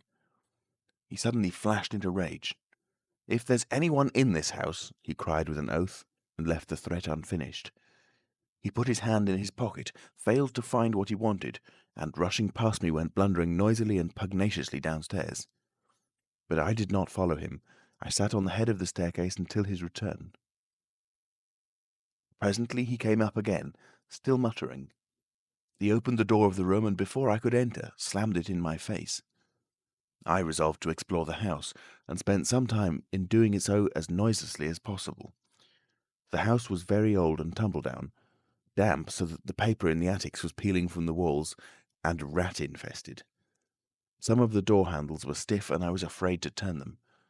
Several rooms I did inspect were unfurnished, and others were littered with theatrical lumber, bought second-hand, I judged from its appearance. In one room next to his I found a lot of old clothes. I began rooting among these, and in my eagerness forgot again the evident sharpness of his ears. I heard a stealthy footstep, and, looking up just in time, saw him peering in at the tumbled heap and holding an old-fashioned revolver in his hand. I stood perfectly still while he stared about open-mouthed and suspicious. "It must have been her," he said slowly. "Damn her." He shut the door quietly, and immediately I heard the key turn in the lock. Then his footsteps retreated. I realized abruptly that I was locked in. For a moment I did not know what to do. I walked from door to window and back and stood perplexed. A gust of anger came upon me, but I decided to inspect the clothes before I did anything further, and my first attempt brought down a pile from an upper shelf. This brought him back, more sinister than ever. That time he actually touched me, jumped back with amazement, and stood astonished in the middle of the room. Presently he calmed a little. "Rats," he said in an undertone, fingers on lips. He was evidently a little scared. I edged quietly out of the room, but a plank creaked. Then the infernal little brute started going all over the house, revolver in hand, and locking door after door and pocketing the keys. When I realized what he was up to, I had a fit of rage. I could hardly control myself sufficiently to watch my opportunity. By this time I knew he was alone in the house, and so I made no more ado but knocked him on the head. "Knocked him on the head?" exclaimed Kemp. "Yes, stunned him as he was going downstairs. Hit him from behind with a stool that stood on the landing. He went downstairs like a bag of old boots." "But, I say, the common conventions of humanity—" "Are all very well for common people, but the point was, Kemp, that I had to get out of that house in a disguise without his seeing me, and I couldn't think of another way of doing it. And then I gagged him with a Louis XIV vest and tied him up in a sheet." "Tied him up in a sheet?" "I made a sort of bag of it. It was rather a good idea to keep the idiot scared and quiet, and a devilish hard thing to get out of. Head away from the string. My dear Kemp, it's no good you sitting glaring at me as though I was a murderer. It had to be done. He had his revolver. If once he saw me, he would be able to describe me." "But still," said Kemp, "in England, today, and the man was in his own house, and you were, well, robbing." "Robbing? Confound it, you'll call me a thief next. Surely, Kemp, you're not fool enough to dance on the old strings. Can't you see my position?" "And his too," said Kemp. The Invisible Man stood up sharply. "What do you mean to say?" Kemp's face grew a trifle hard. He was about to speak and checked himself. "I suppose, after all," he said with a sudden change of manner, "the thing had to be done. You were in a fix. But still—" "Of course I was in a fix, an infernal fix, and he made me wild too, hunting me about the house, fooling about with his revolver, locking and unlocking doors. He was simply exasperating. You don't blame me, do you? You don't blame me?" "I never blame anyone," said Kemp. "It's quite out of fashion. What did you do next?" "I was hungry. Downstairs I found a loaf and some rank cheese, more than sufficient to satisfy my hunger. I took some brandy and water, and then went up past my impromptu bag—he was lying quite still—to the room containing the old clothes. This looked out upon the street, two lace curtains, brown with dirt, guarding the window. I went and peered out through their interstices. Outside the day was bright, by contrast with the brown shadows of the dismal house in which I found myself, dazzlingly bright. A brisk traffic was going by, fruit carts, a hansom, a four-wheeler with a pile of boxes, a fishmonger's cart. I turned with spots of colour swimming before my eyes to the shadowy fixtures behind me. My excitement was giving place to a clear apprehension of my position again. The room was full of a faint scent of benzoline, used, I supposed, in cleaning the garments. I began a systematic search of the place. I should judge the hunchback had been alone in the house for some time. He was a curious person. Everything that could possibly be of service to me I collected in the clothes storeroom. Then I made a deliberate selection. I found a handbag I thought a suitable possession, and some powder, rouge, and sticking plaster. I had thought of painting and powdering my face and all that there was to show of me in order to render myself visible, but the disadvantage of this lay in the fact that I should require turpentine and other appliances and a considerable amount of time before I could vanish again. Finally, I chose a mask of the better type, slightly grotesque, but not more so than many human beings. Dark glasses, greyish whiskers, and a wig.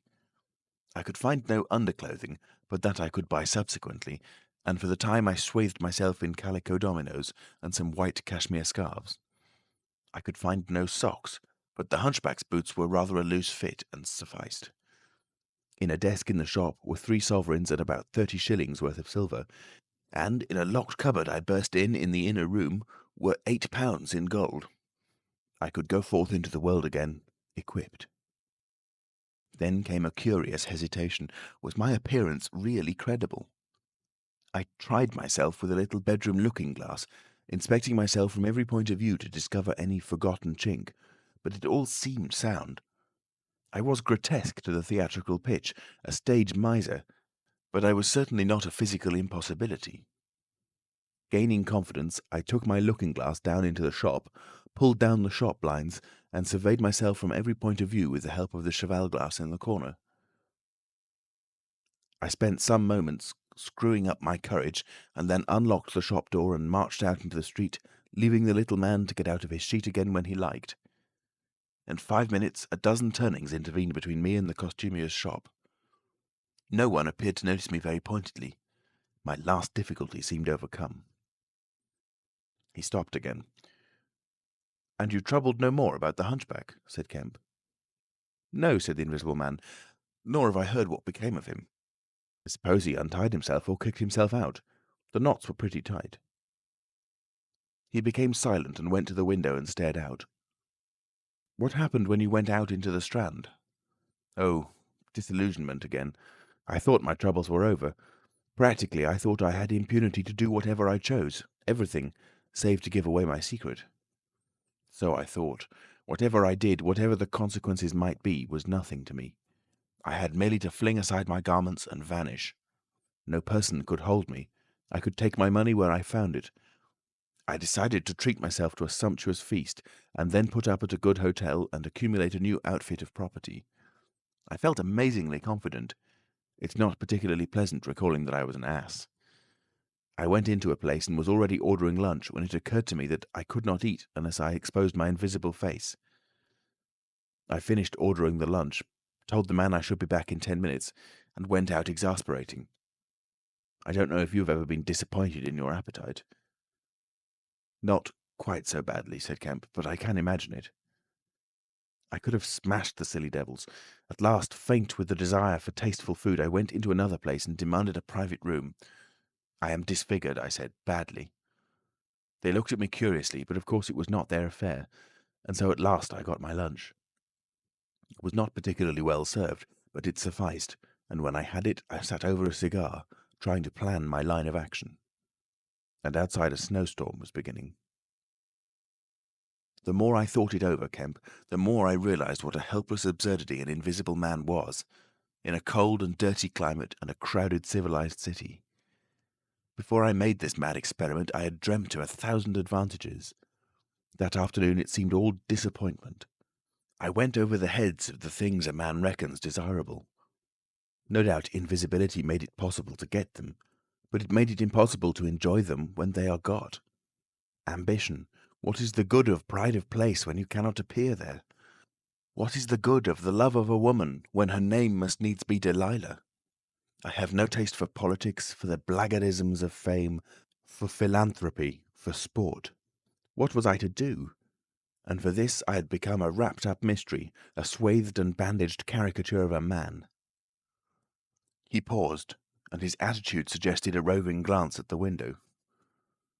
"But how did you get to Iping?" said Kemp, anxious to keep his guest busy talking. "I went there to work. I had one hope. It was a half idea. I have it still. It is a full-blown idea now, a way of getting back, of restoring what I have done. When I choose, when I have done all I mean to do invisibly. And that is what I chiefly want to talk to you about now." You went straight to Iping? Yes, I had simply to get my 3 volumes of memoranda and my checkbook, my luggage and underclothing, order a quantity of chemicals to work out this idea of mine. I will show you the calculations as soon as I get my books. And then I started. Jove! I remember the snowstorm now, and the accursed bother it was to keep the snow from damping my pasteboard nose. At the end, said Kemp, the day before yesterday, when they found you out, you rather, to judge by the papers— I did, rather. Did I kill that fool of a constable? No, said Kemp. He's expected to recover. That's his luck, then. I'd clean lost my temper, the fools. Why couldn't they leave me alone? And that grocer lout? There are no deaths expected, said Kemp. I don't know about that tramp of mine, said the Invisible Man with an unpleasant laugh. By heaven, Kemp, you don't know what rage is. To have worked for years, to have planned and plotted, and then to get some fumbling, purblind idiot messing across your course. Every conceivable sort of silly creature that has ever been created has been sent to cross me. If I have much more of it, I shall go wild. I shall stop mowing 'em. As it is, they've made things 1,000 times more difficult. No doubt it's exasperating, said Kemp dryly. Chapter 24. The Plan That Failed. But now, said Kemp with a side glance out of the window, what are we to do? He moved near his guest as he spoke in such a manner as to prevent the possibility of a sudden glimpse of the 3 men who were advancing up the hill road, with an intolerable slowness, it seemed to Kemp. What were you planning to do when you were heading for Port Burdock? Had you any plan? I was going to clear out of the country. But I have altered that plan rather since seeing you. I thought it would be wise, now that the weather is hot and invisibility possible, to make for the south, especially as my secret was known and everybody would be on the lookout for a masked and muffled man. You have a line of steamers from here to France. My idea was to get aboard one and run the risks of the passage. Thence I could go by train into Spain or else get to Algiers. It would not be difficult. There a man might always be invisible and yet live and do things. I was using that tramp as a money box and luggage carrier, until I decided how to get my books and things sent over to meet me. That's clear. And then the filthy brute must needs try to rob me. He has hidden my books, Kemp, hidden my books. If I can lay my hands on him. Best plan to get the books out of him first. But where is he, do you know? He's in the town police station, locked up, by his own request, in the strongest cell in the place. Cur, said the Invisible Man. But that hangs up your plans a little. We must get those books. Those books are vital. Certainly, said Kemp, a little nervously, wondering if he heard footsteps outside. Certainly we must get those books. But that won't be difficult if he doesn't know they're for you. No, said the Invisible Man, and thought. Kemp tried to think of something to keep the talk going, but the Invisible Man resumed of his own accord. Blundering into your house, Kemp, changes all my plans. For you are a man that can understand. In spite of all that has happened, in spite of this publicity, of the loss of my books, of what I have suffered, there still remain great possibilities, huge possibilities. You have told no one that I'm here? He asked abruptly. Kemp hesitated. That was implied, he said. No one? Insisted Griffin. Not a soul. Ah, now. The Invisible Man stood up, and, sticking his arms akimbo, began to pace the study. I made a mistake, Kemp, a huge mistake in carrying this thing through alone. I have wasted strength, time, opportunities. Alone, it is wonderful how little a man can do alone. To rob a little, to hurt a little, and there is the end. What I want, Kemp, is a goalkeeper, a helper and a hiding place, an arrangement whereby I can sleep and eat and rest in peace, and unsuspected. I must have a confederate. With a confederate, with food and rest, 1,000 things are possible. Hitherto I have gone on vague lines. We have to consider all that invisibility means, all that it does not mean. It means little advantage for eavesdropping and so forth. One makes sounds. It's of little help, a little help perhaps, in housebreaking and so forth. Once you have caught me, you could easily imprison me. But on the other hand, I am hard to catch. This invisibility, in fact, is only good in 2 cases. It's useful in getting away. It's useful in approaching. It's particularly useful, therefore, in killing. I can walk round a man, Whatever weapon he has, choose my point, strike as I like, dodge as I like, escape as I like." Kemp's hand went to his moustache. Was that a movement downstairs? "And it is killing we must do, Kemp." "It is killing we must do?" repeated Kemp. "I'm listening to your plan, Griffin, but I'm not agreeing, mind. Why killing?" "Not wanton killing, but a judicious slaying.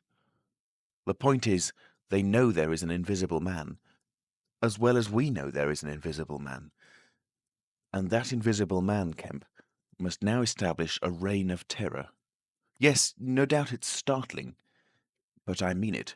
A reign of terror. He must take some town like your Burdock and terrify and dominate it. He must issue his orders. He can do that in 1,000 ways. Scraps of paper thrust under doors would suffice, and all who disobey his orders he must kill, and kill all who would defend them." "Humph," said Kemp, no longer listening to Griffin, but to the sound of his front door opening and closing. "It seems to me, Griffin," he said to cover his wandering attention, "that your confederate would be in a difficult position." "No one would know he was a confederate," said the Invisible Man eagerly, and then suddenly, "Hush! What's that downstairs?" "Nothing," said Kemp, and suddenly began to speak loud and fast. "I don't agree to this, Griffin," he said. "Understand me. I don't agree to this. Why dream of playing a game against the race? How can you hope to gain happiness? Don't be a lone wolf. Publish your results. Take the world, take the nation at least, into your confidence. Think what you might do with 1,000,000 helpers." The Invisible Man interrupted, arm extended. "There are footsteps coming upstairs," he said in a low voice. "Nonsense," said Kemp. "Let me see," said the Invisible Man, and advanced, arm extended, to the door. And then things happened very swiftly. Kemp hesitated for a second and then moved to intercept him. The Invisible Man started and stood still. "Traitor!" cried the voice, and suddenly the dressing gown opened, and sitting down, the unseen began to disrobe. Kemp made 3 swift steps to the door, and forthwith the Invisible Man, his legs had vanished, sprang to his feet with a shout. Kemp flung the door open. As it opened, there came a sound of hurrying feet downstairs and voices. With a quick movement, Kemp thrust the Invisible Man back, sprang aside and slammed the door. The key was outside and ready. In another moment, Griffin would have been alone in the Belvedere study, a prisoner. Save for one little thing, the key had been slipped in hastily that morning. As Kemp slammed the door, it fell noisily upon the carpet. Kemp's face became white. He tried to grip the door handle with both hands. For a moment he stood lugging. Then the door gave 6 inches. But he got it closed again. The second time it was jerked a foot wide, and the dressing gown came wedging itself into the opening. His throat was gripped by invisible fingers, and he left his hold on the handle to defend himself. He was forced back, tripped, and pitched heavily into the corner of the landing. The empty dressing gown was flung on top of him. Halfway up the staircase was Colonel Adye, the recipient of Kemp's letter, the chief of the Burdock police. He was staring aghast at the sudden appearance of Kemp, followed by the extraordinary sight of the clothing tossing empty in the air. He saw Kemp felled and struggling to his feet. He saw him rush forward and go down again, felled like an ox. Then suddenly he was struck violently by nothing. A vast weight, it seemed, leapt upon him, and he was hurled headlong down the staircase, with a grip on his throat and a knee in his groin. An invisible foot trod on his back. A ghostly patter passed downstairs. He heard the 2 police officers in the hall shout and run, and the front door of the house slammed violently. He rolled over and sat up staring. He saw, staggering down the staircase, Kemp, dusty and dishevelled, one side of his face white from a blow, his lip bleeding, and a pink dressing gown and some underclothing held in his arms. "My God!" cried Kemp. "The game's up. He's gone." Chapter 25. The Hunting of the Invisible Man. For a space, Kemp was too inarticulate to make Adye understand the swift things that had just happened. They stood on the landing, Kemp speaking swiftly, the grotesque swathings of Griffin still on his arm. But presently Adye began to grip something of the situation. "He is mad," said Kemp. "Inhuman. He is pure selfishness. He thinks of nothing but his own advantage, his own safety. I have listened to such a story this morning of brutal self-seeking. He has wounded men. He will kill them unless we can prevent him. He will create a panic. Nothing can stop him. He is going out now. Furious." "He must be caught," said Adye. "That is certain." "But how?" cried Kemp, and suddenly became full of ideas. "You must begin at once. You must set every available man to work. You must prevent his leaving this district. Once he gets away, he may go through the countryside as he wills, killing and maiming. He dreams of a reign of terror. A reign of terror, I tell you. You must set a watch on trains and roads and shipping. The garrison must help. You must wire for help. The only thing that may keep him here is the thought of recovering some books of notes he counts of value. I will tell you of that. There is a man in your police station, Marvel." "I know," said Adye, "I know.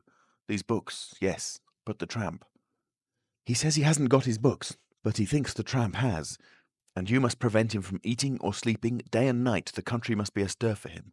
Food must be locked up and secured, all food, so that he will have to break his way to it. The houses everywhere must be barred against him. Heaven send us cold nights and rain. The whole countryside must begin hunting and keep hunting. I tell you, Adye, he is a danger, a disaster. Unless he is pinned and secured, it is frightful to think of the things that may happen." "What else can we do?" said Adye. "I must go down at once and begin organising. But why not come? Yes, you come too. Come, and we must hold a sort of council of war. Get Hops to help, and the railway managers. By Jove, it's urgent. Come along. Tell me as we go, what else is there we can do? Put that stuff down." In another moment, Adye was leading the way downstairs. They found the front door open and the policeman standing outside staring at empty air. "He's got away, sir," said one. "We must go to the central station at once," said Adye. "One of you go on down and get a cab to come up and meet us, quickly. And now, Kemp, what else?" "Dogs," said Kemp. "Get dogs. They don't see him, but they wind him. Get dogs." "Good," said Adye. "It's not generally known, but the prison officials over at Halstead know a man with bloodhounds. Dogs. What else?" "Bear in mind," said Kemp, "his food shows.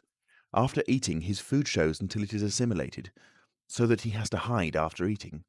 You must keep on beating, every thicket, every quiet corner, and put all weapons, all implements that might be weapons, away. He can't carry such things for long, and what he can snatch up and strike men with must be hidden away." "Good again," said Adye. "We shall have him yet." "And on the roads," said Kemp, and hesitated. "Yes," said Adye. "Powdered glass," said Kemp. "It's cruel, I know, but think of what he may do." Adye drew the breath in sharply between his teeth. "It's unsportsmanlike. I don't know. But I'll have powdered glass got ready. If he goes too far—" "The man's become inhuman, I tell you," said Kemp. "I am sure he will establish a reign of terror so soon as he has got over the emotions of this escape, as I am sure I am talking to you. Our only chance is to be ahead. He has cut himself off from his kind. His blood be upon his own head." Chapter 26. The Wicksteed Murder. The Invisible Man seems to have rushed out of Kemp's house in a state of blind fury. A little child playing near Kemp's gateway was violently caught up and thrown aside, so that its ankle was broken, and thereafter for some hours the Invisible Man passed out of human perceptions. No one knows where he went nor what he did, but one can imagine him hurrying through the hot June forenoon, up the hill and onto the open downland behind Port Burdock, raging and despairing at his intolerable fate, and sheltering at last, heated and weary, amid the thickets of Hintondean, to piece together again his shattered schemes against his species. That seems the most probable refuge for him, for there it was he reasserted himself in a grimly tragical manner about 2 in the afternoon. One wonders what his state of mind may have been during that time, and what plans he devised. No doubt he was almost ecstatically exasperated by Kemp's treachery, and though we may be able to understand the motives that led to that deceit, we may still imagine and even sympathize a little with the fury the attempted surprise must have occasioned. Perhaps something of the stunned astonishment of his Oxford Street experiences may have returned to him, for he had evidently counted on Kemp's cooperation in his brutal dream of a terrorized world. At any rate, he vanished from human ken about midday, and no living witness can tell what he did until about 2:30. It was a fortunate thing, perhaps, for humanity, but for him it was a fatal inaction. During that time, a growing multitude of men scattered over the countryside were busy. In the morning he had still been simply a legend, a terror. In the afternoon, by virtue chiefly of Kemp's dryly worded proclamation, he was presented as a tangible antagonist, to be wounded, captured, or overcome, and the countryside began organising itself with inconceivable rapidity. By 2 o'clock, even he might still have removed himself out of the district by getting aboard a train, but after 2 that became impossible.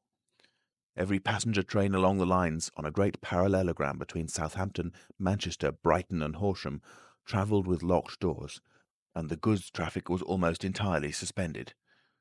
And in a great circle of 20 miles around Port Burdock, men armed with guns and bludgeons were presently setting out in groups of 3 and 4, with dogs, to beat the roads and fields.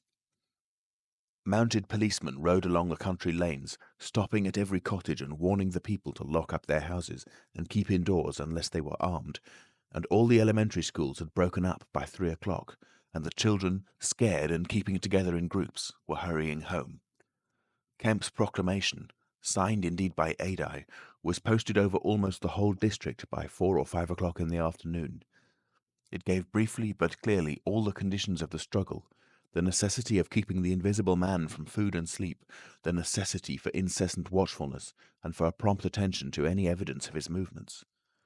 And so swift and decided was the action of the authorities, so prompt and universal was the belief in this strange being, that before nightfall an area of several hundred square miles was in a stringent state of siege. And before nightfall, too, a thrill of horror went through the whole watching, nervous countryside. Going from whispering mouth to mouth, swift and certain over the length and breadth of the country, passed the story of the murder of Mr. Wicksteed. If our supposition that the Invisible Man's refuge was the Hintondean thickets, we must suppose that in the early afternoon he sallied out, again bent upon some project that involved the use of a weapon.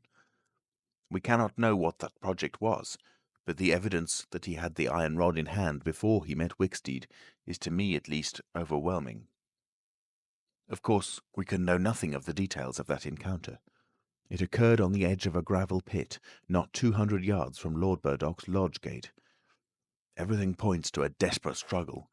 The trampled ground, the numerous wounds Mr. Wicksteed received, his splintered walking stick. But why the attack was made, save in a murderous frenzy, it is impossible to imagine. Indeed, the theory of madness is almost unavoidable. Mr. Wicksteed was a man of 45 or 46, steward to Lord Burdock, of inoffensive habits and appearance, the very last person in the world to provoke such a terrible antagonist. Against him it would seem the Invisible Man used an iron rod dragged from a broken piece of fence. He stopped this quiet man going quietly home to his midday meal, attacked him, beat down his feeble defences, broke his arm, felled him, and smashed his head to a jelly. Of course, he must have dragged this rod out of the fencing before he met his victim. He must have been carrying it ready in his hand. Only 2 details beyond what has already been stated seem to bear on the matter. One is the circumstance that the gravel pit was not in Mr. Wicksteed's direct path home, but nearly a couple of 100 yards out of his way. The other is the assertion of a little girl to that effect that, going to her afternoon school, she saw the murdered man trotting in a peculiar manner across a field towards the gravel pit. Her pantomime of his action suggests a man pursuing something on the ground before him and striking at it ever and again with his walking stick. She was the last person to see him alive. He passed out of her sight to his death, the struggle being hidden from her only by a clump of beech trees and a slight depression in the ground. Now this, to the present writer's mind at least, lifts the murder out of the realm of the absolutely wanton. We may imagine that Griffin had taken the rod as a weapon indeed, but without any deliberate intention of using it in murder. Wicksteed may then have come by and noticed this rod inexplicably moving through the air.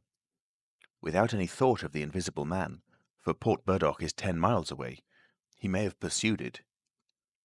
It is quite conceivable that he may not even have heard of the Invisible Man. One can then imagine the Invisible Man making off, quietly in order to avoid discovering his presence in the neighbourhood, and Wicksteed, excited and curious, pursuing this unaccountably locomotive object, finally striking at it. No doubt the Invisible Man could easily have distanced his middle-aged pursuer under ordinary circumstances, but the position in which Wicksteed's body was found suggests that he had had the ill luck to drive his quarry into a corner between a drift of stinging nettles and the gravel pit. To those who appreciate the extraordinary irascibility of the Invisible Man, the rest of the encounter will be easy to imagine. But this is pure hypothesis. The only undeniable facts, for stories of children are often unreliable, are the discovery of Wicksteed's body, done to death, and of the blood-stained iron rod flung among the nettles. The abandonment of the rod by Griffin suggests that in the emotional excitement of the affair, the purpose for which he took it, if he had a purpose, was abandoned. He was certainly an intensely egotistical and unfeeling man, but the sight of his victim, his first victim, bloody and pitiful at his feet, may have released some long-pent fountain of remorse, which for a time may have flooded whatever scheme of action he had contrived. After the murder of Mr. Wicksteed, he would seem to have struck across the country towards the downland. There is a story of a voice heard about sunset by a couple of men in a field near Fern Bottom. It was wailing and laughing, sobbing and groaning, and ever and again it shouted. It must have been a queer hearing. It drove up across the middle of a clover field and died away towards the hills. That afternoon, the Invisible Man must have learnt something of the rapid use Kemp had made of his confidences. He must have found houses locked and secured. He may have loitered about railway stations and prowled about inns, and no doubt he read the proclamations and realized something of the nature of the campaign against him. And as the evening advanced, the fields became dotted here and there with groups of 3 or 4 men, and noisy with the yelping of dogs. These men-hunters had peculiar instructions in the case of an encounter as to the way they should support one another. But he avoided them all. We may understand something of his exasperation, and it could have been none the less because he himself had supplied the information that was being used so remorselessly against him. For that day at least he lost heart. For nearly 24 hours, save when he turned on Wicksteed, he was a hunted man. In the night he must have eaten and slept, for in the morning he was himself again, active, powerful, angry and malignant, prepared for his last great struggle against the world.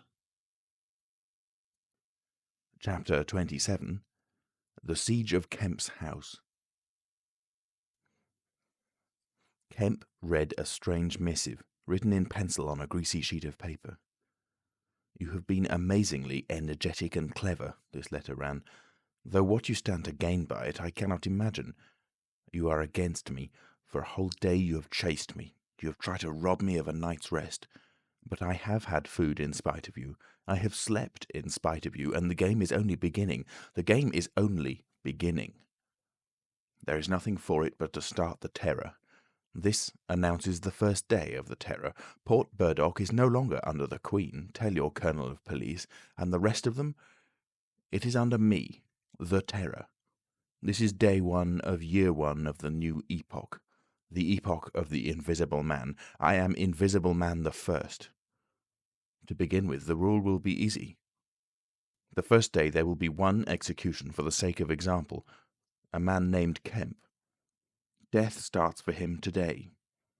He may lock himself away, hide himself away, get guards about him, put on armour if he likes. Death, the unseen death, is coming. Let him take precautions. It will impress my people.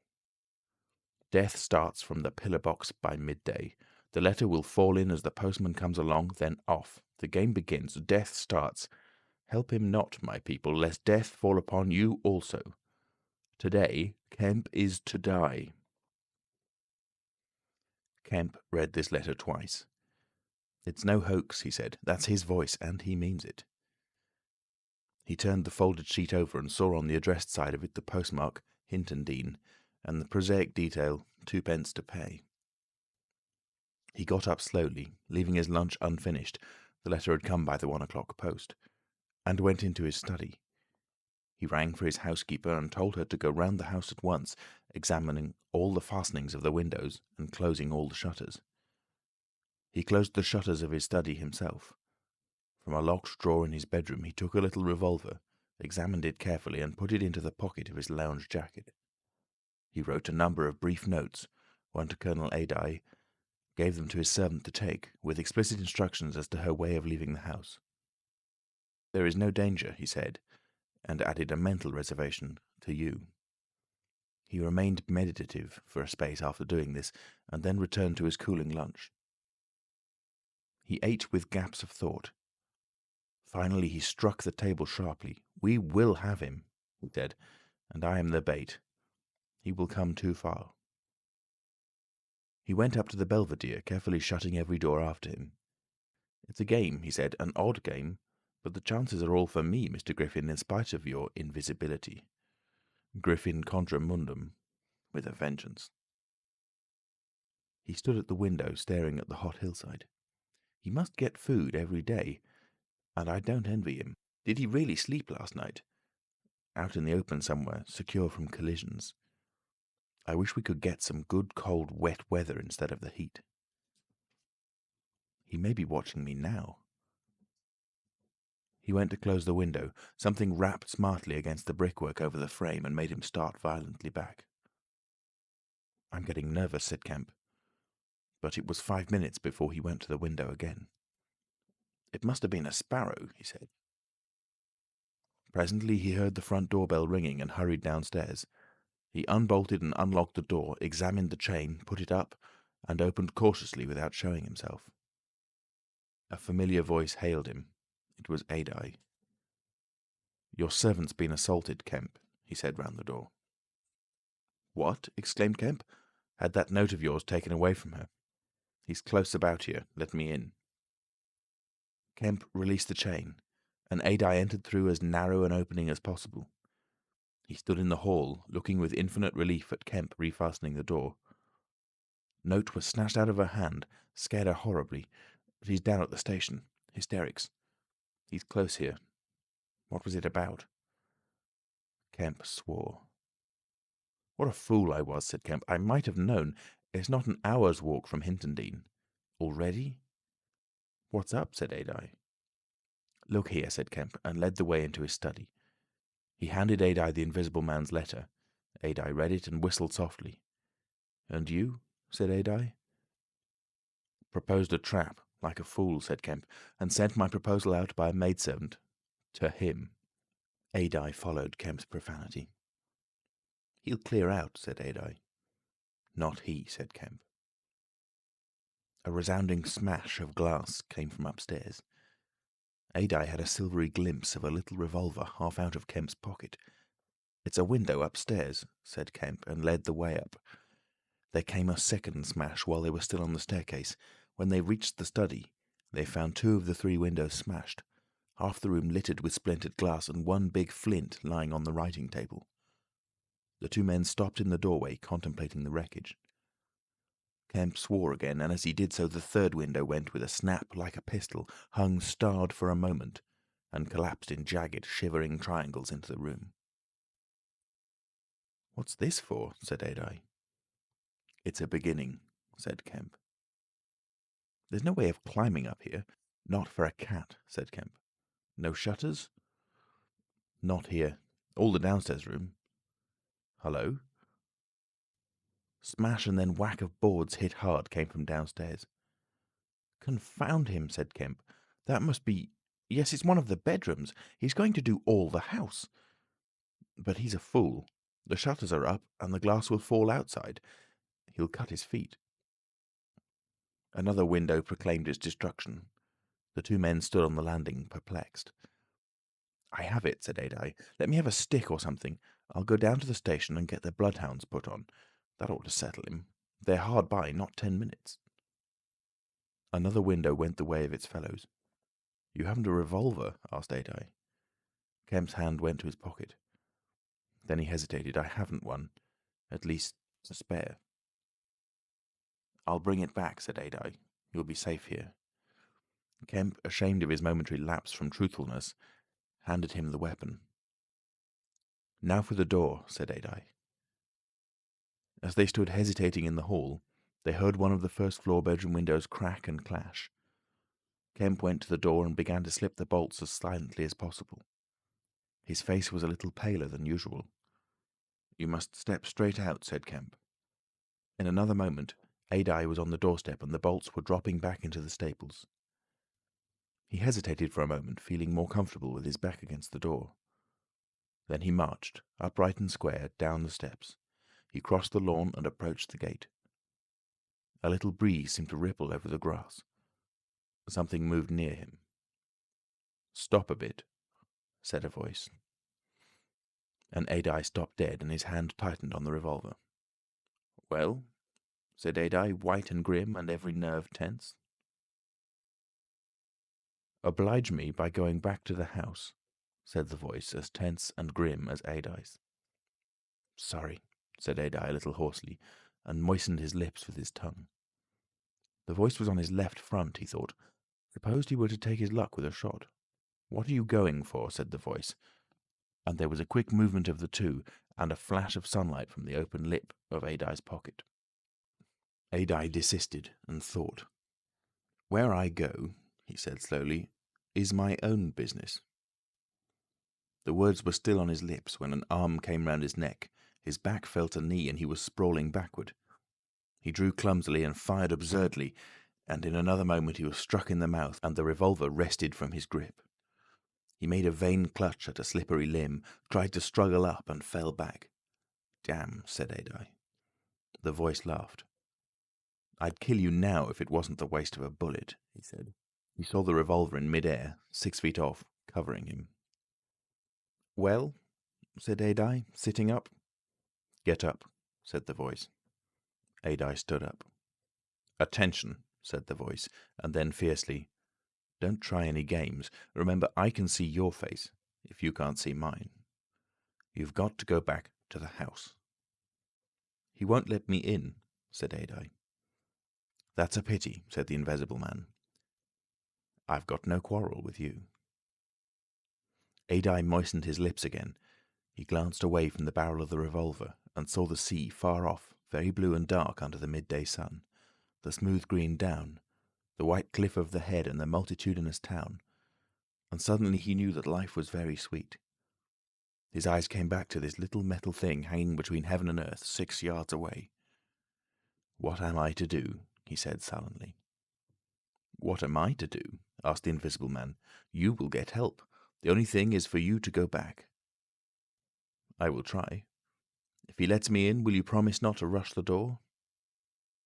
"I've got no quarrel with you," said the voice.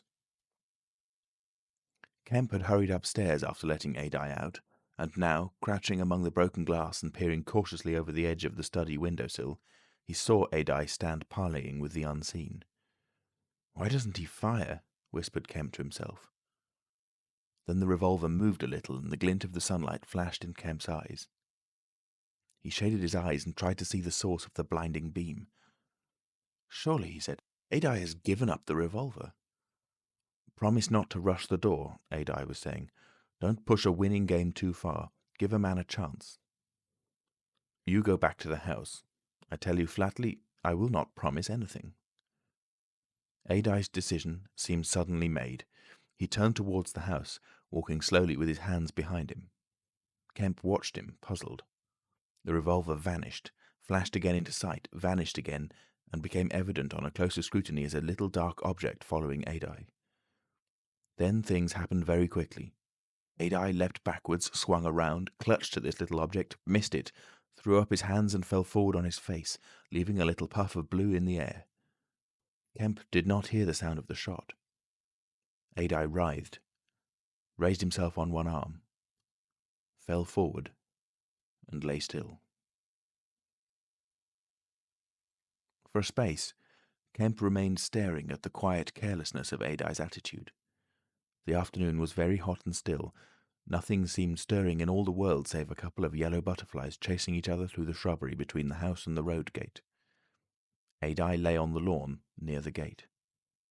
The blinds of all the villas down the hill road were drawn, but in one little green summer-house was a white figure, apparently an old man asleep. Kemp scrutinized the surroundings of the house for a glimpse of the revolver, but it had vanished. His eyes came back to Adye. The game was opening well.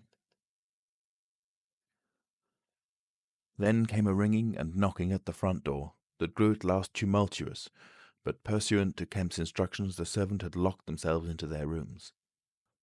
This was followed by a silence.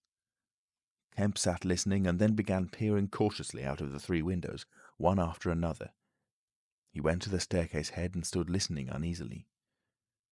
He armed himself with his bedroom poker and went to examine the interior fastenings of the ground floor windows again. Everything was safe and quiet. He returned to the belvedere. Adye lay motionless over the edge of the gravel just as he had fallen. Coming along the road by the villas were the housemaid and 2 policemen. Everything was deadly still. The 3 people seemed very slow in approaching. He wondered what his antagonist was doing. He started. There was a smash from below. He hesitated and went downstairs again. Suddenly the house resounded with heavy blows and the splintering of wood. He heard a smash and the destructive clang of the iron fastenings of the shutters. He turned the key and opened the kitchen door. As he did so, the shutters, split and splintering, came flying inward. He stood aghast. The window frame, save for one crossbar, was still intact, but only little teeth of glass remained in the frame. The shutters had been driven in with an axe, and now the axe was descending in sweeping blows upon the window frame and the iron bars defending it. Then suddenly it leapt aside and vanished. He saw the revolver lying on the path outside, and then the little weapon sprang into the air. He dodged back. The revolver cracked just too late, and a splinter from the edge of the closing door flashed over his head. He slammed and locked the door, and as he stood outside he heard Griffin shouting and laughing.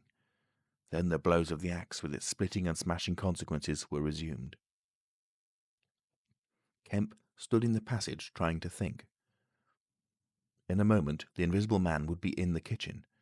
This door would not keep him a moment, and then... A ringing came at the front door again. It would be the policeman. He ran into the hall, put up the chain and drew the bolts. He made the girl speak before he dropped the chain, and the 3 people blundered into the house in a heap, and Kemp slammed the door again. "The Invisible Man," said Kemp. "He has a revolver with 2 shots left. He's killed Adye. Shot him anyhow. Didn't you see him on the lawn? He's lying there." "Who?" said one of the policemen. "Adye," said Kemp. "We came in the back way," said the girl. "What's that smashing?" asked one of the policemen. "He's in the kitchen, or will be. He's found an axe." Suddenly the house was full of the Invisible Man's resounding blows on the kitchen door. The girl stared towards the kitchen, shuddered, and retreated into the dining room. Kemp tried to explain in broken sentences. They heard the kitchen door give. "This way," said Kemp, starting into activity, and bundled the policeman into the dining room doorway. "Poker," said Kemp, and rushed to the fender. He handed the poker he had carried to the policeman and the dining room one to the other. He suddenly flung himself backward. "Whoop!" said one policeman, ducked, and caught the axe on his poker. The pistol snapped his penultimate shot and ripped a valuable Sidney Cooper. The second policeman brought his poker down on the little weapon, as one might knock down a wasp, and sent it rattling to the floor. At the first clash, the girl screamed, stood screaming for a moment by the fireplace, and then ran to open the shutters, possibly with an idea of escaping by the shattered window. The axe receded into the passage and fell to a position about 2 feet from the ground. They could hear the Invisible Man breathing. "Stand away, you 2. I want that man Kemp." "We want you," said the first policeman, making a quick step forward and wiping with his poker at the voice. The Invisible Man must have started back, and he blundered into the umbrella stand. Then, as the policeman staggered with the swing of the blow he had aimed, the Invisible Man countered with the axe. The helmet crumpled like paper, and the blow sent the man spinning to the floor at the head of the kitchen stairs. But the second policeman, aiming behind the axe with his poker, hit something soft that snapped. There was a sharp exclamation of pain, and then the axe fell to the ground. The policeman wiped again at vacancy and hit nothing. He put his foot on the axe and struck again. Then he stood, poker clubbed, listening intent for the slightest movement.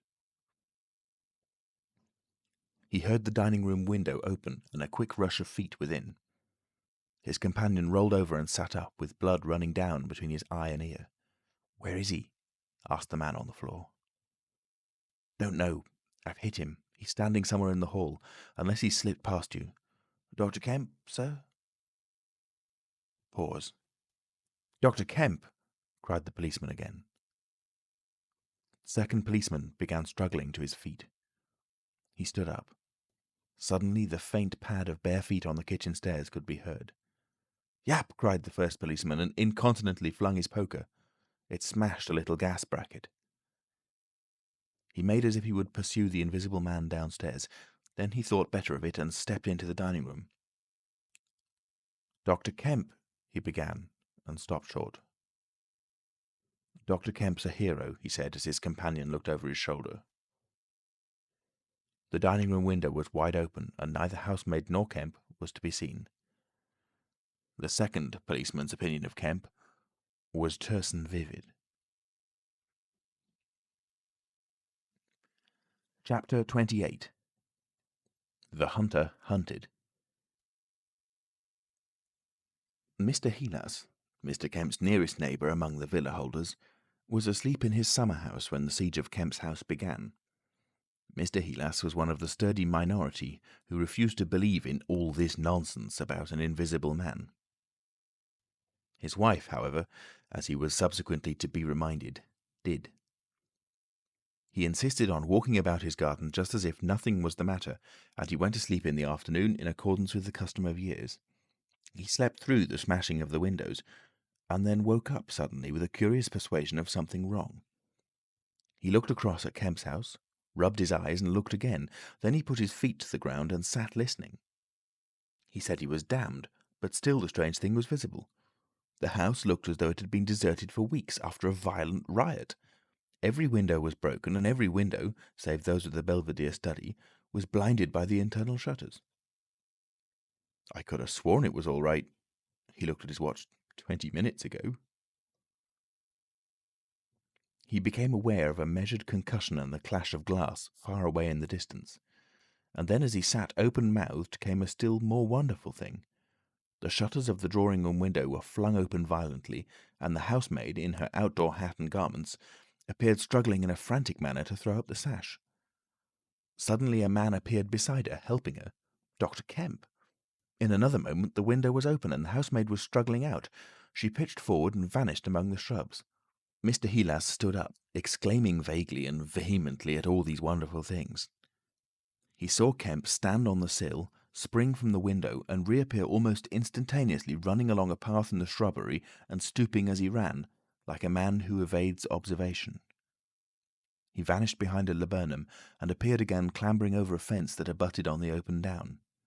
In a second he had tumbled over and was running at tremendous pace down the slope towards Mr. Heelas. "Lord!" cried Mr. Heelas, struck with an idea. "It's that invisible man brute!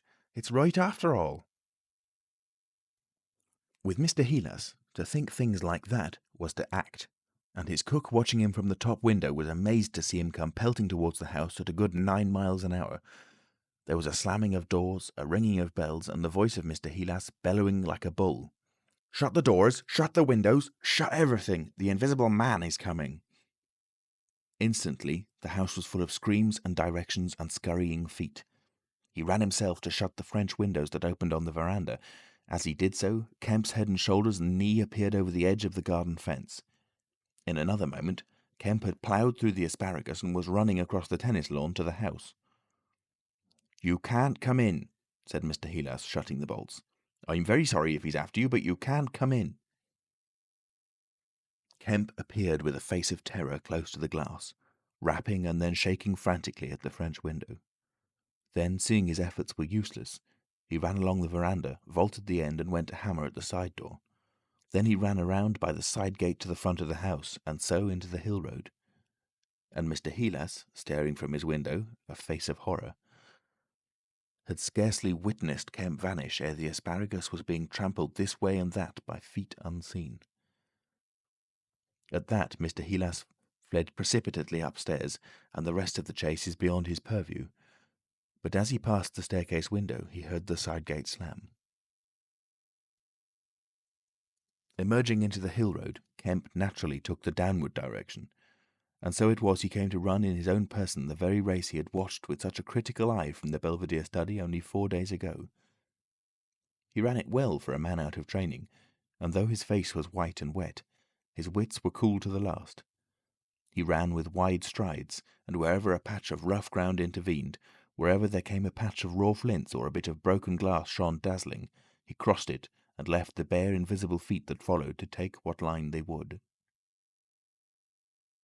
For the first time in his life, Kemp discovered that the hill road was indescribably vast and desolate, and that the beginnings of the town far below at the hill foot were strangely remote. Never had there been a slower or more painful method of progression than running. All the gaunt villas sleeping in the afternoon sun looked locked and barred. No doubt they were locked and barred by his own orders. But at any rate, they might have kept a lookout for an eventuality like this. The town was rising up now. The sea had dropped out of sight behind it, and people down below were stirring. A tram was just arriving at the hill foot. Beyond that was the police station.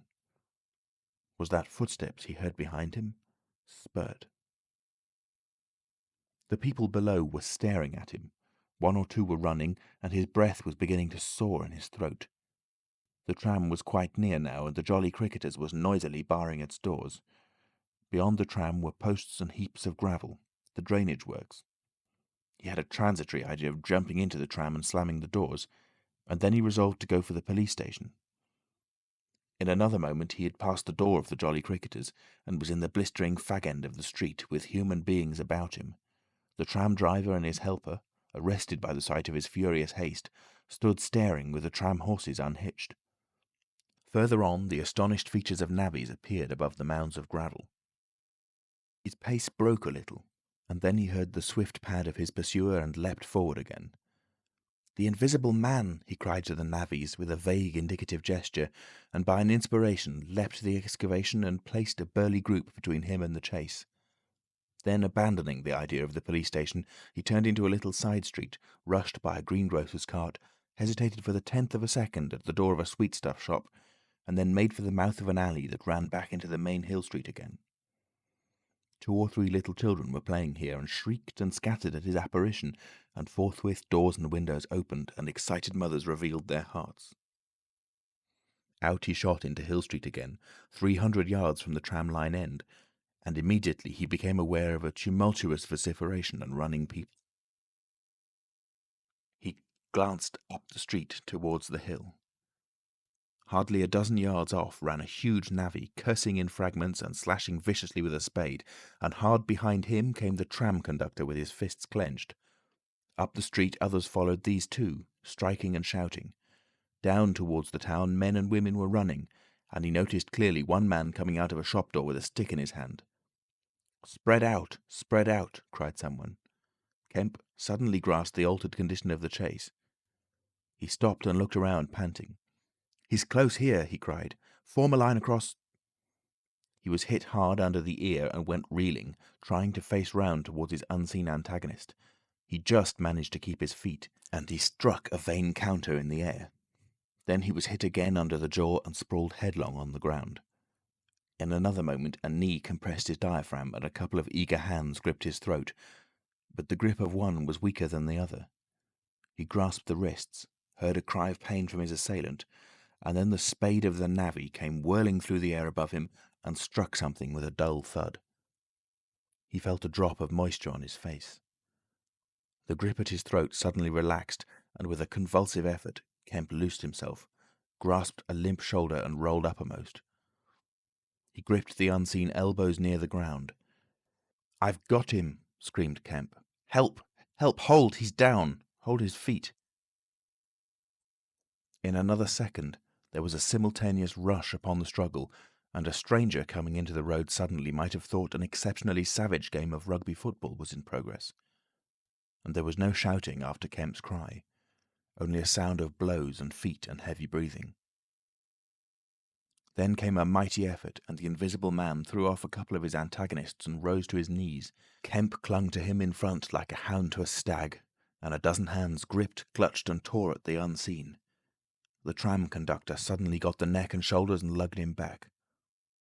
Down went the heap of struggling men again and rolled over. There was, I am afraid, some savage kicking. And then suddenly a wild scream of "Mercy! Mercy!" that died down swiftly to a sound like choking.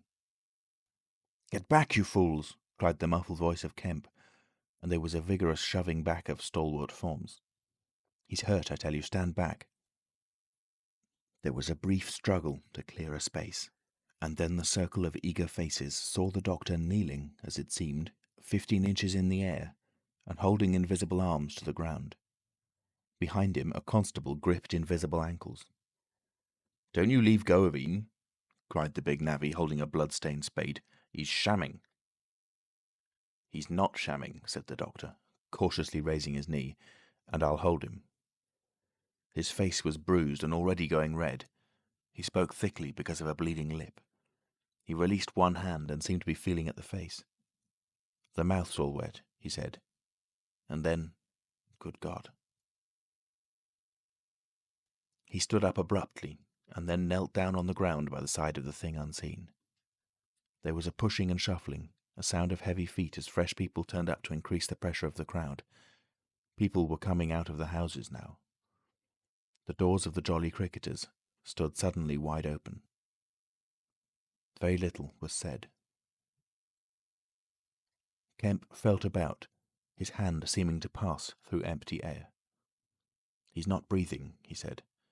And then, "I can't feel his heart. His side. Ugh!" Suddenly an old woman, peering under the arm of the big navvy, screamed sharply. "Looky there!" she said, and thrust out a wrinkled finger.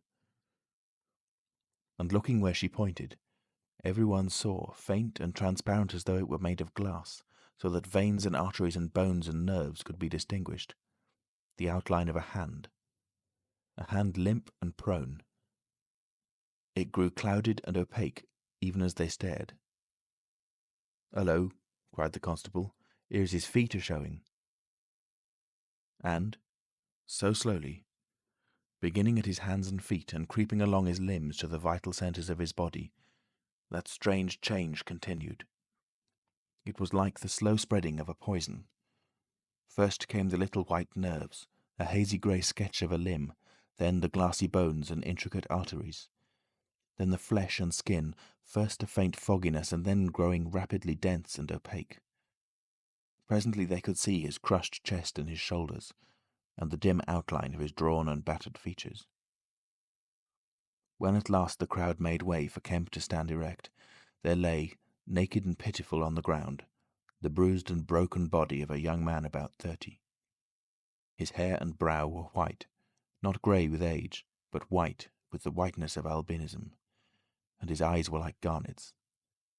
His hands were clenched, his eyes wide open, and his expression was one of anger and dismay. "Cover his face," said a man. "For Gord's sake, cover that face." And 3 little children, pushing forward through the crowd, were suddenly twisted round and sent packing off again. Someone brought a sheet from the Jolly Cricketers, and having covered him, they carried him into the house. There it was, on a shabby bed in a tawdry, ill-lighted bedroom, surrounded by a crowd of ignorant and excited people, broken and wounded, betrayed and unpitied, that Griffin, the first of all men to make himself invisible, Griffin, the most gifted physicist the world has ever seen, ended in infinite disaster his strange and terrible career.